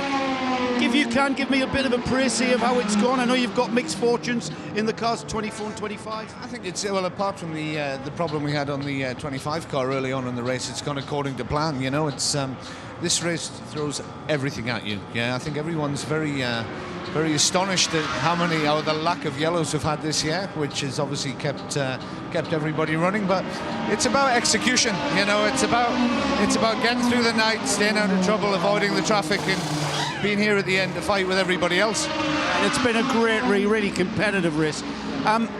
Piers, you've been around motorsport at many levels. What's your thoughts, your personal thoughts, firstly, on the new Convergence release that we heard the other day, and how this is going to take sports car racing into the future? I think it's marvellous. I think it's what the industry and what the discipline needs. I think the chance for the American teams to go to Europe and hopefully the European teams to come here and compete against each other. I think that global platform for all the manufacturers as well. It's amazing. You know, it's motorsport changes, doesn't it? And you've got to move with the times. And I think this is a great announcement. And also from a team perspective, a company like RLL, they must look towards the premier categories and think, you know, we could, you know, get some customers interested, whether that be, you know, the gentleman driver aspect or a manufacturer. Yeah, absolutely. I mean, from a Rahal standpoint, obviously we want to be at the front. We want to be winning outright, you know, as well as in class. And to compete against those other teams and those other manufacturers at that sort of level is what it's all about. You know, we have high expectations and high deliverables, and we want to be there. And arguably, we start the IMSA season at one of the toughest races of the whole season, don't we? And then it's not exactly downhill from here, but it's got exciting prospects in store this year. No, absolutely. I think we're all looking forward to the fight. Obviously, in GTLM, the new cars that are in the mix. Obviously, this is our third year with this M8 BMW, so we know the old girl quite well now. But it's you know, you look at the diversity of the championship and the circuits and how it suits some cars and not others. It's fascinating. It's thrilling, and it's great to be here and competing with the best in North America. And Piers, if you could give our fans a bit of insight, your job here this weekend. I see you up on the pit perch there. You're obviously, you know, engrossed in the performance of the team. But what sort of information? What sort of information comes from the two cars going round and round a racetrack? Well, it's the usual thing, isn't it? You know, guys are talking about balance, they're talking about strategy, etc., and trying to work out how to outsmart everybody else. Yes, and that's why we love it. Thanks for joining us, mate. Thanks, John. Thanks. Good luck, everyone. Thank you. Piers Phillips. Yeah, good insight. So interesting, isn't it? I think he's running one of the cars that he's put. I'll ask you, Joe, is Piers actually doing strategy for one of the cars? And and actually a calling strategy for one of the cars this weekend? I know he's president of the racing operations, that's his day-to-day job, but what's he doing here at the track? Well, I'll ask him that because I'm still with him. We're about to talk football. John's just asking, do you have any involvement? Do you interfere, I think is what he means, with your engineers? I interfere and make sure everyone's doing their job. Because you were, that's where you were. You were on the pit. I remember when you were at SEAT, you were the race engineer. And how did you take the president of whoever you worked for interfering in what you were doing? I ignored him. So you'd be his job, John, then, and therefore his job, to sum it up, is to be ignored by all these of his engineers. Right, seems reasonable. Thank you. Fair enough. Fair enough. You. And while we saw an excellent pit stop once again for that number 24 BMW, the car has come out of the pits and it's got the number 912 looking to go around the outside of the horseshoe, and it's done it again. It's got down the inside, of course, for the left. Outside of turn 5, it has the inside for turn 6. We're going to have a new race leader in GTLM. Oh, that was a quality move again by the Porsche driver, Earl Bamber, taking no prisoners, and he knew he had to get a couple of cars lengths gap up onto the high banks as well. Because here comes the BMW, how close is it going to be? He's going to go down the inside. Earl just drifts gently into the middle of the road and then moves back to the racing line. Now he's got to get a really good exit from the bus stop, and Bamber gets a brilliant exit from the bus stop. Takes what, 5, 6, 7 car lengths out of the BMW, but he's going to need, Jeremy, all of that, because we've seen these RLL cars, and particularly the 24, start to drag it back from round about the middle of turns 3 and 4, which is where he is now, coming out of 4 now onto the tri-oval. And for this lap, I think that Bamber will be all right. So what can Jesse Krohn? It's Jesse Krohn again behind the wheel of that car, and he knows exactly where to put that car and where his strengths, the car's strengths and weaknesses are. Indeed, and he's got to make sure he doesn't take too much out of this fresh set of Michelin tyres in the early part of this stint. That's what John Edwards did a fabulous job of over the last couple of stints at the wheel at number 24 car. Jesse Krohn knows that car is fast. He knows its strengths and weaknesses, as you said, John Hindhoff, and now he's just got to be patient, stick around here, get inches way closer to the Porsche and make an incisive move if and when the opportunity presents itself. We're now inside 2 hours to go in this race. And the key thing for that pass was that Bamber knew he had to get it done that lap before the Michelin tyres came up to pressure and temperature, because he knows that Krohn won't want to push too hard before he gets the car right underneath him. So let battle commence. An hour and 56 minutes on the nose for GT Le Mans victory. By the way, Jordan Taylor is only 10 seconds further back from this battle, and a second and a half ahead of Nick Tandy. 20 seconds further back, James Calato in the Risi Competizione, the bright red Ferrari. Yeah, and the number 3 car and number 62, I think everybody's good to go here on it'll be what, 2 more pit stops. I think 2 more pit stops, but the number 3 car, if that can manage, I'm not quite sure, that might be just outside it. Number 62 car I think is good to go on that strategy. Is it 2? I can't think. 2 hours to go, doing about 50 minutes. I guess that's 2 more stops, isn't it? Yeah. But the number 62 car certainly is going to need less fuel. Number 3 car, well, if that can reach that same window to get to the end with 2 stops from here, after that out of schedule stop an hour or so ago, after the off by Nicky Katzberg, then I'm sure they would have back-timed the race from there to ensure they didn't come in. They came in with the timing such that they could get to the end on a certain number of pit stops, which I think at that stage would have been 3 more. Yes, that would have been that would hopefully have been the tactics. Meanwhile, back in GTD land, as we see that gap between the first 2 in GTLM, it's remaining, 10-15 car lengths. In GTD, as the battle for the 3rd and 4th rages on in GTLM, with the Corvette just ahead now of the number 911 car, so that's closed in quite rapidly over the last couple of laps. It was a couple of seconds not too long ago. Now it's a couple of car lengths between the Corvette and the Porsche. as the LMP2 car leader goes through. Pit stop there was a little while ago for number 48. That has put number 44 car back in the lead of the race in GTD by 1.2 seconds. Excuse me. All of 1.2 seconds, yeah, exactly, Jeremy. over number 48. So it's Lamborghini 1-2. Mirko Bertolotti is now 16 seconds back in the third place Audi. We're at that stage, Jeremy, where you start looking at the stories and what might happen. Corvette's just ahead of Nick Tandy, and Tandy's coming. This is for third place on the GT LM podium, the final step. Tandy commits to the inside at turn 1, then drops to the outside. He'll try and square the corner off and get on the power earlier. It's exactly what happens. Through 2A, the little kink. Now down to the international horseshoe. Tandy shows the nose of the car and gets down the inside. That's great driving from Tandy.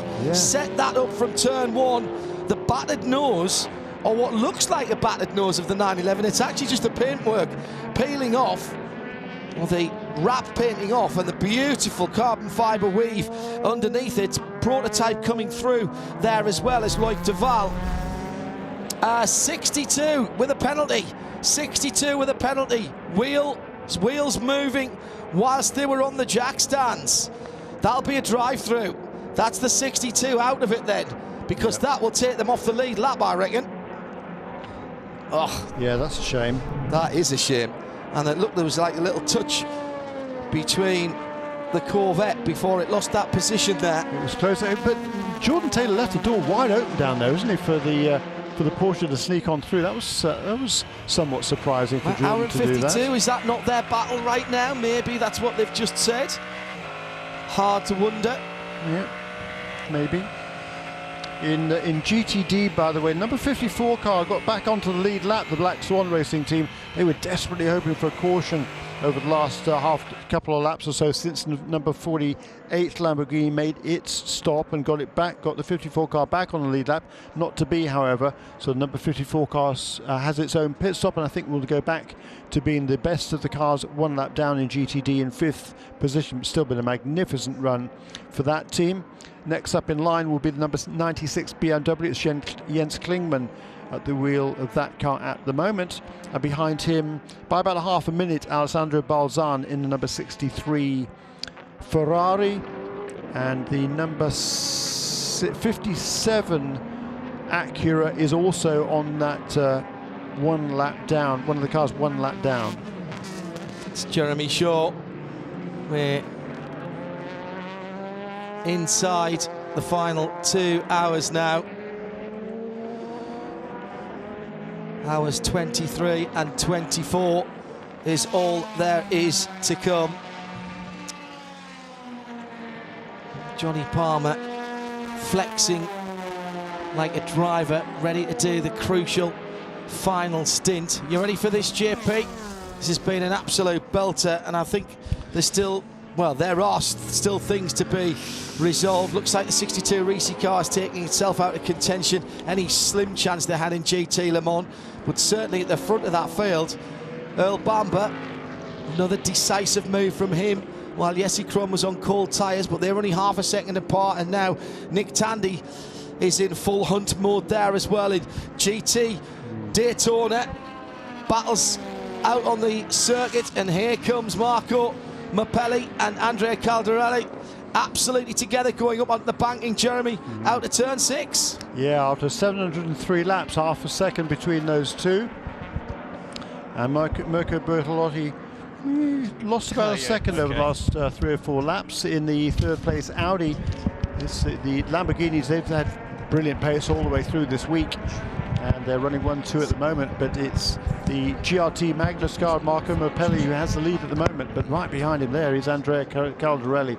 Nose to tail, the two Lamborghinis go through the bus-up on a really good run by Caldarelli. Got a much faster exit, but he's not quite able to sneak alongside number 44 car there on the low side of the banking coming around 3 and 4, but absolutely nose to tail. There's no more than a foot or so between those cars as they come up toward the tri-oval.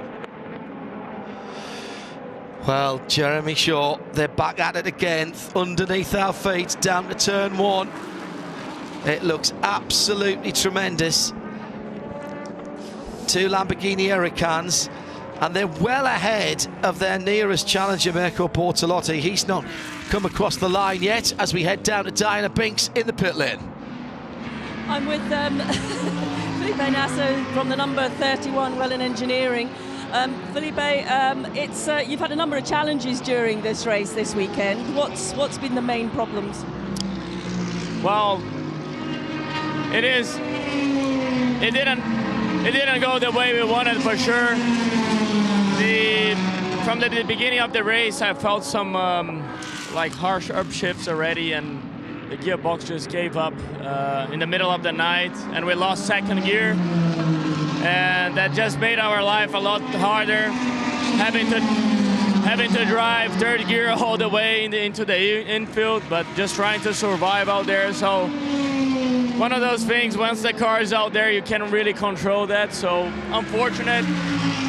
I feel sorry for the guys because we made, so much preparation over the past months, and all drivers, myself, mechanics, and it's hard to see the Wellen Engineering having a tough time, but that's racing, And I'm sure we're gonna get another opportunity soon. I know that you always try and deal with all the challenges as they hit you, and it's clearly very frustrating, as you say, good team of drivers, good team here, but you have to keep going, don't you? You have to keep trying to find a solution. Yeah, I mean, the race is not over, so I'm gonna get back in the car, and when I'm out there, I'm giving the best, for my boys over here, and again, racing bites you back. I would love to be back here at Daytona and win this race. That's for sure the aim in the future.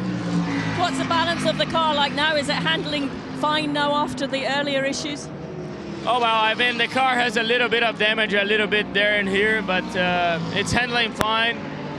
But it's never going to be perfect, right? So,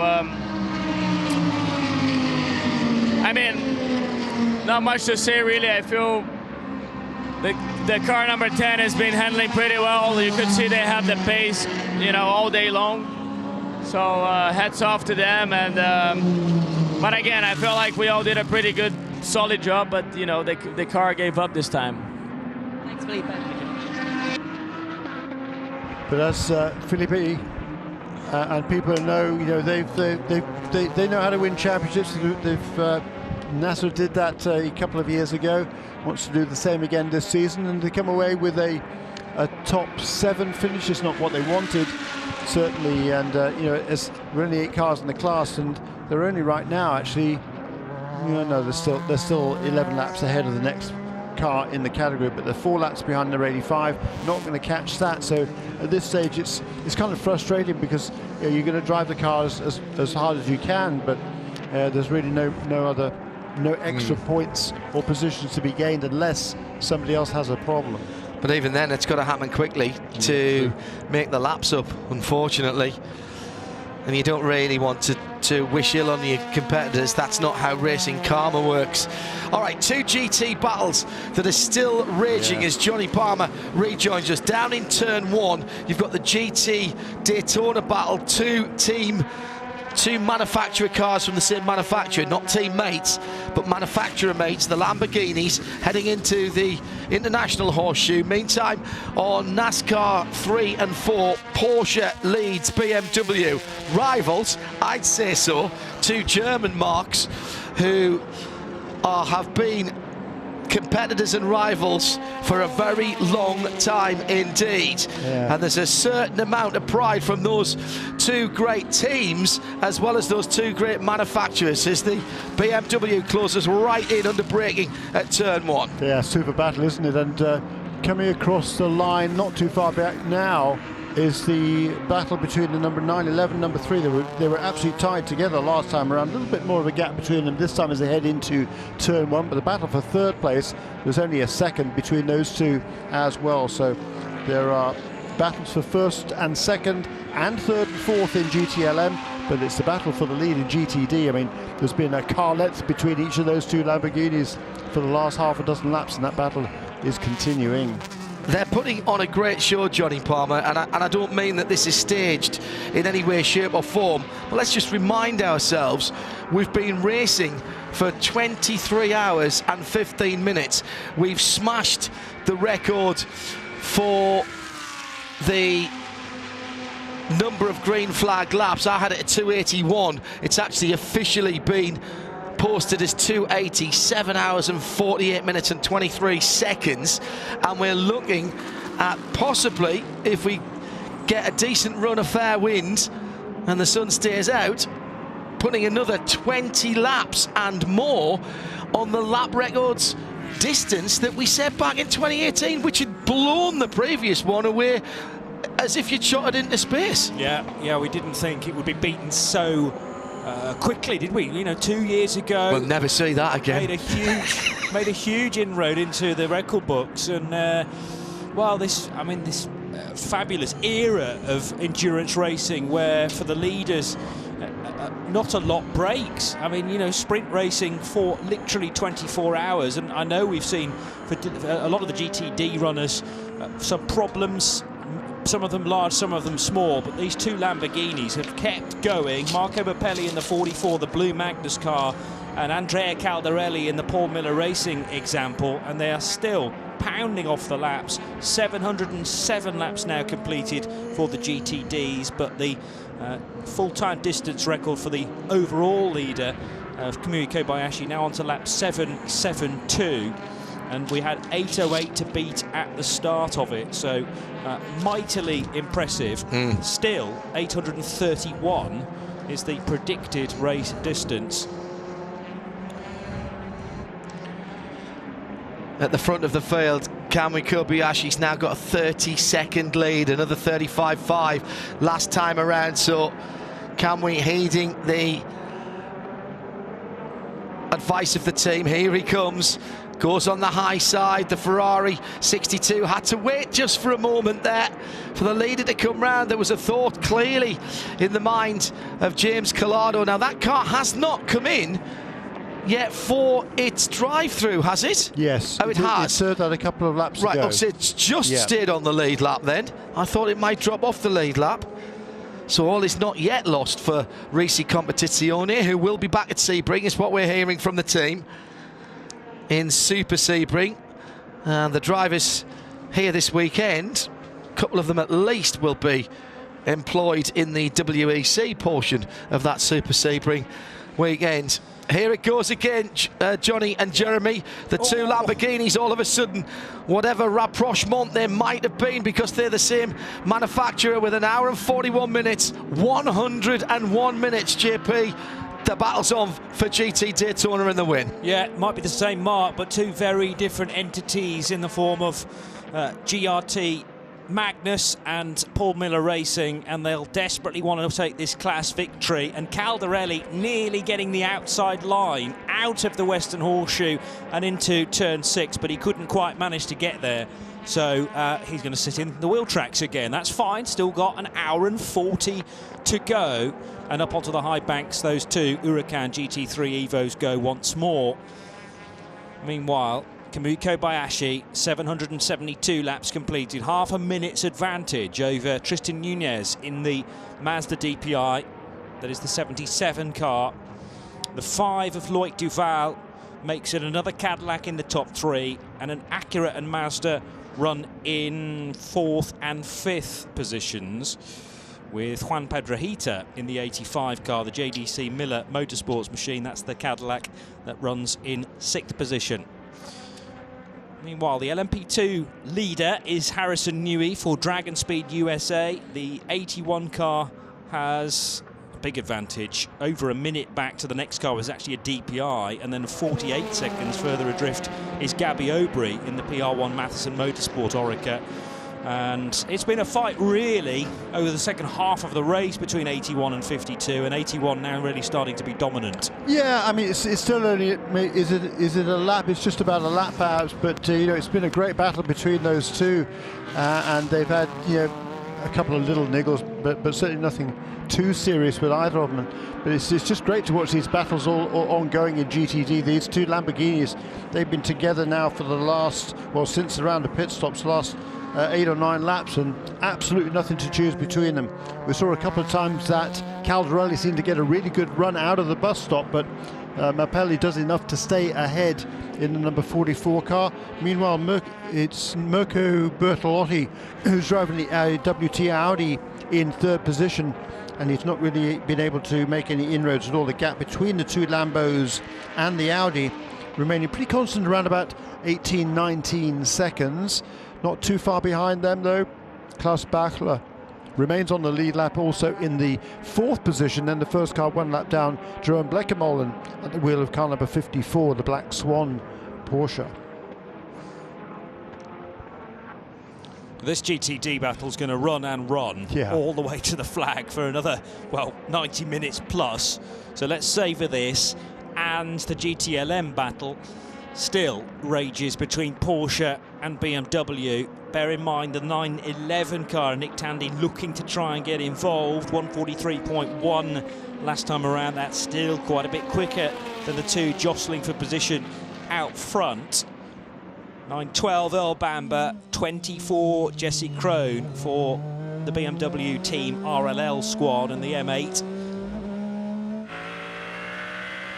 No, that was a brief glimpse of the 4.2 litre flat 6 in the middle of the Porsche. Oh, it's very tight indeed at the International Horseshoe, and the race leader overall getting bottled up briefly behind the two GTLM leaders. There was overlap there for Jesse Krohn, just getting his front wheels level with Earl Bamber's rears, but no way through because it was so tight as the Konica Minolta car was trying to squeeze by on lap 775.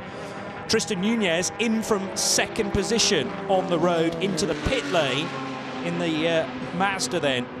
Number 3 car is out of 4th position in the number 3 Corvette, in making its pit stop there with an hour and 40 minutes to go. I think he can get to the end from here with just 1 more pit stop. So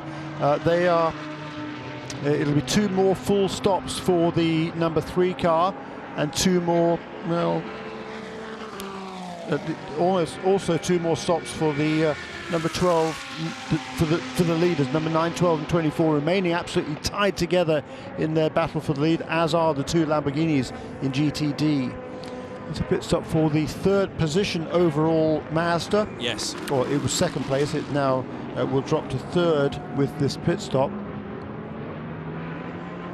Yeah, so the 5 car briefly back ahead, despite the fact that the Mazda's not really got the speed of a couple of the Cadillacs. It had wedged its way between the two prior to that stop. So Loic Duval now with an opportunity to see what he can do to reel in the race leader. But the problem is it's Kamui Kobayashi driving the number 10. That's right. He's so fast in comparison.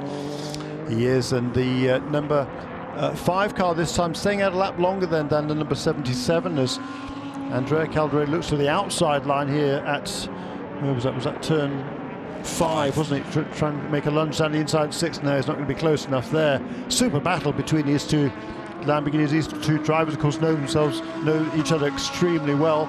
They've been teammates at Lamborghini for quite a long time. For this year, Bertolotti, who did a lot of development on this Huracan, is in 3rd place behind them. But Mappelli and Caldarelli, again, they've known each other for a long time. Yeah, Marco Mappelli, the 32-year-old Italian, who was an Endurance Series champion last year in the SRO European-based championships, and Andrea Caldarelli, his reputation precedes him as well. Mightily impressive through various categories, including a bit of Super GT. I believe one of Mappelli's other claims to fame is a lap record of some sort around the Nordschleife as well.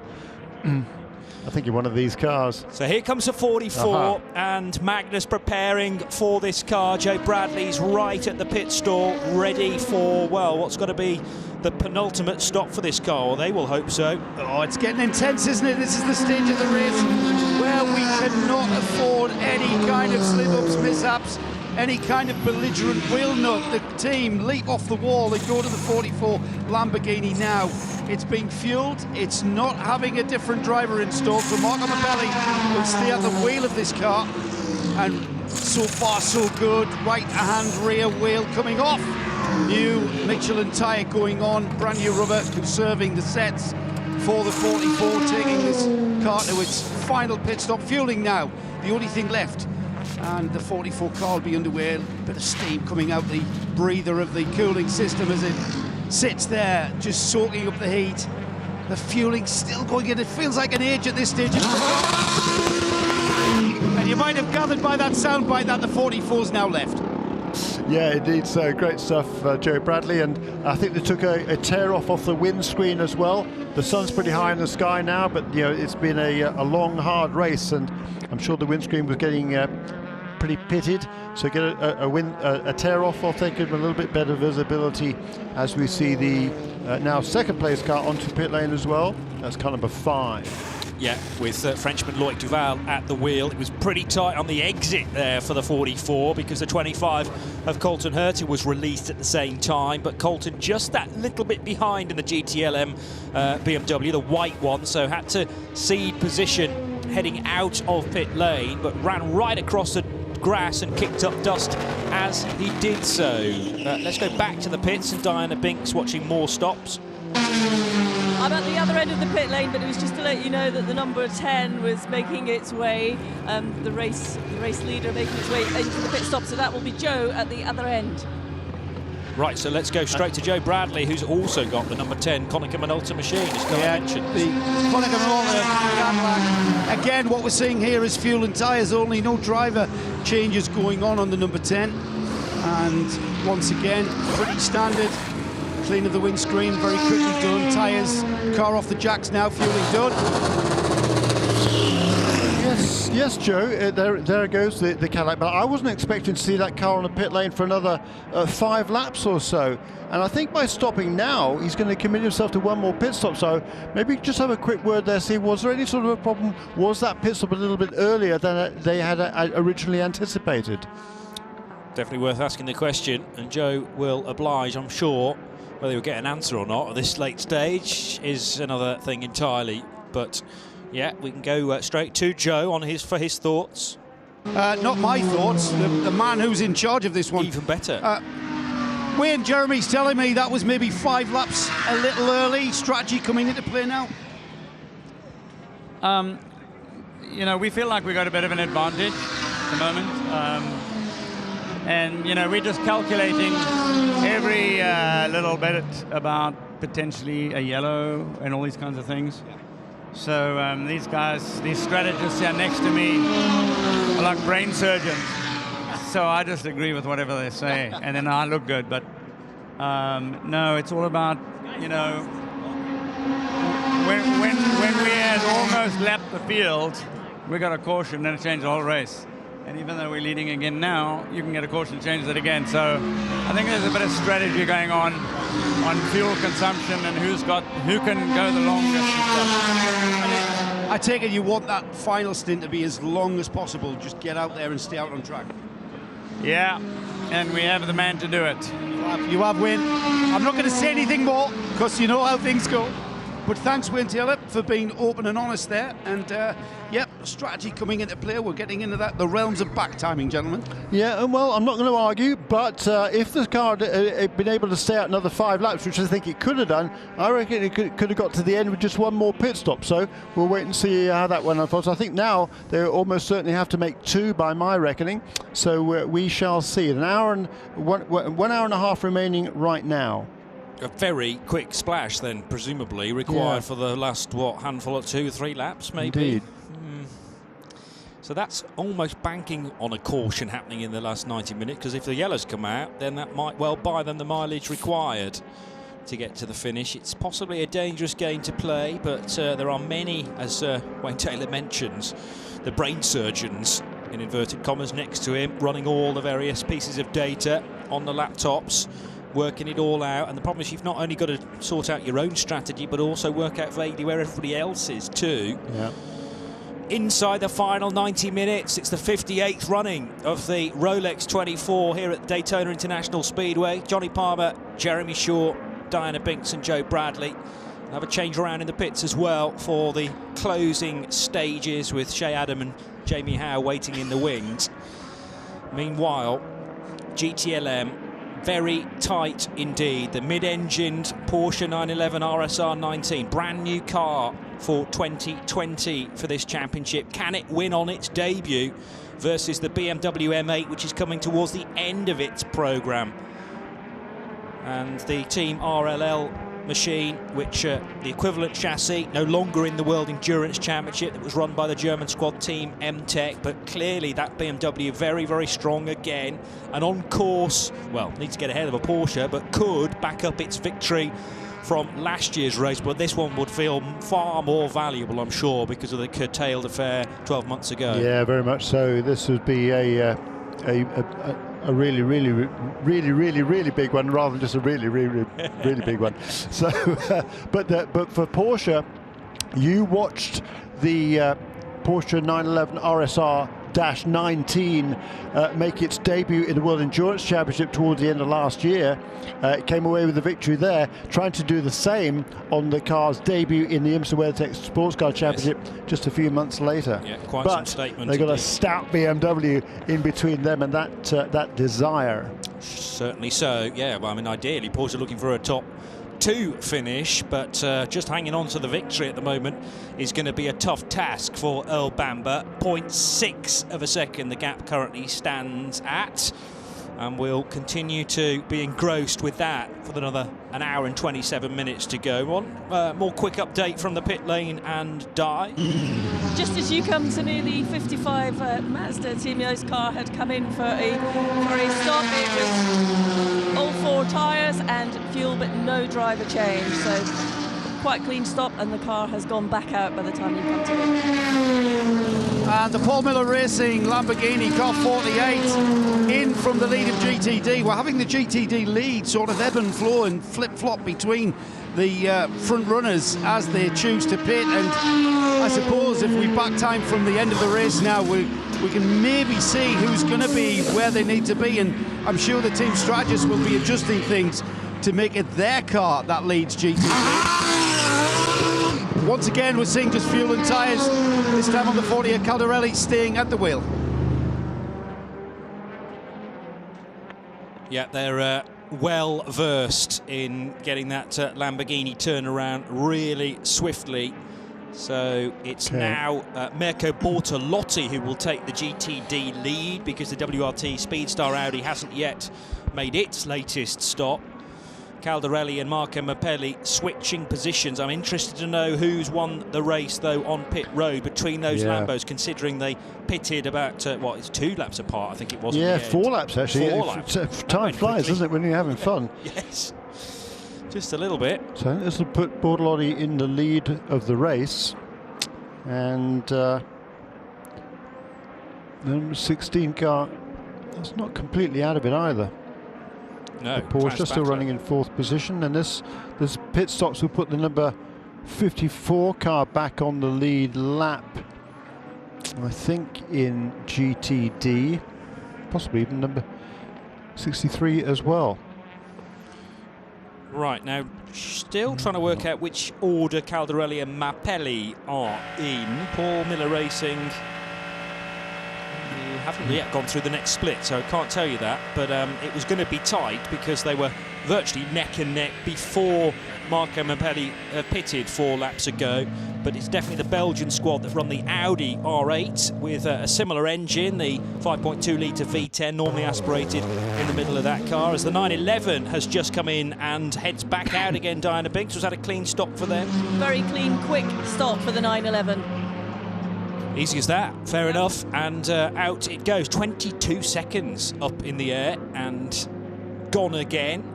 All of these GT cars pitting now, though, will have to take one more stop, because GTLM machines, what's their stint length like? Again, about the 55-minute marker for a GTLM, Jeremy?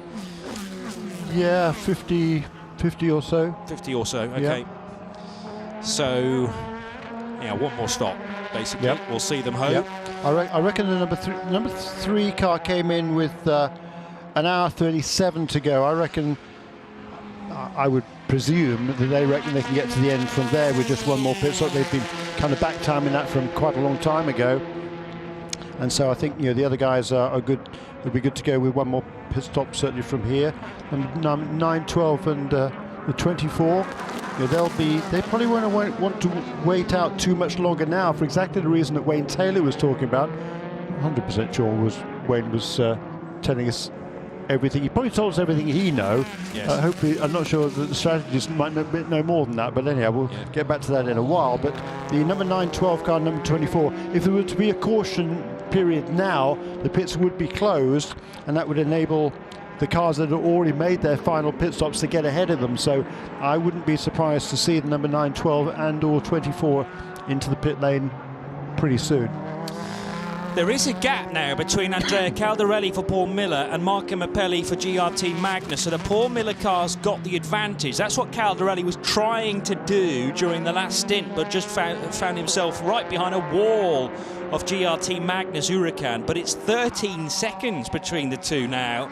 So was that a short fill on the Paul Miller racing car to get it track position and maybe extend the gap?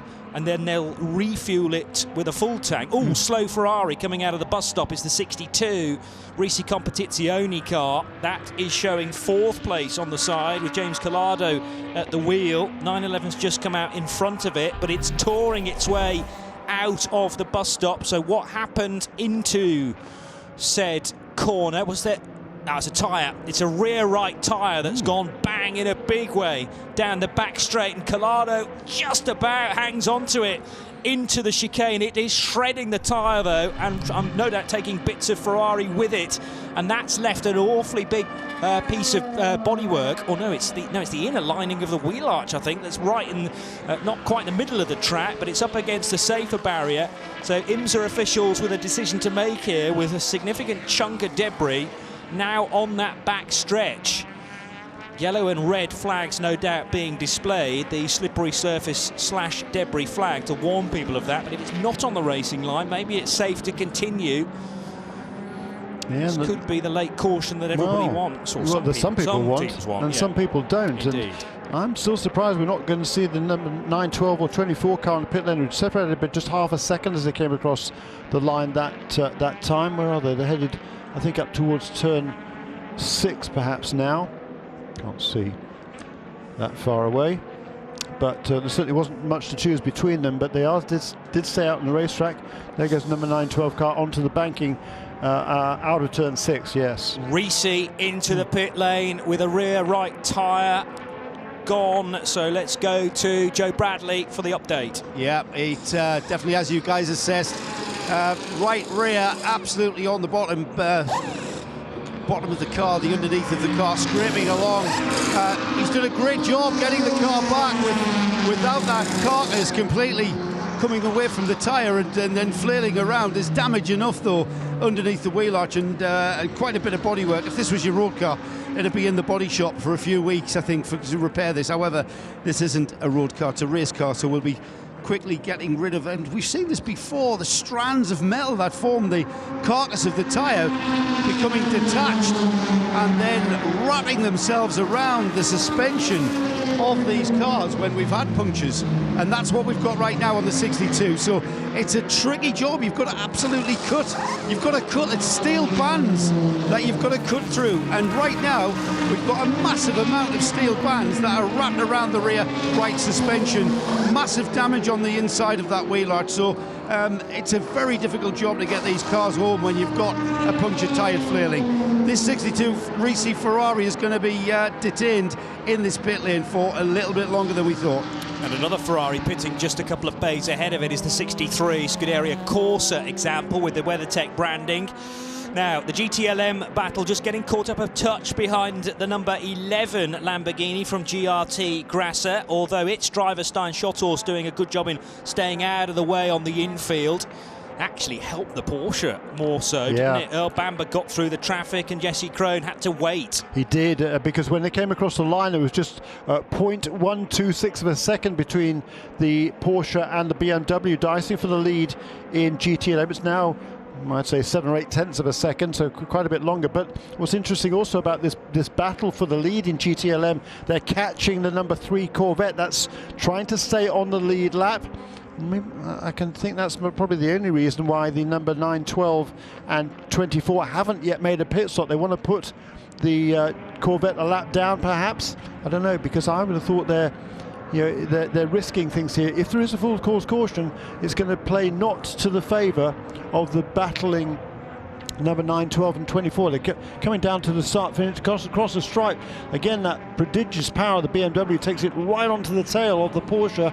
And the Porsche got a little bit of traffic to deal with through turn 1, but he's able to maintain his edge. They got a prototype car past the BMW as they head toward the International Horseshoe, and right ahead of both of them is the number 3 Corvette. That's Kamui Kobayashi, the race leader, slotting his way through and past the BMW, now past the Porsche, goes the Japanese, slipping up the inside at the left-hand kink on the infield. A couple more cars to negotiate, and then he'll have a bit of clear track ahead of him. What about the 62? Work still going on, Joe Bradley. Well, we've got the right rear wheel onto the car. There's extensive damage at this point of the race. We can't really do anything about that, and it's a little bit more than aesthetics. Lost a bit of the splitter off the rear, the bits of parts off the diffuser. We've got no doubt got an overheating engine. You know what? I think, from the body language of the car, no urgency. Driver undoing his belts. Driver getting out. James Collado getting out of the car. I'm not sure whether the day is done for the 62 Risi Ferrari and whether or not we're going to put this car away. I'd say we are. I'd say this was done. That's a shame. They've got. I can just read James Collado's gait as he wandered to the back of the car. 12 laps that car has in hand over the 25 BMW. It was delayed a long time ago, Joe. James is taking his helmet off now. James, sterling job getting the car back. What's actually finished the car, though? What was the decision there to finish the car? I think there's damage. Obviously, it's probably too much to carry on, but we also don't see any sense in carrying on. It's upsetting. It's quite negative, but we're driving around flat out, risking everything, and we've got no chance to win on pace alone. So, it's better just to call it a day. I think I'm actually quite happy just to get out of the car, and we stood in the pit lane here. We are, remember where we are. But so it's unfortunate for the team because we came from such a good Petit Le Mans, but they just didn't give us the performance we needed to be at the front this time. So c'est la vie. Next race, we'll see what we can do. Yeah, I was about to say, James, you guys came into this a little bit deflated after that BOP was handed to you. I think last Thursday, you guys were a bit deflated by that. Yeah, I think we pushed a little bit in the Raw. We wanted to see what we kind of had, and that ultimately affected us going into this weekend. But I think fair play to the others; they got so much in the pocket, and that's just part of the game. And we were flat out from pretty much as soon as it got dark, really. So we knew we didn't have a chance, and we were risking a lot of things, but. That's it. That's the way racing goes.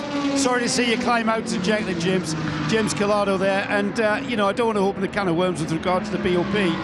But like James said there, guys, he said we maybe showed too much at the Raw.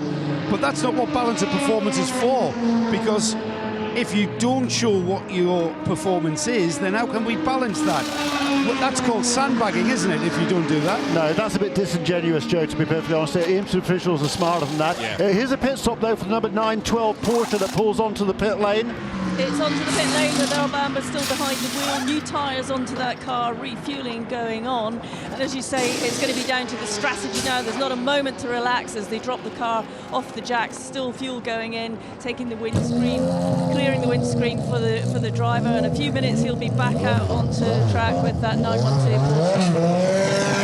Porsche. fabulous noise as it launches back into the race. But I mean, we've had this discussion about balanced performance many times. Regardless of what teams are up to, the data. No, forget the reads sandbagging. That's old. That's old news these days. There's much more data than is available. To have that of any effect whatsoever. No, the Ferrari had an advantage. They trimmed that advantage, and this way, they haven't quite been able to overcome that. So that's the way things go. As I said earlier, a little while ago, the boot was on the other foot at the Petit Le Mans, where the Ferrari clearly had an edge. He wasn't complaining then, was he? No, certainly not. And the thing is, there are various settings, notches.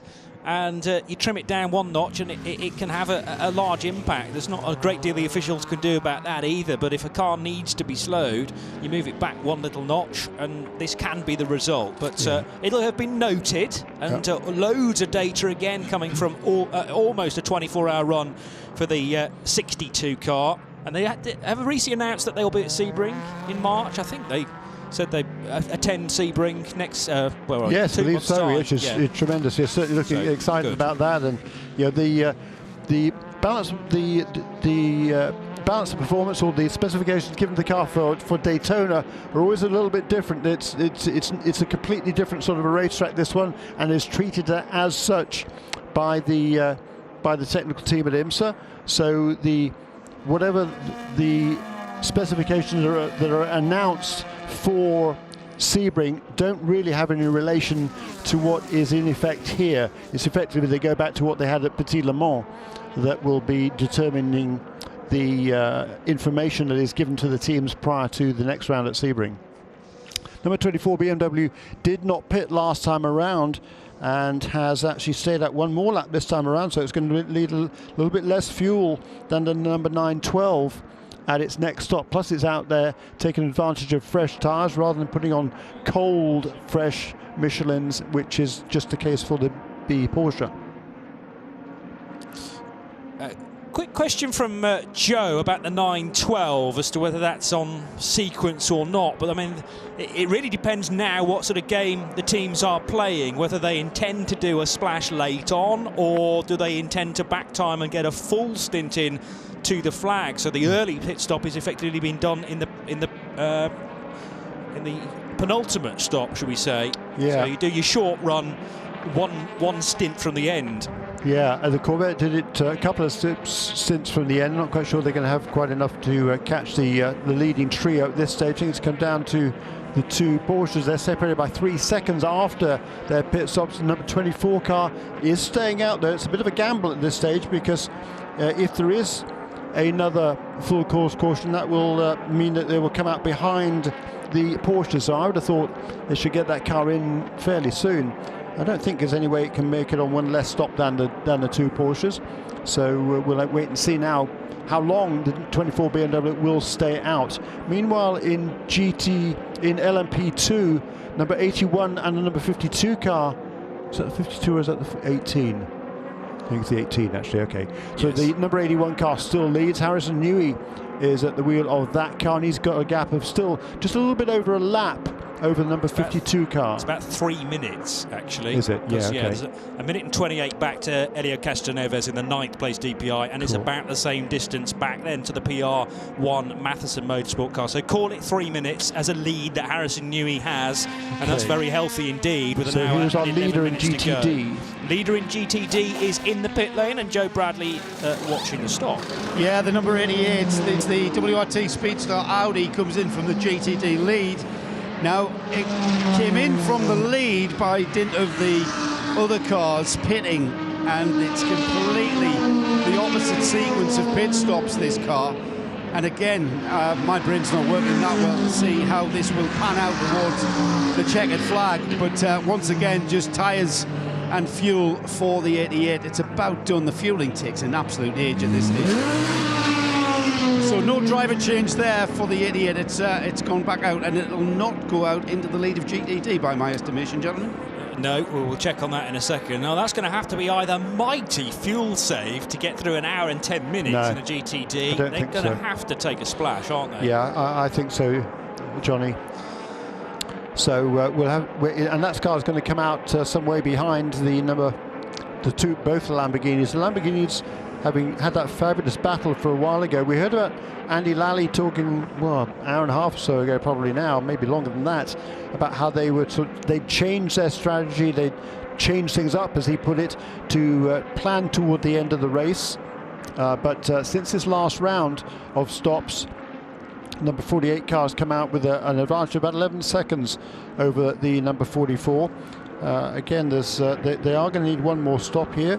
Number 44 car came in 4 laps before number 48 on this sequence, but the question is, have they kind of put an equal amount of fuel in for 2 stints to the end, or is there one stop where they're going to take on less fuel than the other car? So again, that's all only going to become apparent when we see the car onto pit lane next time around, or for its next stop, I should say.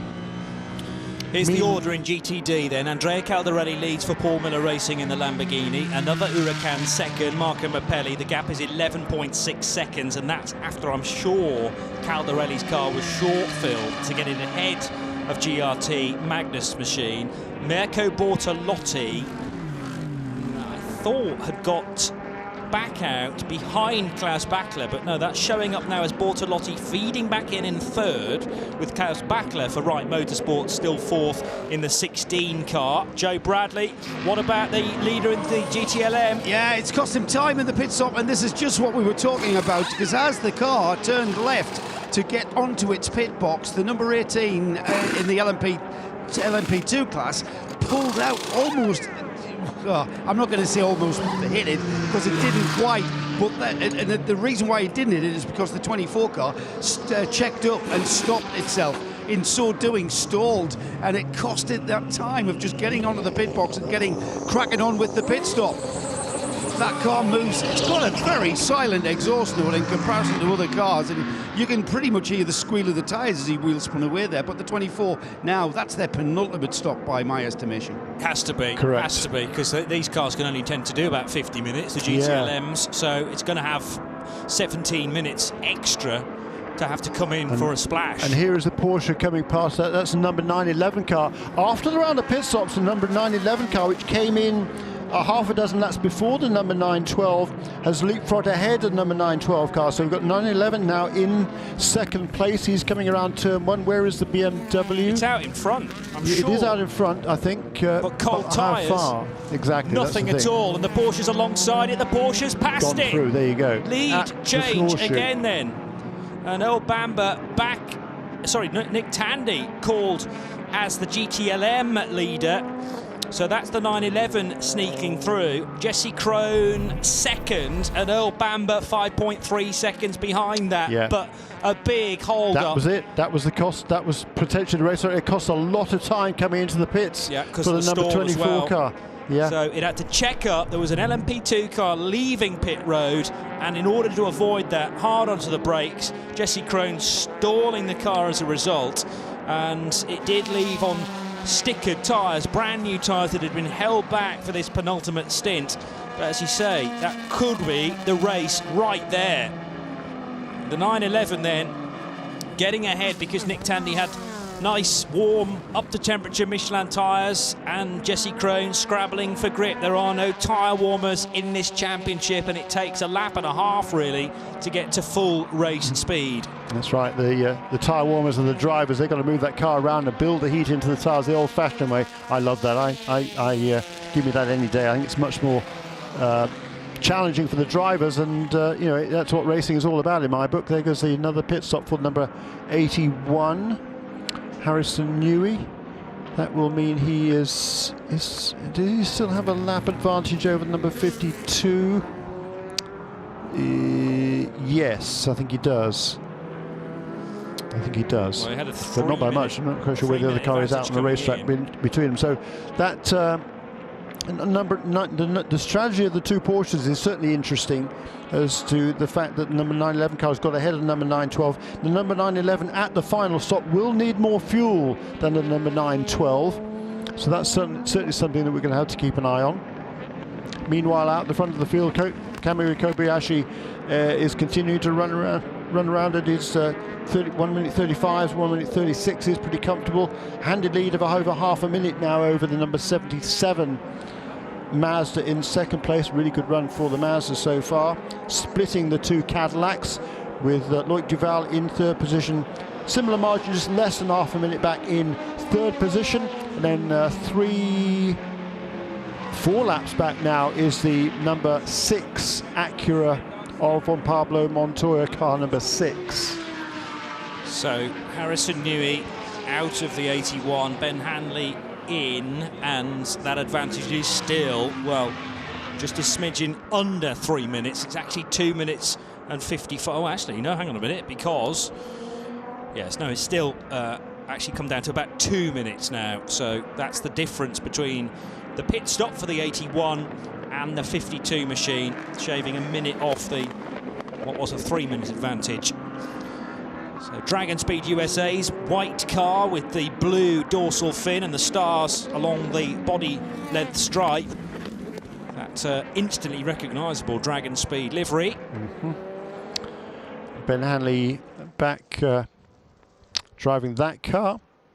Yeah, still it does have a 1 lap lead, I think, over the number 52 car. Still Ben Hanley, then he'll bring that car home to the finish from here. Here's the gap between the second and third place cars in GTLM. The BMW came out of the pits in second place, but as it came across the line this time around, it was 4 or 6, but he actually lost a second and a half on that lap compared to the Nick Tandy BMW. 6.2 seconds the deficit the BMW has over the leading Porsche.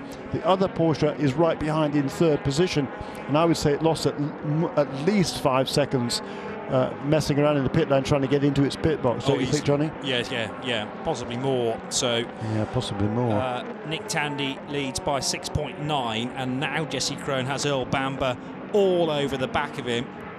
BMW's good out of turn 6. We've seen that all race long, so is able to extend the gap, but that little Porsche occupying a much smaller footprint on the asphalt just seems that bit more manoeuvrable on the infield, despite the fact that actually the Porsche is the heavier car.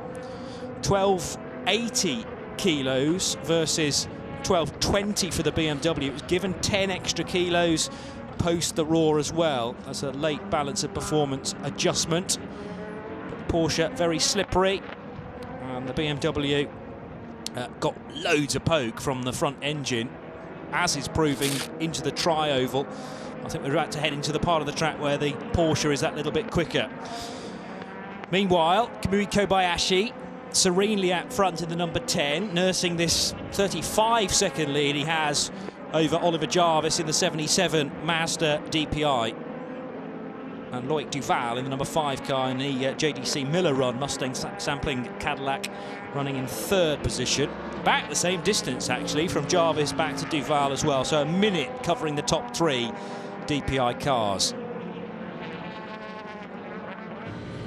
That's right. And behind Montoya, 3 laps behind him now is that ailing Mazda, the number 55 car that's limping home, just doing the best they can. Last lap around for Ryan Hunter-Reay, 1:47, so it's now 10 seconds off the pace with that lack of boost pressure. On board with Mirko Bertolotti in the third place Audi.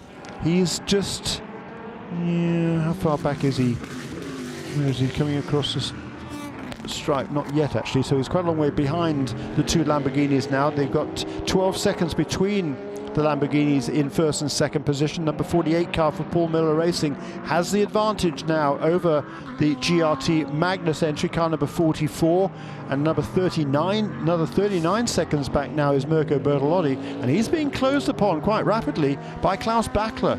77. Sorry to interrupt, Jeremy. No. 77 is in, so we're going to throw straight to Shea Adam for the, well, what must be the penultimate stop for this DPI car. Correct, and Oliver Jarvis staying aboard as of now, but the plan is to change the driver for the final stint. Ollie getting a new water bottle. They are giving him 4 new Michelin tires, so they did hold some back. A windshield tear-off. No point in leaving any of those on the car as it drives to the podium, hopefully, just waiting on fuel. Engine revs. Ollie starts creeping forward, and there he goes. Good stop for Mazda Team Yost. It's 107.9 FM here at the track at Daytona International Raceway, and you're listening to RS2 IMSA Radio across the US and around the world. We're live from trackside here at DIS. There are a mere 60 minutes still to go in the 58th running of the Rolex 24, and the final hour right here on RS2 IMSA Radio starts now.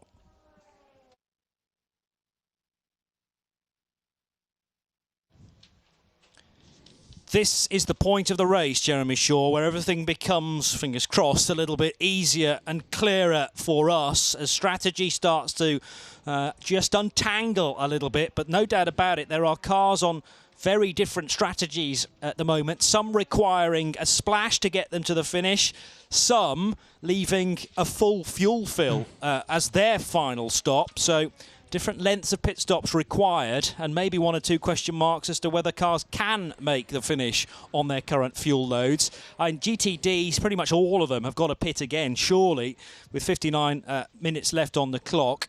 Comfortably, if you're running at true race pace, that everyone will be now, you're looking at sort of 55 minutes, really, for a GT Daytona car. Yes, and as you suggest, Johnny Palmer, they'll be taking on differing amounts of fuel at the final stops. The number 16 car will need just a lap's worth of fuel more than the number 44 car. Number 44 car will need 4 laps more fuel than number 48 car. The number 88, which is running in third place, will need quite a lot less. It came in 2:25, 14 laps, so it's kind of half a stint difference between the 16 and the 88, but the 88 car is now 40 seconds off the lead. I don't think it's going to be that, well, it isn't going to be that much of a handicap for that car, so it's going to be between the two Lamborghinis. Like I say, 12 seconds between them last time around. There's certainly going to be a difference in the amount of fuel they will need to take on board at the final stop. Can I offer you a fastest lap of the race within GTLM? Jesse Crone, 142.168. No other GTLM car has gone faster than that, and he's trying to slice down a 4.7 second gap between his BMW and the Nick Tandy 911 Porsche. We'll go down to Shea Adam to the pits and for this update, and then maybe hear a little bit more from Jamie Howe. But welcome, ladies, for the final hour of this year's Rolex 24. Thanks, Johnny. Is your pulse as high as mine is right now? Because it's pretty much through the roof. Yes. You mentioned that 88 WRT Speedstar Audi, Jeremy. It is definitely going to be out of the running because the driver, Mirko Bortolotti, has been aboard for more than 3.5 hours at this stage in the race. Well, there is a big rule in the IMSA rulebook. You may drive no more than 4 in any 6, which means that even if they needed to take on less fuel, they still have to do a driver change. And to be honest, I'm not entirely sure the team is aware of that. I would imagine. I think these days they generally get an alert from race control as well. So I would certainly assume they're aware of that, and that'll be making a pit stop. Actually, it didn't make a pit stop that long ago, did it? Number 88 car. So it's going to need to come onto pit lane one more time, and they're going to have to make that fairly soon. The 88. I remember the time specifically, 1 hour and 7 minutes left on the clock, and we said there's no way it can make it home from there. So maybe this is a deliberate short stint to get it to the 55-minute or 50-minute marker, and maybe they are fully aware, let's hope so, of Mirko It's a good point, very good point that Shea makes there, because if they're not aware, it is a major problem. Here comes the number 10 car, our race leader, onto pit lane with 56 minutes remaining in this race. Jamie Howe is there watching. And Kamui Kobayashi will stay behind the wheel of the number 10 Konica Minolta Wayne Taylor Racing Cadillac as they take on Michelin tires. They're pulling off one of their windscreen covers. I'm looking at it. They have 4 more remaining on there. They have numbered all of them. So when they make their very last pit stop, they can give him even another clean vision, quick and easy, still waiting on the fuel. He did get a fresh drink of water. I think he's going to be taking this car all the way to the checkered flag. Very quick pit stop. Yeah, he is going to need one more stop before the end, though. He's about, 17 minutes shy of making that. So we're still waiting for number 5 car, the second place car, to come onto pit lane. And it is doing so right now as we speak.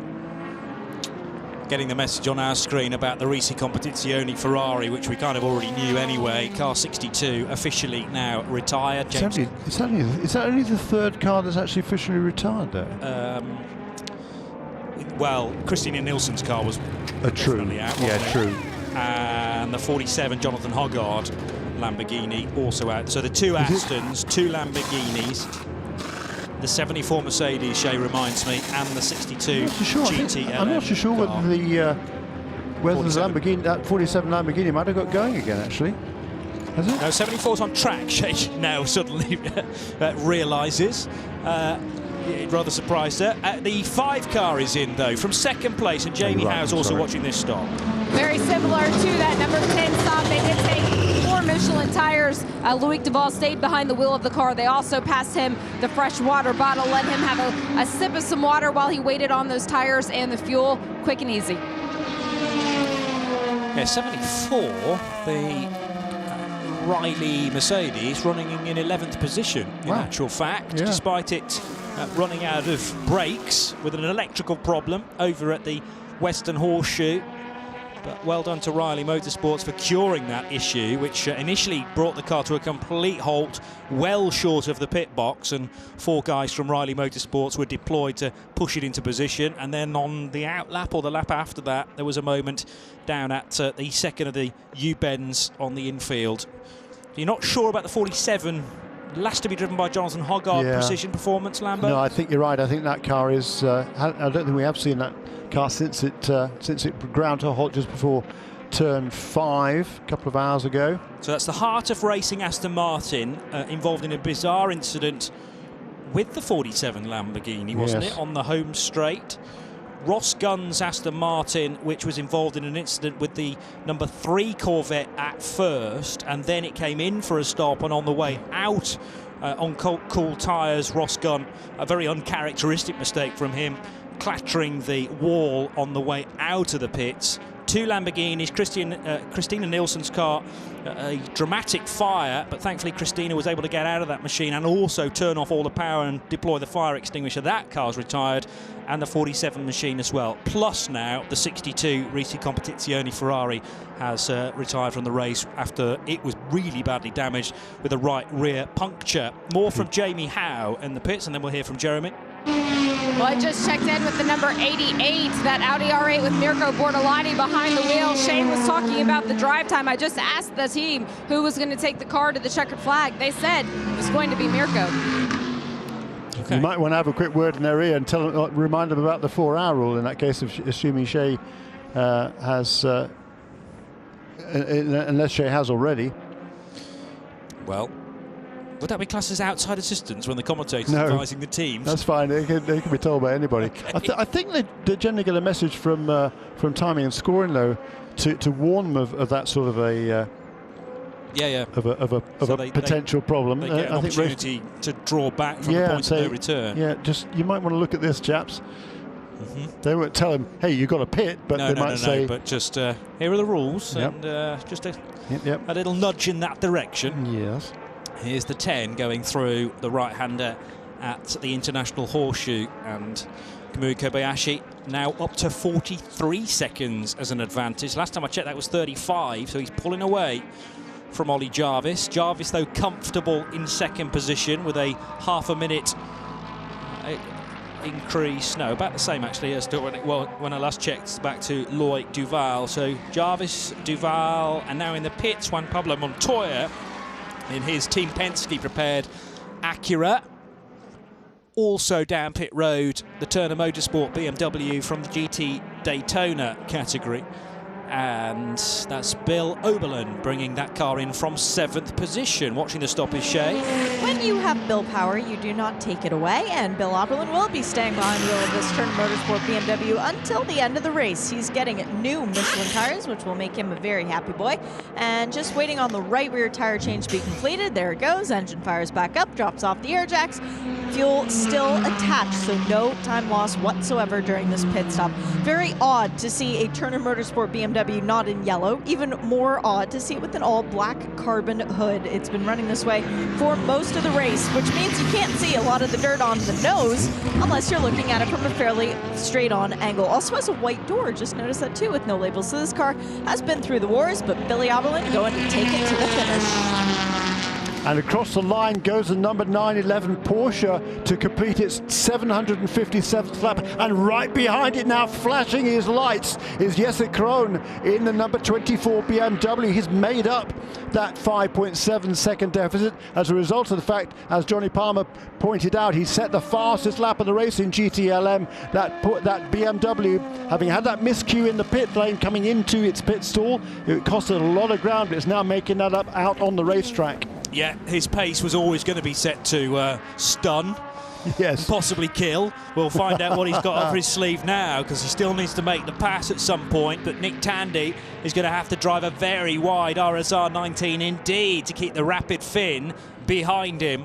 And those four white headlights on the front of the BMW will be searing a hole in the back of Nick Tandy's Porsche very, very shortly indeed, just into the section of the track that the Beamer M8 really enjoys, and the gap visibly is coming down through Speedway turn 1 and 2, so that run off the two left-handers and onto the back straight much more favourable for that BMW. Hard onto the brakes those two go, into the bus stop and out the other side. Wow. BMW's going to catch even further, isn't he? It's down to about 4 car lengths now. And this fantastic view that you and I have in the commentary box, it's 3 car lengths. Is it going to be 2 by Speedway turn 4? And can he get the draft on the Porsche? Here comes the GTLM lead, then they're absolutely together, and Jesse Krohn now trying to fan out to make it 2 abreast, right round the outside for the GTLM lead. 48 minutes to go, late on the brakes. Nick Tandy, though, has the crucial inside line, and for the time being can fend off the mighty Finn in the BMW. What a fight, Jeremy. Fantastic. They're absolutely side by side. The BMW led across the start-finish line, but brilliant driving there by Nick Tandy to dive back down the inside into turn 1. This is an uphill battle that Nick Tandy has right here, because that BMW is stunningly quick on the straight. And on that last lap, Johnny Palmer, it carried really good speed through the bus stop as well, didn't it? That's generally one of the places where the Porsche is quicker. Well, it wasn't last time around, so the writing is on the wall here for Nick Tandy, but he's not going to give up, that's for sure. Yeah, that BMW looking more like an i8, because it's absolutely electric coming out of the final or penultimate pit stop, these two. So the GTLM battle's going to rage on, and I'll keep my eye on that, but we're going to go down to Jamie Howe for another quick update. Don't want to miss too much action in the pits if we can help it too. Well, it should be the final action on pit road for GT Daytona category. The number 48 just pitted from the lead. Andrea Calderati stayed behind the wheel of the car, and now entering pit lane is the number 44 Magnus GRT Lamborghini, and it looks like it will be 4 tires, 4 new Michelins, and fuel on board for Marco as well. I'll confirm that once he does actually make this pit stop, but these should be the final times coming down pit lane in this 24-hour race. Now Jesse Krohn using the draft of the JDC Miller prototype that popped round on the right-hand side. There's also a GT Daytona car trying desperately not to get in the way, but Nick Tandy was briefly delayed behind that. Again, they're going to be 2 abreast through the tri-oval. The BMW trying to brake as late as possible, but Tandy with the crucial inside line. Brilliant. Through the double apex. Oh, he's gone wide though, and this might be the opportunity for the BMW. They are neck and neck and completely door handle to door handle, and the black BMW will take the advantage into the international horseshoe, and that was Nick Tandy's maybe tyres crying enough, or just so late on the brakes, couldn't make the second bit at turn 1. Brilliant stuff, brilliant stuff. So yeah, I mean, that time it was the Porsche that led across the line. So the straight line speed of the advantage of the BMW told by the time they got down in the braking area for turn 1. But Nick Tandy, as you say, just tried to carry a little bit too much speed in there, and the BMW takes advantage. But there's still 46 minutes to go. They still are going to have to make one more pit stop. So this race is not over yet. And here comes the 912 to make that final stop. So the 912 has already been to Porsche GT team, and Shea Adam was watching that. Fuel tires and an awesome stop by the Porsche GT team crew. The number 912 still has Bamber in for the finale, but now the 911's coming in. Yeah, 45 minutes to go, and that was a short stint by the number 912 car. It was in lap 43, so only 16 laps, so pretty much half a stint for the bit more than that for the Porsche. And the BMW stretching its legs now. And let's just mop up the last few stops that Jamie's been watching as well, so that we're covering all the, well, potentially final stops. I know the 911's coming in as well. So actually, let's stay with Shea to watch Nick Tandy coming in from what was the lead of GTLM, Shea. He almost blew it, Johnny, as he was coming in and hit the pit speed limiter, locked up the wheels. The car that cost him the momentum on the banking, longtime co-driver Patrick Pilet in the FAF Motorsport Porsche. So that'll be a discussion a little bit later on. Fuel and tires, and if you've got a Nick Tandy at Daytona, you leave your Nick Tandy behind the wheel. More fuel going into the 911 than went into the 912. So perhaps Nick is going to be running on a more rich fuel map than Bamber. And let's head to Jamie Howe, because you've had all sorts of pit visitors too. Yes, the number 9, that FAF Racing Porsche that led so much of the early stages of this race, and for what should be Patrick Pilet's final pit stop. But just before them, I mentioned that number 44 for Magnus Racing, the Lamborghini. They made what should be their final stop. Marco Mappelli stayed behind the wheel. They took 4 new Michelins, and then behind them, the number 88 with Mirko Bortolotti staying behind the wheel. The 88 Audi R8, they were also in to make their final call to pit lane. Nick Tandy heading down, still restricted by the speed limiter then on this long pit entry road. The 44 Lamborghini that runs second in GT Daytona is 17 and a bit seconds off the back of Andrea Caldarelli. However, that gap, surprisingly to me, extended growing, itself during you know, when they made those final stops. They came in separated by 12 seconds. I thought the number 44 car needed a bit less fuel. No, it actually needed more fuel, I beg your pardon, than number 48. So that explains why that gap has extended. It had 4 laps. It had 4 laps less fuel. It needed 4 laps more fuel than did the 48 car to get to the end of the race. The thing I couldn't understand was that there was then, as you say, a 12-second gap when they were separated by cigarette paper before, as they came in. Right. The 24 BMW from the lead of GTLM is now in to respond to the 2 Porsches. So let's go down to cover that stop. They're telling Jesse Crone this will be a quick pit stop as they take on tires and just get them into their fuel window to be able to take this car all the way to the checkered flag. This crew worked tirelessly for 23 hours, hitting their marks, doing everything they can. That was a very fast pit stop for the number 24 BMW Team RLL. Much more neat and tidy than the previous one. Much quicker than the Porsche. Where is the the Porsche? Where are the Porsches? Looking over towards speedway turns. Coming through 3 and 4 right now. It's a long way behind. Yeah. After a real charge from Jesse Crone, brand new fastest lap from the GTLM cars for the BMW. And that just 136. 14 laps of fuel. 14 laps, that's stint for the BMW before it made a pit stop. It seemed like an awfully long stop for the 911 when it was stationary this time around, particularly because they did take on fuel, didn't they? Yeah, they did take on fuel, as Jamie Howe told us. But it seemed like a much... Do you have the pit stop times there? They're not accurate enough, I've discovered. Yeah, they're about 5 seconds either way, so we can't read those, unfortunately. So, as expected, the 2 Porsches are together on the racetrack, because one of the cars needed less fuel than the other. The number 912 needed less than 911, so they come out pretty much together on the racetrack, but they're a long way behind the BMW. Yeah, and couldn't see a fluff from any of the team from Porsche GT in that final stop, but it did seem like a rather long fuel fill. Yeah, it looked like a time fuel fill, so I'm sure they took on how much fuel they needed. Yeah. Well, it'll all come out in the wash. Just seemed like an age, didn't it? 41 minutes, it will have felt like an age for Nick Tandy, no doubt about it. And although he's back into second place, he's now got 5 seconds to try and make up on the BMW. And the BMW very recently setting the 142.168, which is much quicker than we've seen elsewhere in that category. 40 minutes remaining in this race, 808 laps completed by our race leader. That was the distance of the race 2 years ago, the new record set 2 years ago. We're equal that now. We've still got 40 minutes remaining. Yeah, phenomenal stuff.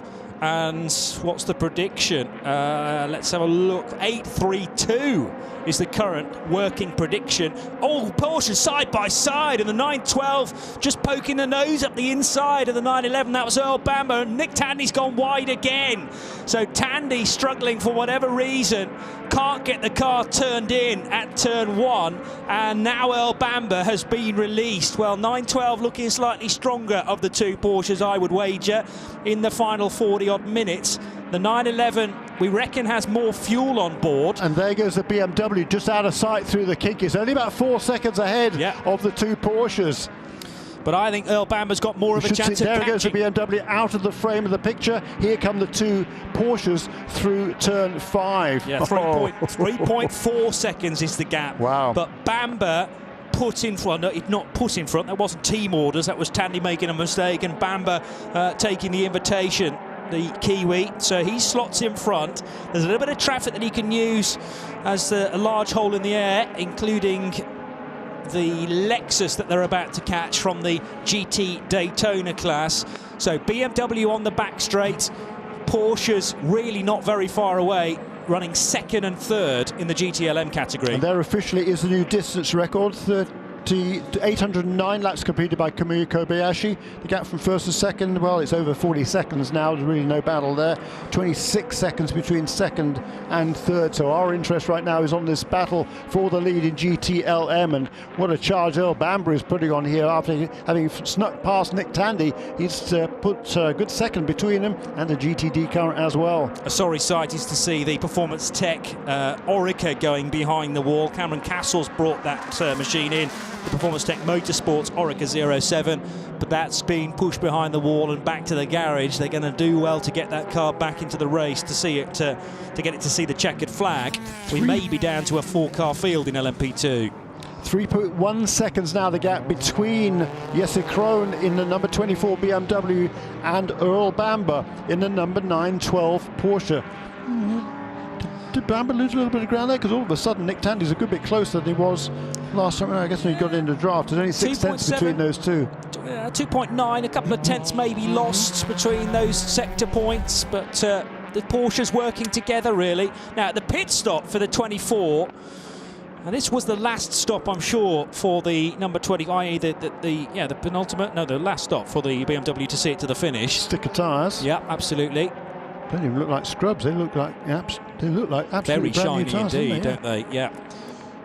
And the Porsches, a moment or two ago, Earl Bamber poking his nose up the inside of Nick Tandy into the tri-oval. Tandy had to defend that, and again, too late on the brakes, ran out wide, and that's what gave Earl Bamber the position. I tell you, Earl would be pumping his fist, and Nick would be going, dang it. Yeah, but they were really close to contact, and you only got to remember back a few years to when the two 911s tangled in the night on the infield, took each other out effectively, and that was a rather embarrassing moment for Porsche. It shows, doesn't it, how eager each of these cars are to win the GTLM category. No team orders within the Porsche GT team. 3.4 seconds the gap this time as they come across the line. 24 to 9:11, 36 minutes remaining. Lap times last time around 1 minute 42.8 for Jesse Krohn. His fastest lap of the race at 1:42.1. Earl Bamber's lap that time 1:43.1 against a 42.1. And Nick Tandy 42.8. So Nick Tandy was about 3 tenths quicker last time around. I think it's been a bit of a mistake, slight mistake on that last lap by Earl Bamber at turn 1. Nick Tandy hasn't given up, has he? Certainly not. We are expecting the Kamui Kobayashi-driven Konica Minolta Cadillac in at the end of this lap. At least the team are making movements down there. Yeah, that'll be about right. 36 minutes to go in this race. Yeah, here it comes right now, ducking onto the pit lane. Down pit road it goes, and it's heading for Jamie Howe, who's going to watch this final stop of the race for the race leader. So the tamed Cadillac engine, which will fire into life just as soon as all the work is done. But this infuriatingly slow, I'm sure, for the Japanese driver. Let's go down to Jamie to watch the stop. And Kamui Kobayashi will take this car all the way to the checkered flag. He said earlier this week that he, as well as all of his co-drivers and really the entire organization, were taking a philosophical approach to just enjoy every moment. They wanted to enjoy the practice sessions, get through qualifying, hit all of their marks, go about their plan, and really he just wanted to do this to have a good time. I'd imagine that's exactly what it feels like behind the wheel as they hit their marks perfectly, perform and execute as they plan to do on the final pit stop. All high fives around the number 10 Konica Minolta. Yeah, their job, fingers crossed, is done now, and they can just enjoy watching this car being run to the finish. That's exactly right, Johnny. And Kamui being very conservative, I think, through the pit lane exit there. Make sure there's no speeding in the pit lane, nothing like that. For him, he goes, accelerates now back out onto the racetrack. Job done by the pit crew at Konica Minolta Cadillac Racing. Now he's got a LMP2 car. He's just got he'll just let that P2 car go through, most likely. Yeah. And then pass him when he gets back onto the banking. So Ollie Jarvis close enough to actually take the race lead for a short spell in 77 Mazda Team Joest DPI. Kobayashi slotting into second. Loic Duval is also in pit road now, in the number 5 car for that caddy's final stop. And Juan Pablo Montoya came in the Acura not too long ago, but that, for my money, means that he's going to have to stop again, the number 6 car. Matthias Leist in the JDC Miller car, also down pit road now for the 85's final visit to pit lane. That will see it filled with fuel and be good to the finish. As the number 10 car now, it's getting more and more up to speed. Little bit of GT Daytona traffic to negotiate though, heading out, and big puff of dirt being thrown into the face of Kamui Kobayashi there from the number 11 Lamborghini. Car 11 is, sadly for Richard Hiestand, down in 14th position in GTD. Not quite the last of our runners though. Marcel Fessler still circulating in the number 4 Corvette C8R, that car labelled as 36th. And yeah, how do you spell resilience? I know. I mean, gosh, know. Well, wasn't it 8 hours or more in the pits for the number 4 car? 7 hours and 50 minutes, I seem to remember. Yeah. Wow. For that housing problem, cramped housing. Even Doug Feehan thought they'd park that car, the Corvette Racing program manager, but oh no, the team, the guys on the number 4 car had other ideas. We want to get that car back out there, learn some more about it, and the car's certainly running, I think, reasonably well. What sort of lap times has it been turning lately for? It's actually right in front of the race, the second place car now, but will evolve to be the race leader. With Kamui Kobayashi properly back up to speed now. Mazda leading currently, 77 Ollie Jarvis, then the Japanese in second, and the rejoining Loic Duval in third position in the number 5 Mustang Sampling Racing sponsored car, and expecting Ollie Jarvis into pit road this lap. Indeed, that's the car peeling off now out of Speedway turn 4 for its final stop. And the 77 pulls into its pit bay. Nice and easily done because it's the first one in the lane, and Shea Adams watching. It's an honour that they earned by scoring the pole position at the Roar before the 24. The driver who did that time was Olivier Pla, who did a faster time than Oliver Jarvis. So when Ollie went out for qualifying on Thursday, which seems like forever ago now, he knew he had one job to do, which was to get the pole again. Did not better his record lap time, but now has the opportunity to go out and potentially win this race for Mazda Team Joest. It would be a big ask. 27 seconds worth of fuel came into that car, and Oliver Jarvis has been left behind the wheel. Just trying to desperately get some tyre temperature up even on pit road with a flick to the left erratically of the front wheels, and then to the right as well. That's the reason why it's just squirming very slightly as he tries to generate the Michelin tyre temperature. It'll take a good few corners. I like the pit lane light sequence on the front of that Mazda. It's been doing it all race long, of course. Gentle movement from left to right in order to add that extra bit of warning for those working in the pit lane, including Shea Adam and Jamie Howe. On top of all the stops, as predicted, Juan Pablo Montoya did need to come in one more time, so that's slightly less of a fuel fill to get it through the final 30-odd minutes. Similar amount of fuel going into the 77, but what it does do, of course, now that Jarvis has made his final stop, puts Kamui Kobayashi back to the lead. This is lap number 8:14, and still the predicted distance being 8:31, which once again, for the second time in 3 years, blows the absolute distance record of the Rolex 24 out of the water. It was 8:08, we're now at 8:13 and expected to go for a further 17-odd laps. Ollie Jarvis slotting back into the sequence then, 50-odd seconds behind. Loic Duval's still got about 30 seconds to try and make up on the Mazda, but can't see that being done somehow. And the message to Kamui Kobayashi from Konica Minolta Cadillac DPI: you have no pressure, so just take it easy. Not even a push without risk, just ease it home now. 50 seconds to the good. Ooh, but flicking from one side of the track to the other to dodge around the Riley Motorsports Mercedes, almost dropping the front right tyre on the grass there as he did so. But that again is the brilliant behavioural technique of Kamui Kobayashi, but also the car as well. It can change direction at will and slice its way through GT Daytona traffic. That Acura car number 6 has been working incredibly hard. Looked resplendent at the start of the race, but after a hard old night, the nose splattered with goodness knows what there, and that's the sort of thing you immediately seal into the wrap at the end of the race to show how hard the car has worked.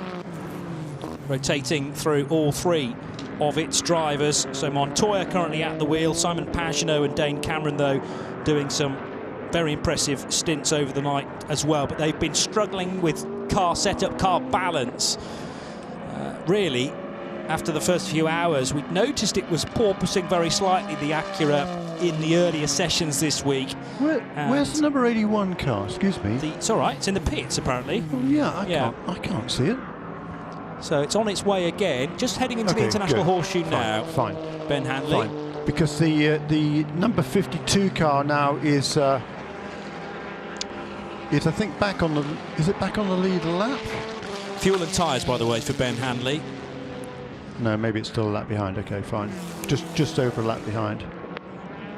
Yeah, Gabby Aubry really pushing hard in the PR1 Matheson Motorsport car, but looking like a second place is the best that they could muster. Elio Castroneves now into pit road for his final stop. This is the car that was really badly damaged after contact with Harry Tinknell. It's going to be fuel only for Castroneves though, no need to take tyres. And that car, 8th place in DPI, so still on course for 23 points. And he's worked hard to get it, well, together with the DPIs on the timing screen, but the problem is it's 10 laps down to the next car in DPI, which is Felipe Nasser. That's right. So it's been a kind of really difficult, long day today for that number 7 team. They know they've got really not much chance to make up any ground in the overall annual championship points, but they do have to kind of keep on going just in case any of the other cars should strike any problems. But you know, it's awfully difficult to keep the motivation going when you're not really in with a shout of anything other than hoping for others to break down. There's the number 10 car putting another lap on the number 24 BMW. Jesse Krohn has increased his gap now over the Porsches out to 6 seconds now. Number 24 over the number 912, and I'm not sure Nick Tandy kind of he's given up the ghost, but he's slipped back just a little bit, not quite on the tail of Alabama as he was a little while ago. Meanwhile in GTD, Andrea Caldarelli in number 48, Paul Miller Racing Lamborghini. He leads by just under 19 seconds over Marco Merpelli in the GRT Grassa Lamborghini. Marco Merpelli is about better part of half a minute ahead of his fellow Italian Mirko Bertolotti in car number 88. That's the WRT Speedstar Audi Sport. Yep, and another 5.2 litre V10 powered car. So that design of engine doing very nicely, whether it be in a Lamborghini or an Audi, locking out the top 3 positions. The Porsches come next in GT Daytona, with Klaus Bachler for Wright Motorsports and Jeroen Bleekemolen in the Black Swan car, which was rebuilt from a completely new chassis after one of the early sessions this week. So 54, Black Swan Racing, on course for a top 5. That would have seemed very, very unlikely if you'd spoken to him at the end of the session that Trenton Estep was involved in a really bad-looking crash. Delighted to see that Trenton stepped away from the incident, but it meant that the car was too badly damaged to continue, and they had to source a new chassis from Wright Motorsports. Tremendous work by these drivers to repay all the work that was done by that Black Swan Racing team in the overnight hours of Thursday to Friday. They had to take the rule that you are allowed to use a different car, but you have to use the same engine and transmission from the original car. So they had to transfer that, take that out of the wreck car, put it in the Wright Motorsports car. As we heard from several of the drivers, particularly Jeroen Bleekemolen earlier, the steering wheel set up on the number 9 54 car, now the new car, so to speak, is a bit different to the systems that were on their car with which they were more familiar, so they had to kind of get used to that. But hey, it's not as if Jeroen Bleekemolen hasn't driven a few different cars with different configurations before, is it? No, it'd give him half a lap and he's probably adjusted to the new one, frankly. Yeah, it lends his hand to all sorts of different machinery. We've seen him in prototypes before. We saw him in the Ford GT in GTE spec privateer hands last year at Le Mans. They thought they'd won it, but post-race tech did for them, quite rightly, under the regulations. But Jeroen Bleekemolen, yes, will lend his hand to pretty much everything within motorsport. Loves his car racing at every level. 23.5 minutes still to go. Right and left, and now into the international horseshoe for Kamui Kobayashi. 52 seconds now, the advantage, so he's been told there's no pressure, actually eking out the gap to Ollie Jarvis. I think he's found about 4 seconds now. Yeah, and I think for Jarvis, you know, he knows that he's pretty comfortable. He's got still 20.5 seconds over number 5 car. That gap's come down somewhat, but you know, with what we'll have about maybe 12 laps to go, 13 laps to go.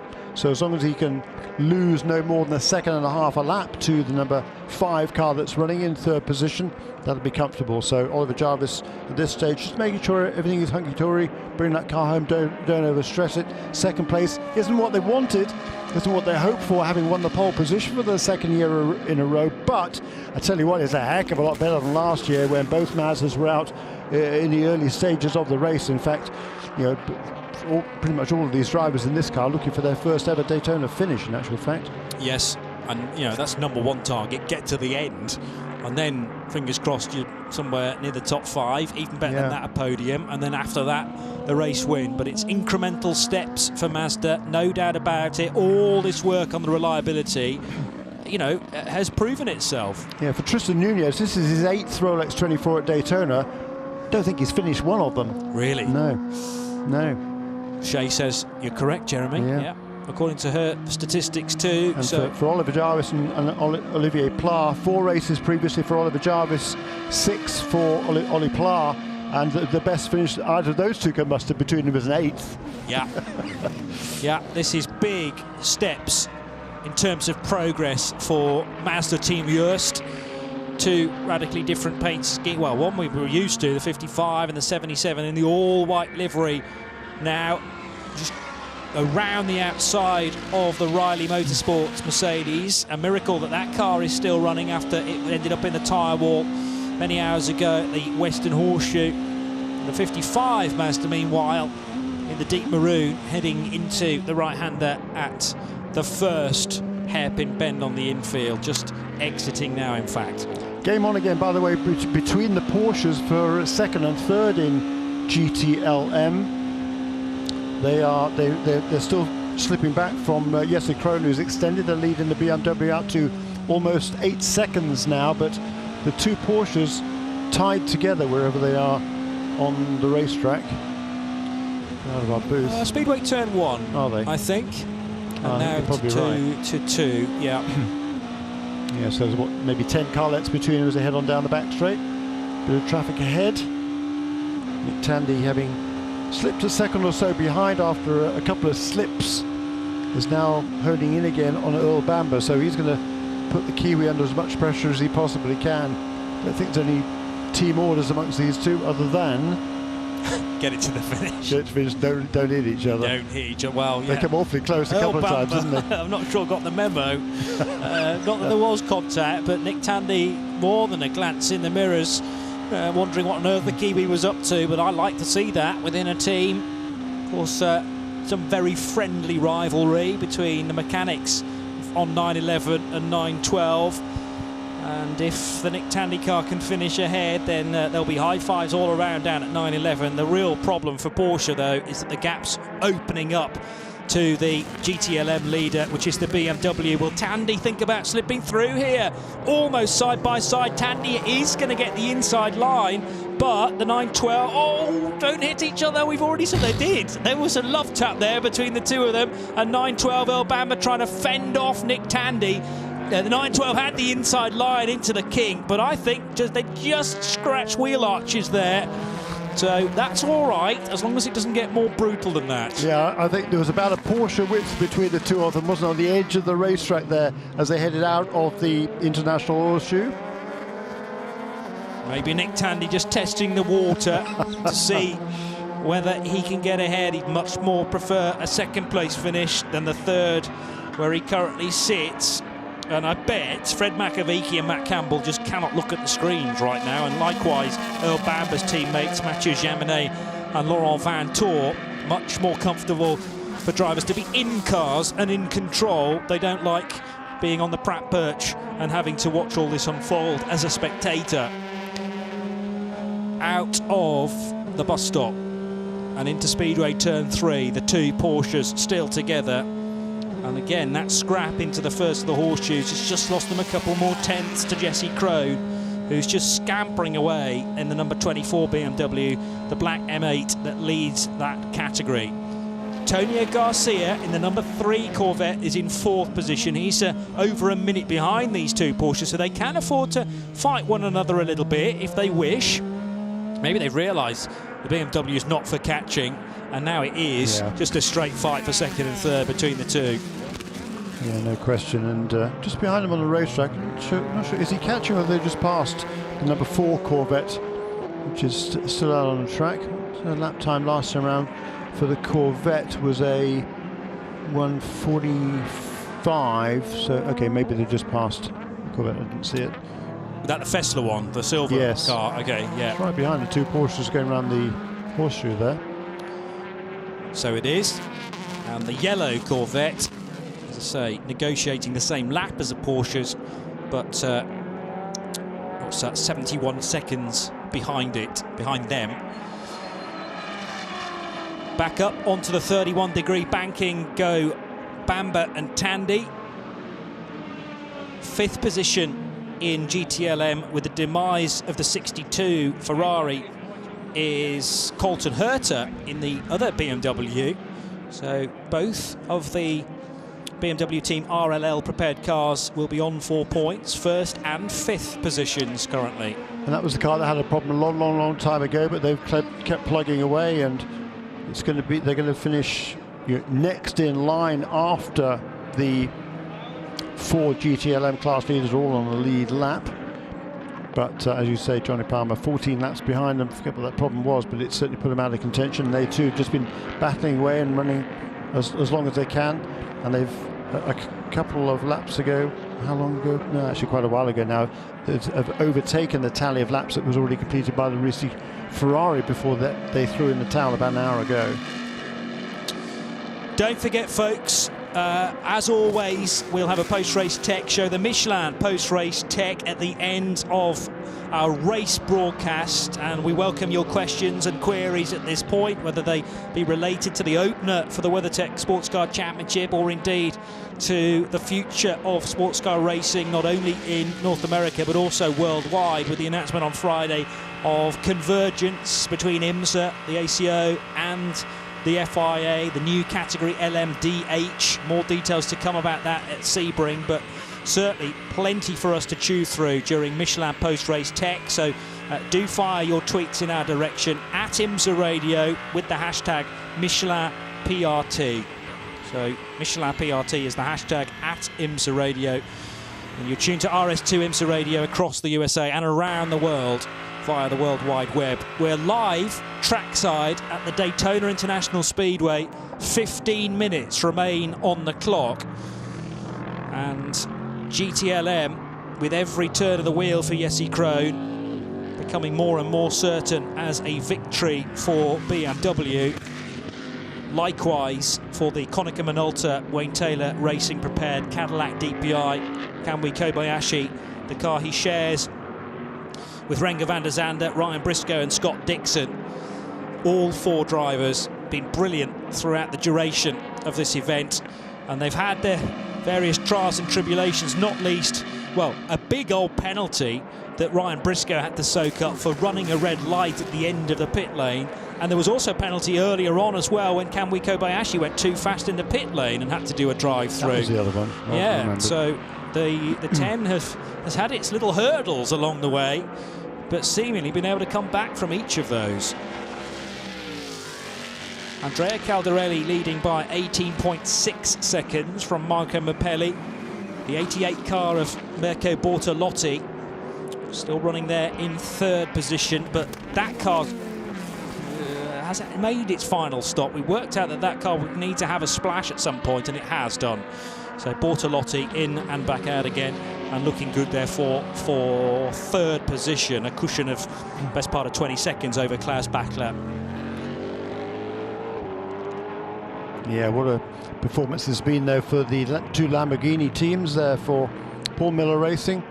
Champions in this series 2 years ago. Madison Snow sat out last year because the change in driver ratings. He remained a silver on the FIA rankings, but not on the IMSA rankings, and that precluded him from racing last year because you need at least one silver or gold driver in each of the cars for a full season. Brian Sellers is already a gold-rated driver, but this year IMSA has relented. They've given Madison Snow back his silver rating, and he's able to join Brian Sellers for the full championship, and looking to get a victory here. Both of those two have been on the podium here before in a Rolex 24, a second for Brian Sellers, a third for Madison Snow. They would love to get onto the top step, and they've got 12 minutes remaining. 54, nearly 55 seconds. Kobayashi leads Ollie Jarvis. 21.8 now, back to Loic Duval. So Duval has nibbled away at that gap. He's going to run out of time, sadly, for the number 5 car, and that's probably Jarvis starting to drive within himself now to make sure that the Mazda gets to the race finish. Not going to catch the 10, so just ease back and take zero risk now to make sure the Mazda gets to the end, and crucially in second position. 8.25 laps now completed. Actually, the prediction's gone out a further lap, so 8.32 now. 7 laps or so to go. And Ben Hanley in the LMP2 slot. Oh, just had a pit stop for Gabby Aubry, I've noticed. So the 52 car coming in to take a final fill of fuel. Not much required. And the Frenchman, 21 years old, staying at the wheel of the PR1 Matheson Motorsport car. 9 laps in hand over Nicolas Minassian in the ERA Motorsports Orica. So the order's going to stay the same. John Ferrano is in the number 8 Tower Motorsport by Starworks LMP2. All 4 cars still together on the timing string. The one we've lost is Cameron Castles, that went behind the wall, I think, for a final time. in the 38, and that's got to be 30 minutes or so ago. But otherwise, the 4 in LMP2 run 9th overall down to 12th, ahead of 5 GTLM cars. The BMW of Jesse Krohn, the 2 Porsches, Bamber from Tandy. Tonio Garcia makes it a 3rd different manufacturer in the top 4. And the sister car to the race leader in GTLM is Colton Herta in the white BMW. We're talking about the problems for that car. Well, first of all, they couldn't get a right front wheel off, and the wheel gun man had to try several attempts to get it off. I think it ended up being something like a 3-minute pit stop, when it's often much more quicker than that. And then there was a far bigger problem which took it behind the wall. I forget the exact details of that, but it put the 25 car basically out of contention. And Team RLL instead put all their eggs in the 24 basket, but it's proven to be, in the end, a very strong car indeed. And 11.5 seconds now it has as an advantage over the 2 Porsches. The Michelin post-race tech show follows our race coverage. Don't forget to get involved if you have questions and queries, or just a discussion strand that you'd like to pitch in, at Michelin Post-Race Tech on Twitter, and make sure you address the tweet to @IMSA Radio. Let's go down to Shay Adam for something else to add to the conversation. Well, you mentioned the tenseness, or excuse me, you mentioned the fact that BMW put all of their eggs into the 24 basket fairly early on. There is a complete tenseness down here at the Team RLL pit stand because they really want one of their cars to win. Down at the other end of pit lane, where Porsche GT is stationed, there's tenseness from a different kind of perspective, because even though they're a team and there are 2 team cars currently occupying 2 podium positions, they still haven't decided who's going to be on which step. No, and that battle rages on. Obviously, it's not all guns blazing as it might have been between BMW and Porsche. A relatively conservative fight, but I don't know, Bamber stuck his nose up the inside of Tandy in the tri-oval, and then there was the side-by-side moment out of the International Horseshoe as well, where if there wasn't contact, it came very, very close. We've seen them side-by-side. Are they just settling down somewhat now? 9.12 ahead of 9.11, and the gap between them is a second. Yeah, the leading 3 cars in GTLM, the only guys who have a Rolex so far, Nick Tandy has one, and Augusto Farfus in the BMW crew, he won last season, so he's looking for his second, but for everybody else, it'll be a first Rolex watch. Just going to correct something that was mentioned a little bit earlier on about Ollie Jarvis having never won this race before, because back in 2013, there was a class victory, I'm being told, in an Audi for Alex Job Racing. Yeah, true. Yeah, I was just thought, good point, there was. But overall finishes, yes, the best his managers are 9th. Yes. But the Jarvis family thank you very much. started making that clear on Twitter to various people, and we should correct that, quite rightly so. Absolutely so. And Ollie Jarvis, pole position this year, pole position last year as well, so has a good record round here in terms of single lap speed, and also has a Rolex. He was actually wearing the Rolex when he qualified the car. I beg your pardon, yes, that was a Sebring Rolex, which was even cooler, as Shay mentions in my ears. The only Rolex ever made for a Sebring 12-hour victory. So wearing that on his left wrist. Sure, it cost him a couple of hundredths carrying that around with him. 6 extra weight. Just a little bit of extra weight, yeah. Success ballast. 6 minutes and 45 seconds to go. And, well, the general trend is known now, but you still got to tick off the laps. 8.28 completed by Konica Minolta Cadillac's Wayne Taylor Racing car, the number 10. 4 to go, it looks like. So we should just about get to 832, which is way above the 808 set 2 years ago. On that occasion, that was the distance record. Well, we smacked it out of the park once again in 2020. Expected a fast race with no rain predicted. We've had no precipitation. We had the odd caution along the way, 6 of them in total, which account for about an hour and 45 minutes. 3 of which came in very quick succession this morning, around about, what, 8 o'clock or so, maybe 8, 9 o'clock, somewhere around about there. Yeah. About 10 to 8, I think was the first one, and then within about an hour and a half, we'd had 3. Yeah. So, but that was really against the grain, considering that lengthy run of, because we've also broken the maximum amount of green flag running ever at this race at 7 hours and 48 minutes, and that was counted in laps as well. 280. 7 hours and 48 minutes, 280 laps.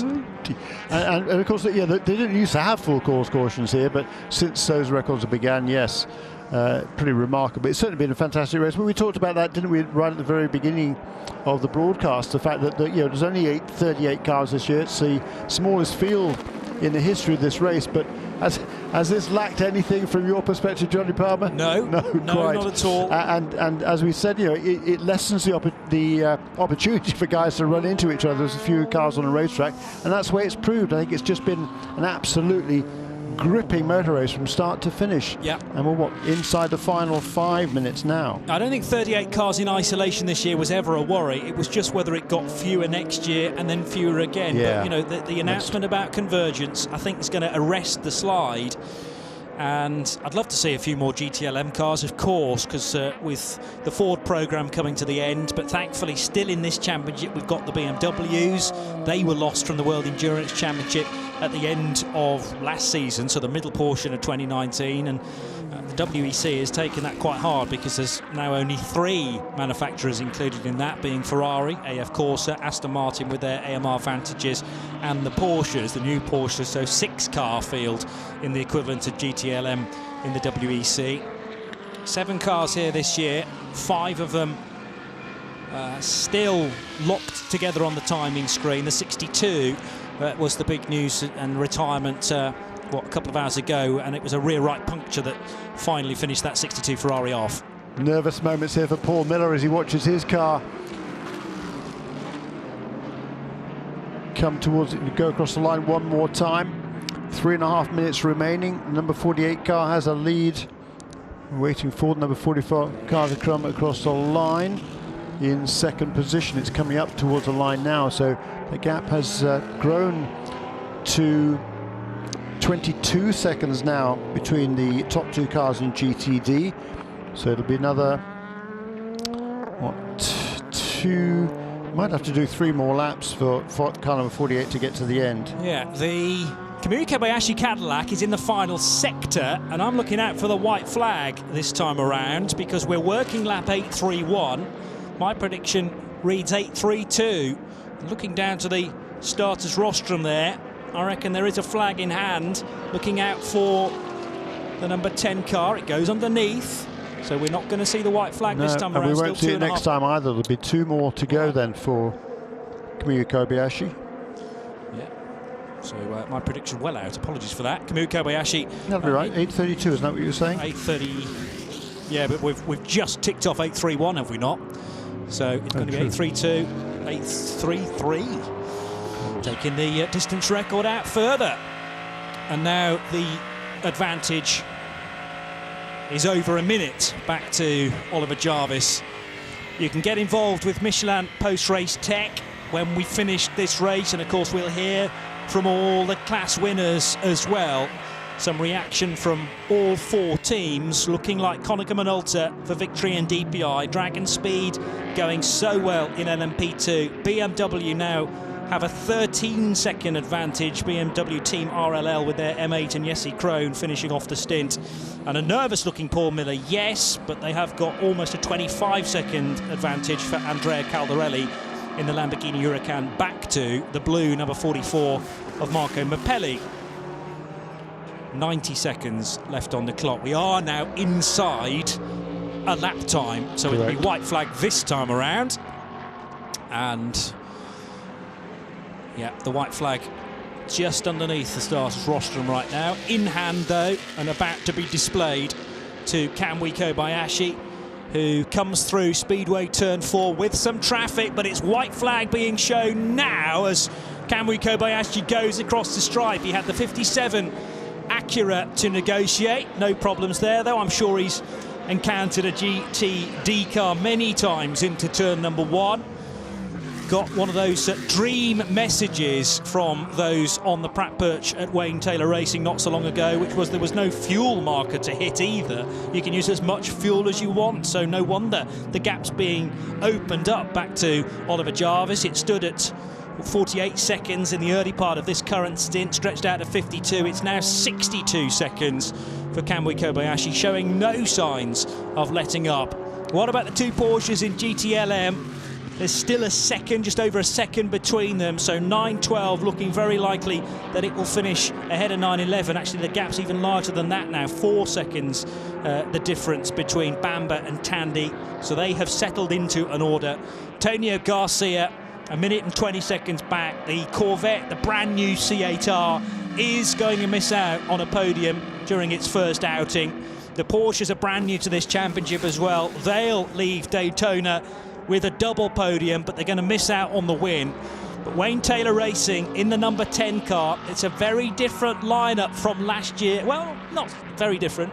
A couple of drivers the same, but they took victory after that race was red flagged early. It was a horrendous race, really, with the rainfall in 2019. This one has run dry throughout and very few cautions indeed. It's a distance record and it's a victory again for the 10 team. Wayne Taylor leans back on his chair. He can't believe what's just happened. GTLM victors will be the BMW squad and the Team RLL with their M8 GTE. Congratulations to Jesse Krohn, who's been at the wheel of that car for a long time, but also we shouldn't forget about Chaz Mostert, Augusto Farfus and John Edwards. So that's 2 of the class winners seen across the line. Still waiting for the second place car of Ollie Jarvis to appear as well. GTD Lamborghini Huracan from the second of the Lamborghini Huracans, and locked into third position across the line goes the Audi.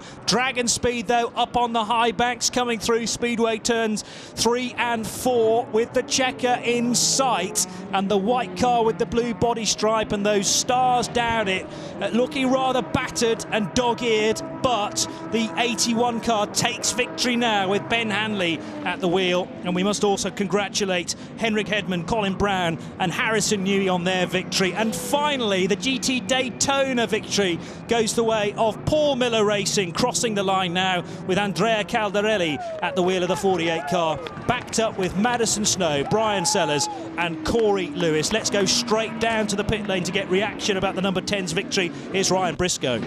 And the screaming down on pit lane, I can hear it through my headset as Ryan Briscoe just climbed back up onto the wall to celebrate with the team. You were so nervous as we got into these final couple of hours, then you just got to watch it all unfold. What was the key to victory? Just keeping it on the track. I mean, Kamui did a fantastic job the last 2.5 hours. We knew the car was fast, so just relieving there were no yellows at the end, and we were just able to maintain the lead, and just so proud of all these guys. I mean, Wayne just puts together this program, and they're always a car that can win the Daytona 24 Hours. I think it's his 3 out of 4 years now, so amazing to be a part of it. I'm just so happy for everyone on board, and woo, we did it. You can hear that smile on his face. The celebration continues, Shay. John, I've been avoiding you like the plague because the black BMW has brought you so much luck in the past. 3 times you finished 4th here. You are now a Rolex owner and a Daytona winner. What does this feel like? I mean, I've never even finished on the podium here. Daytona has treated me so badly in the past, and I'm not sure. I think this might be my 10th year here, and the very first year I finished 4th. I guess you said we had another couple times finishing 4th, and that's so bittersweet.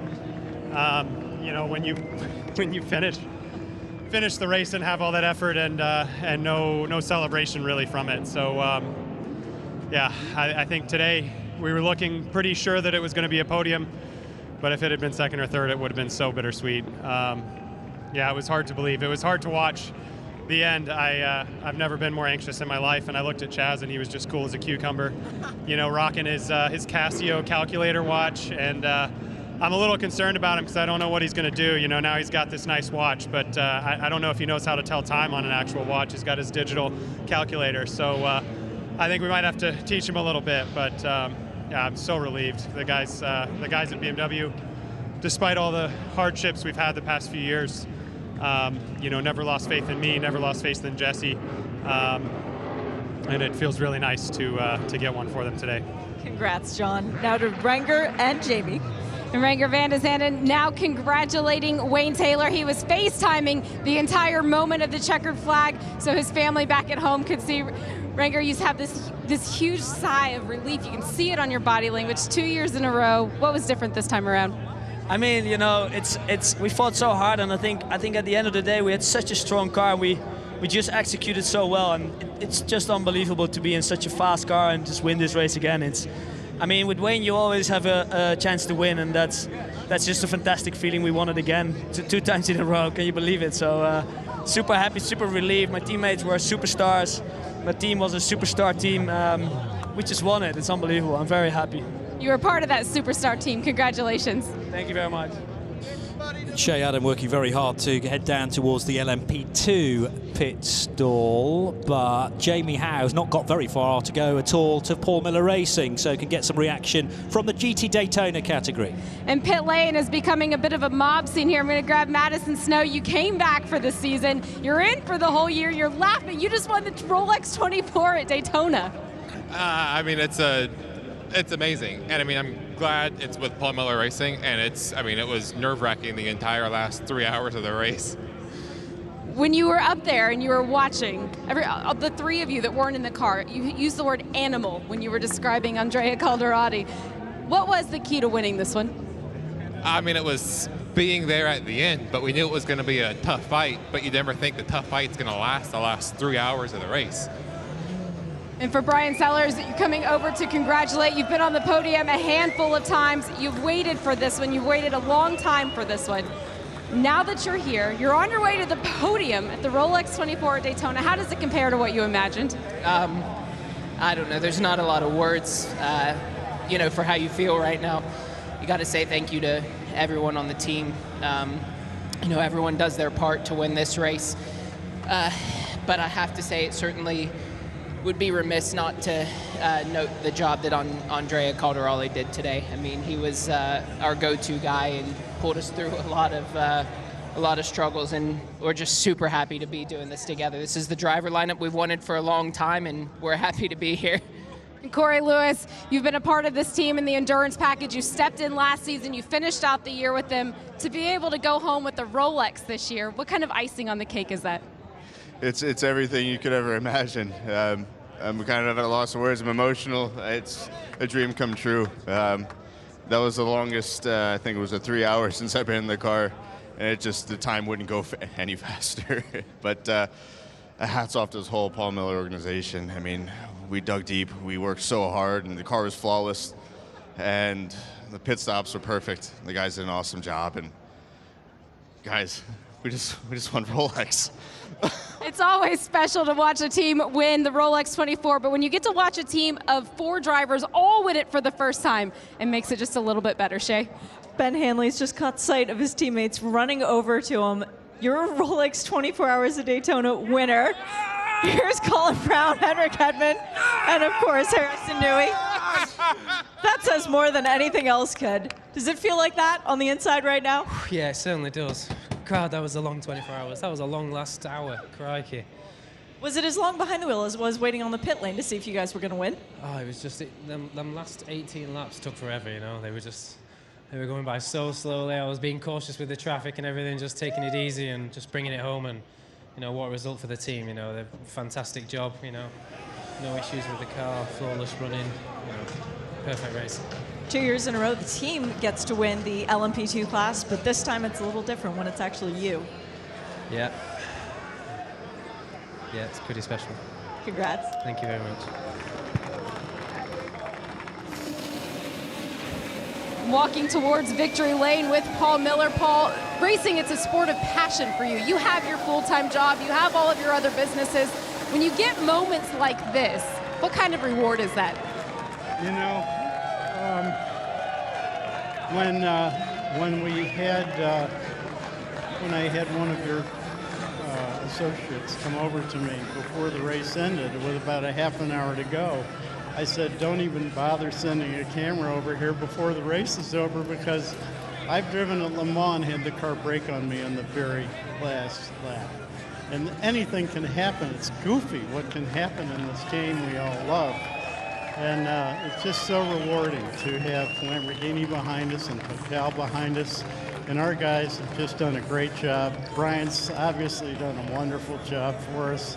And it's so great to have Madison and Melanie and Martin back. So I'm just over the moon. I'm just about to break in half, to be honest. Don't break in half before you get up to the podium. Congratulations, Paul. Thank you. Colin Brown, you're not used to watching the end of races. Normally you're the ace behind the wheel, so how difficult is it to be sitting on the pit box watching your LMP2 car come across the line first? Yeah, I mean, super pumped. I mean, Ben did a great job. So did Harrison, so did Hendrick. But I was telling these guys, it's more nerve-wracking for sure sitting in the pits watching than sitting in the race car.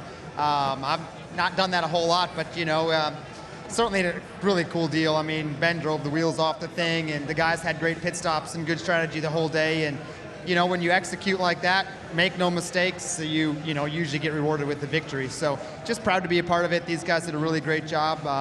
Grateful for the opportunity to come in and, do this with all those guys. Pretty special for sure.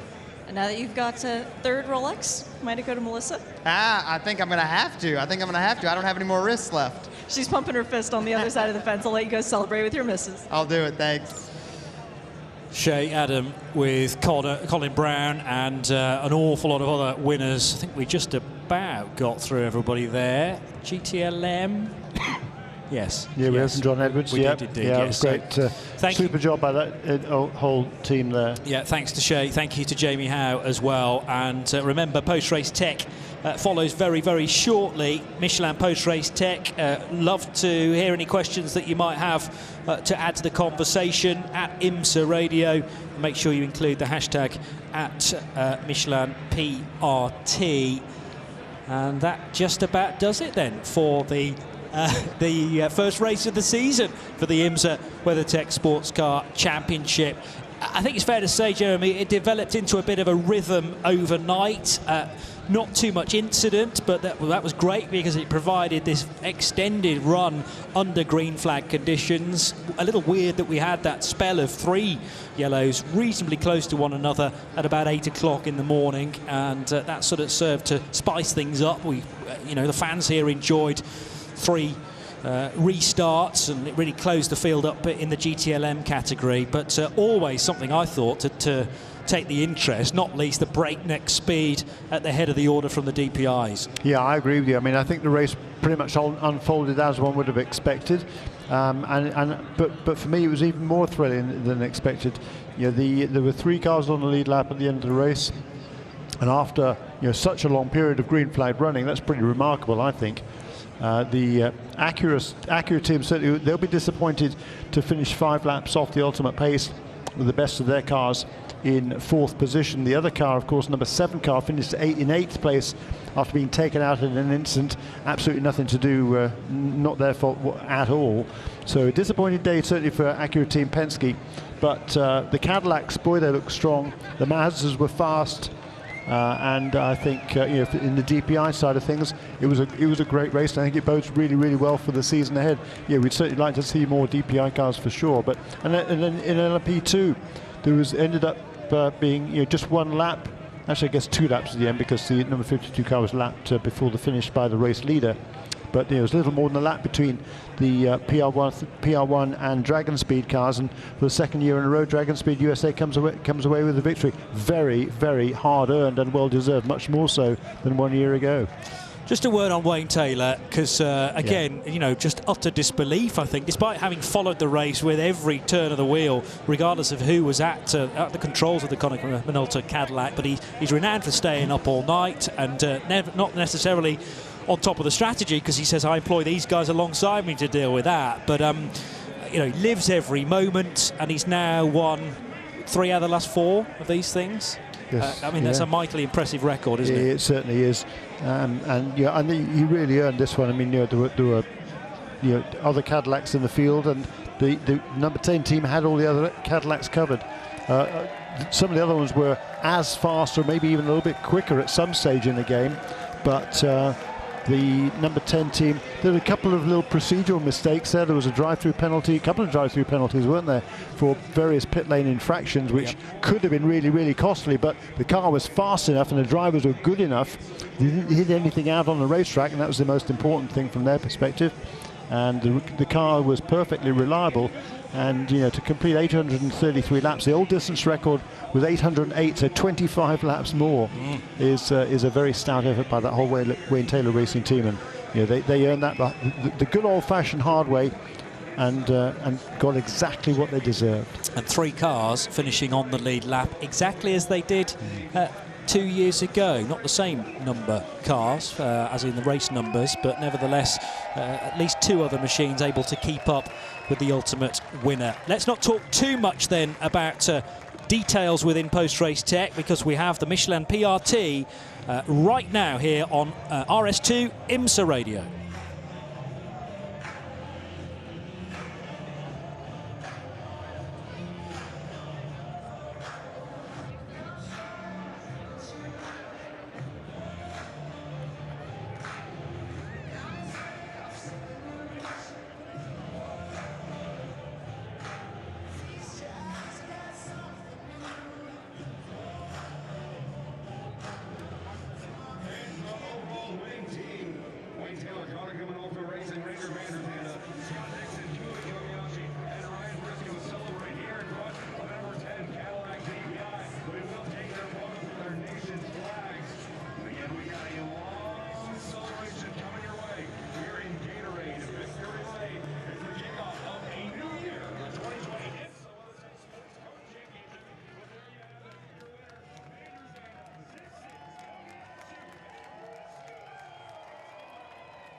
So a record-breaking Rolex 24 for season 2020, and not only a new distance record that blows the old one of 808 laps out of the water, but also the longest green flag run ever since cautions were brought into the equation. Also delighted to know that the ladies down in pit lane, Shea Adam and Jamie Howe, working still very hard to get drivers on air, and I know Bamba's waiting patiently to speak now to Shea Adam.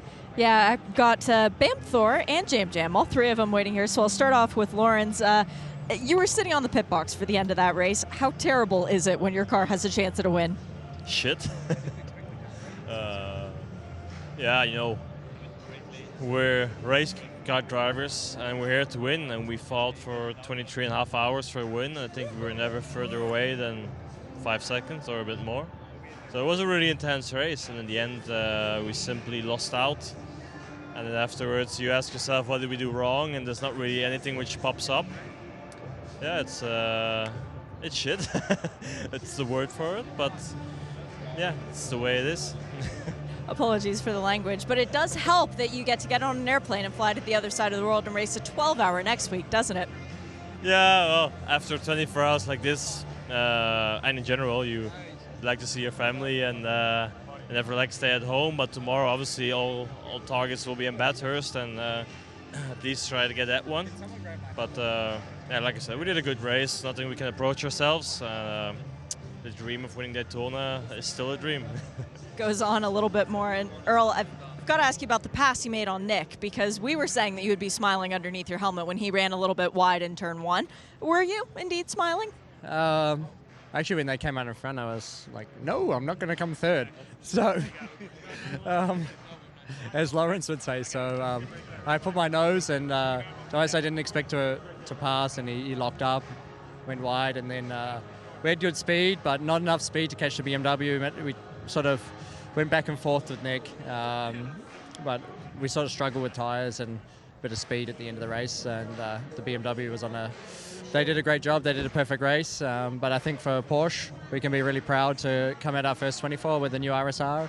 Get a double podium is nothing to be sad about. So I think everyone's happy, but obviously to lose the race by just that smaller margin, it's leaves a bit of taste as well. Yeah, that's what next year's for. And you guys, defending champions, you know what it's all about. Points. Second in points after this one, so don't hang your head in shame at all. Yeah, and I think, to be honest, we've got a good car. Team's operating great. They're making all the right calls. So, you know, I guess it's one better position than what we finished last year at the 24 when we won the championship. So we'll go hunting it. One better next year. And Matthew, I've got to ask, you're going to be driving at Bathurst next week too. You've been sharing a car with these two all week. How excited are you to get out against them on track? Super excited. I'm gonna kick their ass, but they don't know about it yet. No, but it's gonna be fun. I mean, we had a nice race. Yeah, you're gonna feel the jam. I tell you. And Matty Campbell as well, reigning champion. But yeah, I mean, we had a nice weekend. We have a good relationship, both we together. We have always great fun, and it's yeah, also nice sometimes to battle. And it's gonna be, I'm sure, a great weekend next week. And I hope we have a nice fight on track. See you down there. Yeah, see you there. Thank you.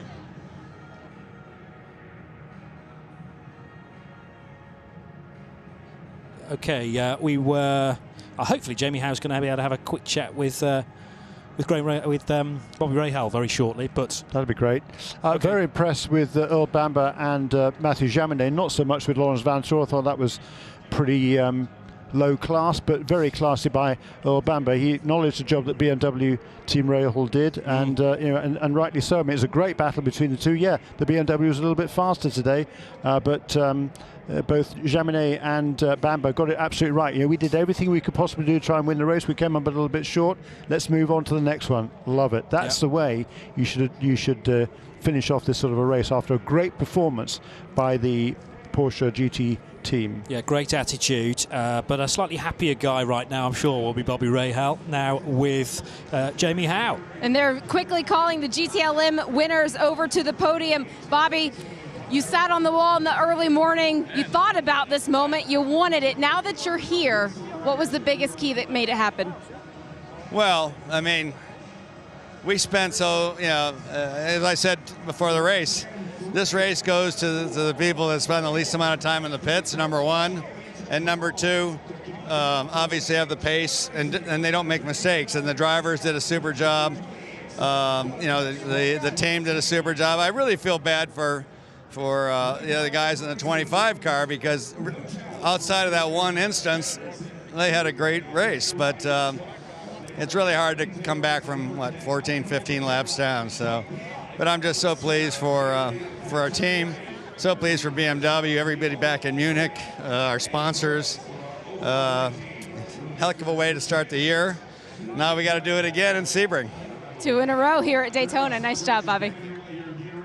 He's got to fly and head straight to the podium, but yeah, another phenomenal record it's developing into. I just have a funny feeling this one's going to mean a little bit more, because it went to the full race distance and they won it on pure pace. Mightily impressive that Jesse Krohn as well put in that pretty late fastest lap of the category too, just an indication of how hard they had to push. And he would have been leaning on those new brakes that they put in at the 16-hour mark from memory.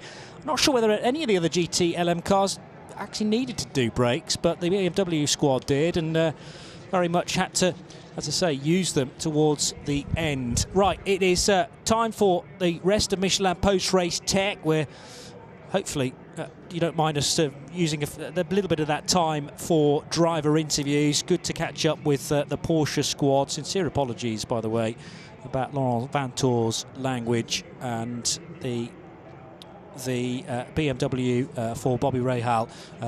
Delighted to hear that he is so happy as well.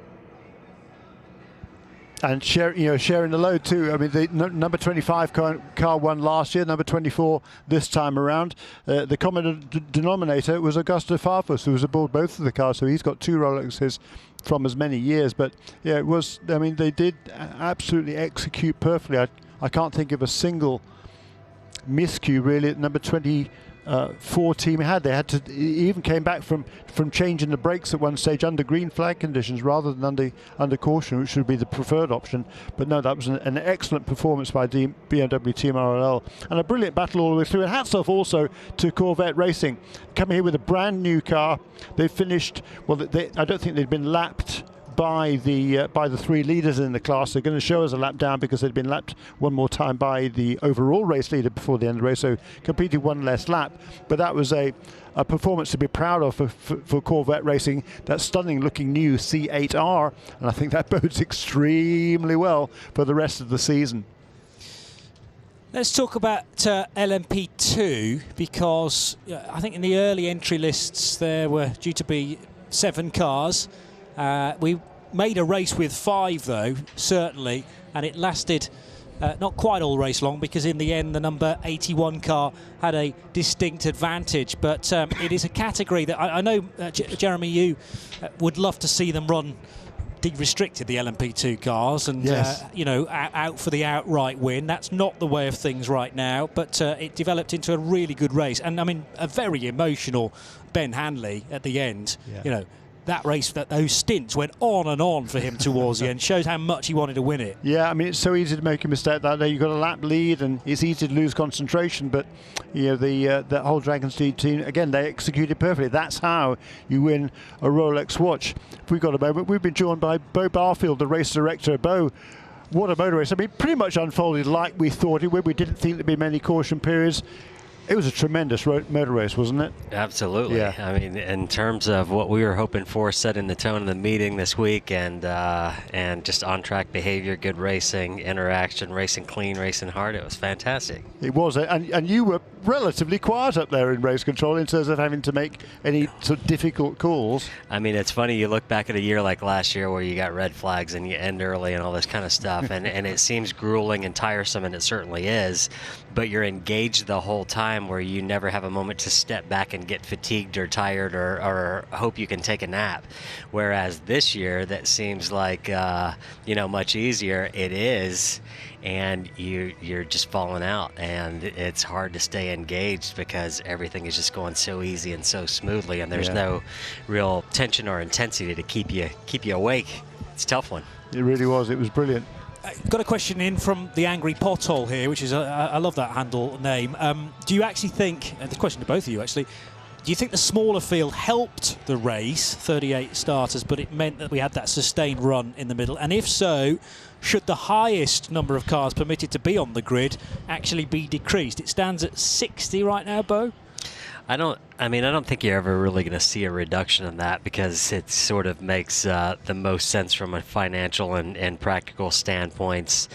But there is a lot to be said for a car count increase being absolutely proportional to a number of yellow increase or yellow laps increase. So, obviously you get the car count reduction, and you get the car count reduction this year along with really the quality of the field. You look at the entries and you look at the drivers, then you really go in having a good sense that, like Jeremy already said, you'd have a lot less yellow. So, there's a perfect balance there in between. What's that number? Who knows? You had 2 calls to make on the number 10 car during the race for pit lane infractions. Yeah, it was brutal, honestly, because these guys all these teams are top notch and they have their stuff together. But when you look at the Wayne Taylor situation, and I try to remove myself from the emotion of it or what the fans are really looking at, but Wayne coming in here for the first time in over 10 years or whatever it is without a Taylor driving the car, and what he's thinking and what he's up against, and then you look at it, what a stellar job the team does, and they put the car up front and they're fast all day and everything's clean, and then there's a stupid pit lane speed violation and we have absolutely no option but to serve the penalty. And then you think, from my standpoint, I'm looking at this and I look at penalties and I know teams can overcome them, and they're not a death sentence. They put you to the back and you've got to work hard and you got to get up front. But I'm thinking, okay, for this team to get back up front, they're going to have to be fortunate from a yellow standpoint, strategy and whatnot, and speed to get back up front. But then also, the part of me that sort of pulls for somebody that's had an adverse situation come their way is, okay, they've gotten a penalty. out of the way early. So certainly they're going to huddle up and say, guys, get it together, watch your pit lane speed, watch the pit exit light, watch everything for the rest of the race, and let's be mistake-free. And then lo and behold, 3 hours left in the race, you have them running the pit exit light, and I'm like, holy crap. And I write them off. Yeah. And then they come back, and it's a great story. It's fantastic. I love it when, there's been a number of races in my career where you impose a penalty and a competitor overcomes it, comes back to win the race. Great story. The thing I like about how you run races is, though, that you're as generous as the regulations will allow, I think, but sometimes there are hard and fast rules, like running a red light for good reason, because the safety car's going through with a train of GT cars behind it. That red light been on for a good while, I think, before Ryan Briscoe arrived at it, and you know that will have reviewed a bit of footage from on board too, but, you're sometimes just forced into a decision. You can't go some of any more it, generous. Some of it's just too easy. It's just too it's too black and white, and it's too out there. Obviously when we can use our judgment, and there are these officiating decisions, we try to put ourselves in as much of a position where we're not penalizing competitors as possible. But these two violations are the ones that are pretty much the standards and the automatics, and you couldn't look away from them.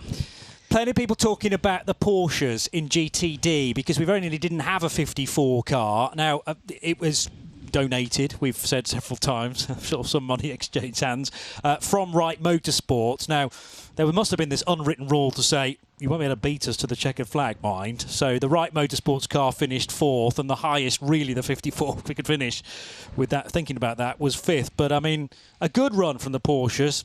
They didn't quite have the speed in GTD, though, compared to the Lamborghinis and the similarly powered Audi in 3rd. Yeah, interesting. I mean, they certainly did early on. I mean, the number 9 car dominated the first few hours of the race, and then they had some problems and fell back into the pack, and ultimately, finished back in 13th position. Did well to keep it going and finished in 13th. But I mean, the Lamborghinis. It was apparent they were going to be pretty strong. They're always strong here at Daytona, but I think it wasn't cut and dried that they were going to win the race. They had to earn it, and that's exactly what they did. El Perry getting in touch. Hashtag Michelin Post Race Tech. He says, done and dusted. What are the logistical differences heading to Sebring? Potentially more cars, but half the distance. Pretty tight and twisty racetrack as well, because the nice thing about Daytona is it's really quite wide on the bank, so if you find a slower car, there's a rule to say keep left, and Lappery's easier than it is around the airfield at Sebring. Yeah, and Sebring's a lot harder on the cars as well than Daytona. I mean, it's twice as long a race, but half as bumpy a racetrack, less than that actually. It's pretty smooth around here these days. So Sebring is going to be much harder on the cars, but how many cars didn't finish here? I think it's maybe 5. 2 Aston Martins, number 47. Lamborghini had a problem. The number 62 Ferrari we saw drop out towards the end there, a couple of hours or so from the end with a blown tyre that caused more damage to the car. And the other one was one of the LMP2 cars. Only one of the LMP2 cars didn't reach the finish. So overall, you've got to say the reliability was pretty darn good.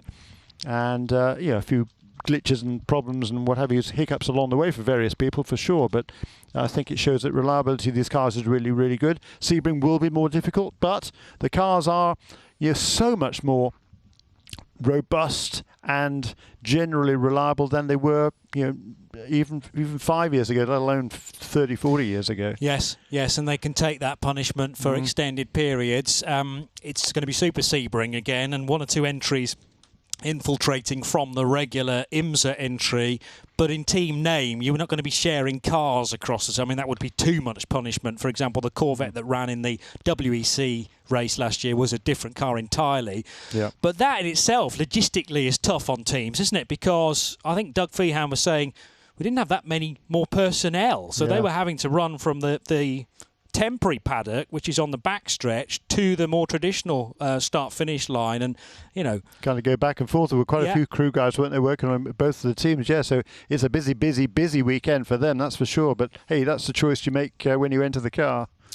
Interesting point here as well from JJ. We're nearing a close on the Michelin post-race tech show, but I'm not sure why JJ is asking this. Maybe to add a bit more atmosphere. Might there be a possibility of reducing the track lighting for future Rolex 24 events? I mean, it's...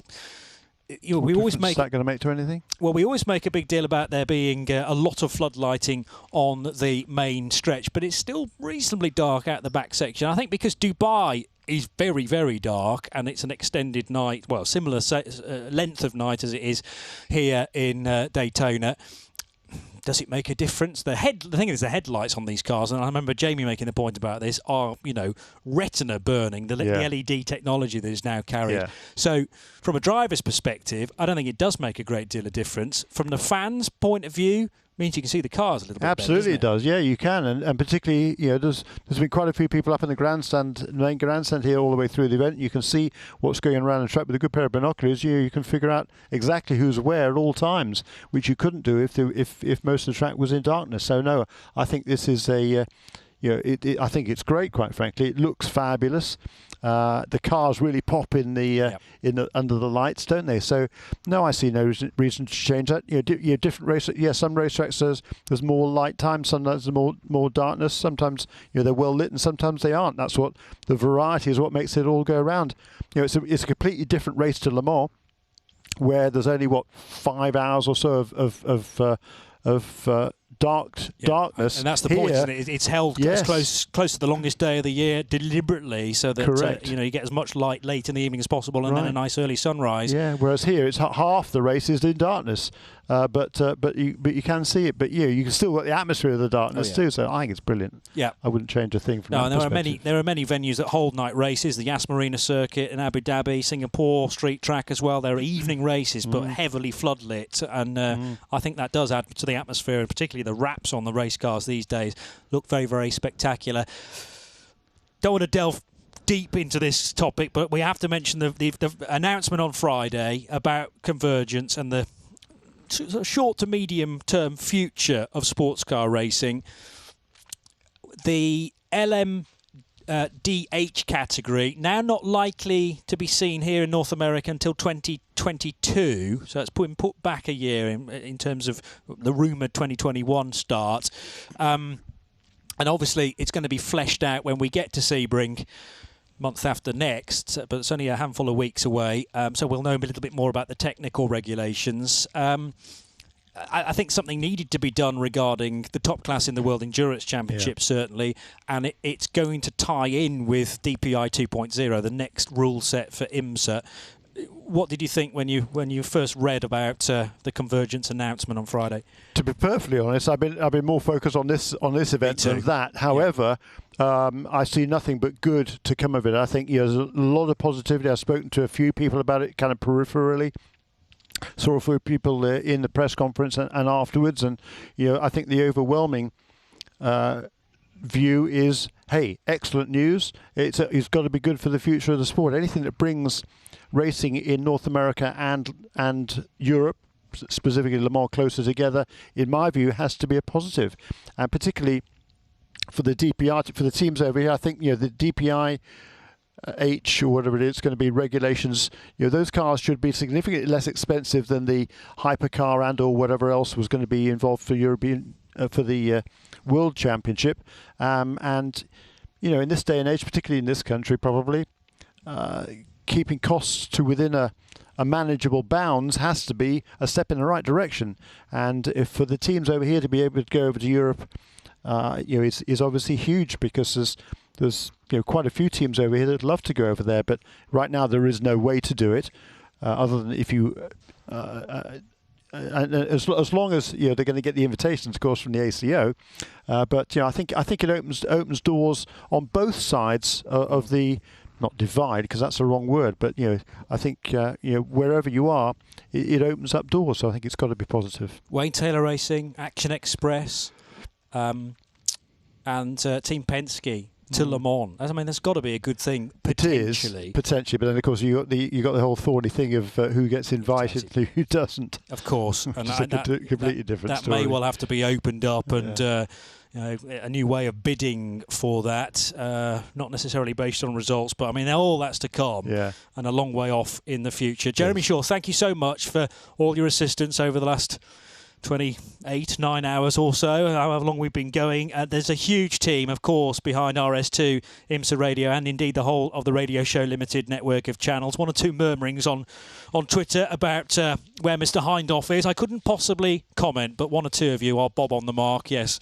Bearing in mind we do have another race to cover in less than 7 days' time. So a trip to Australia beckons, and the shows already timetabled include a pit walkabout with Richard Crailsey ahead of our full coverage. There'll be a midweek motorsport on Wednesday night as well, which will be UK time from 8 p.m. through till 10. That's at 3 o'clock in the afternoon on the eastern seaboard. And we look forward to your company either during Wednesday night show or indeed for the Bathurst 12 hours in 5 days time. Don't forget the next round of the IMSA Sports Car, WeatherTech Sports Car Championship as well, which will be Super Sebring. There'll be a World Endurance Championship race on the Friday, the 1,000 miles of Sebring, starting at noon through till 8 o'clock ahead of the big event, the 68th running of the annual Mobil One 12 hours of Sebring, which will be a 10:40 start. Jeremy will be there for that. I'll be there as well, covering the World Endurance Championship. Thanks to all our pit lane crew, Joe Bradley, Diana Binks, Shay Adam and Jamie Howe. Thanks also, of course, to our various guests we've cycled through, and to John Hindhoff and Eve Hewitt as well, who've been looking after matters. And we will see you again very, very soon. Bye-bye. We hope you've enjoyed the Daytona 24 hours for 2020. Catch us very soon here on RS2 IMSA Radio.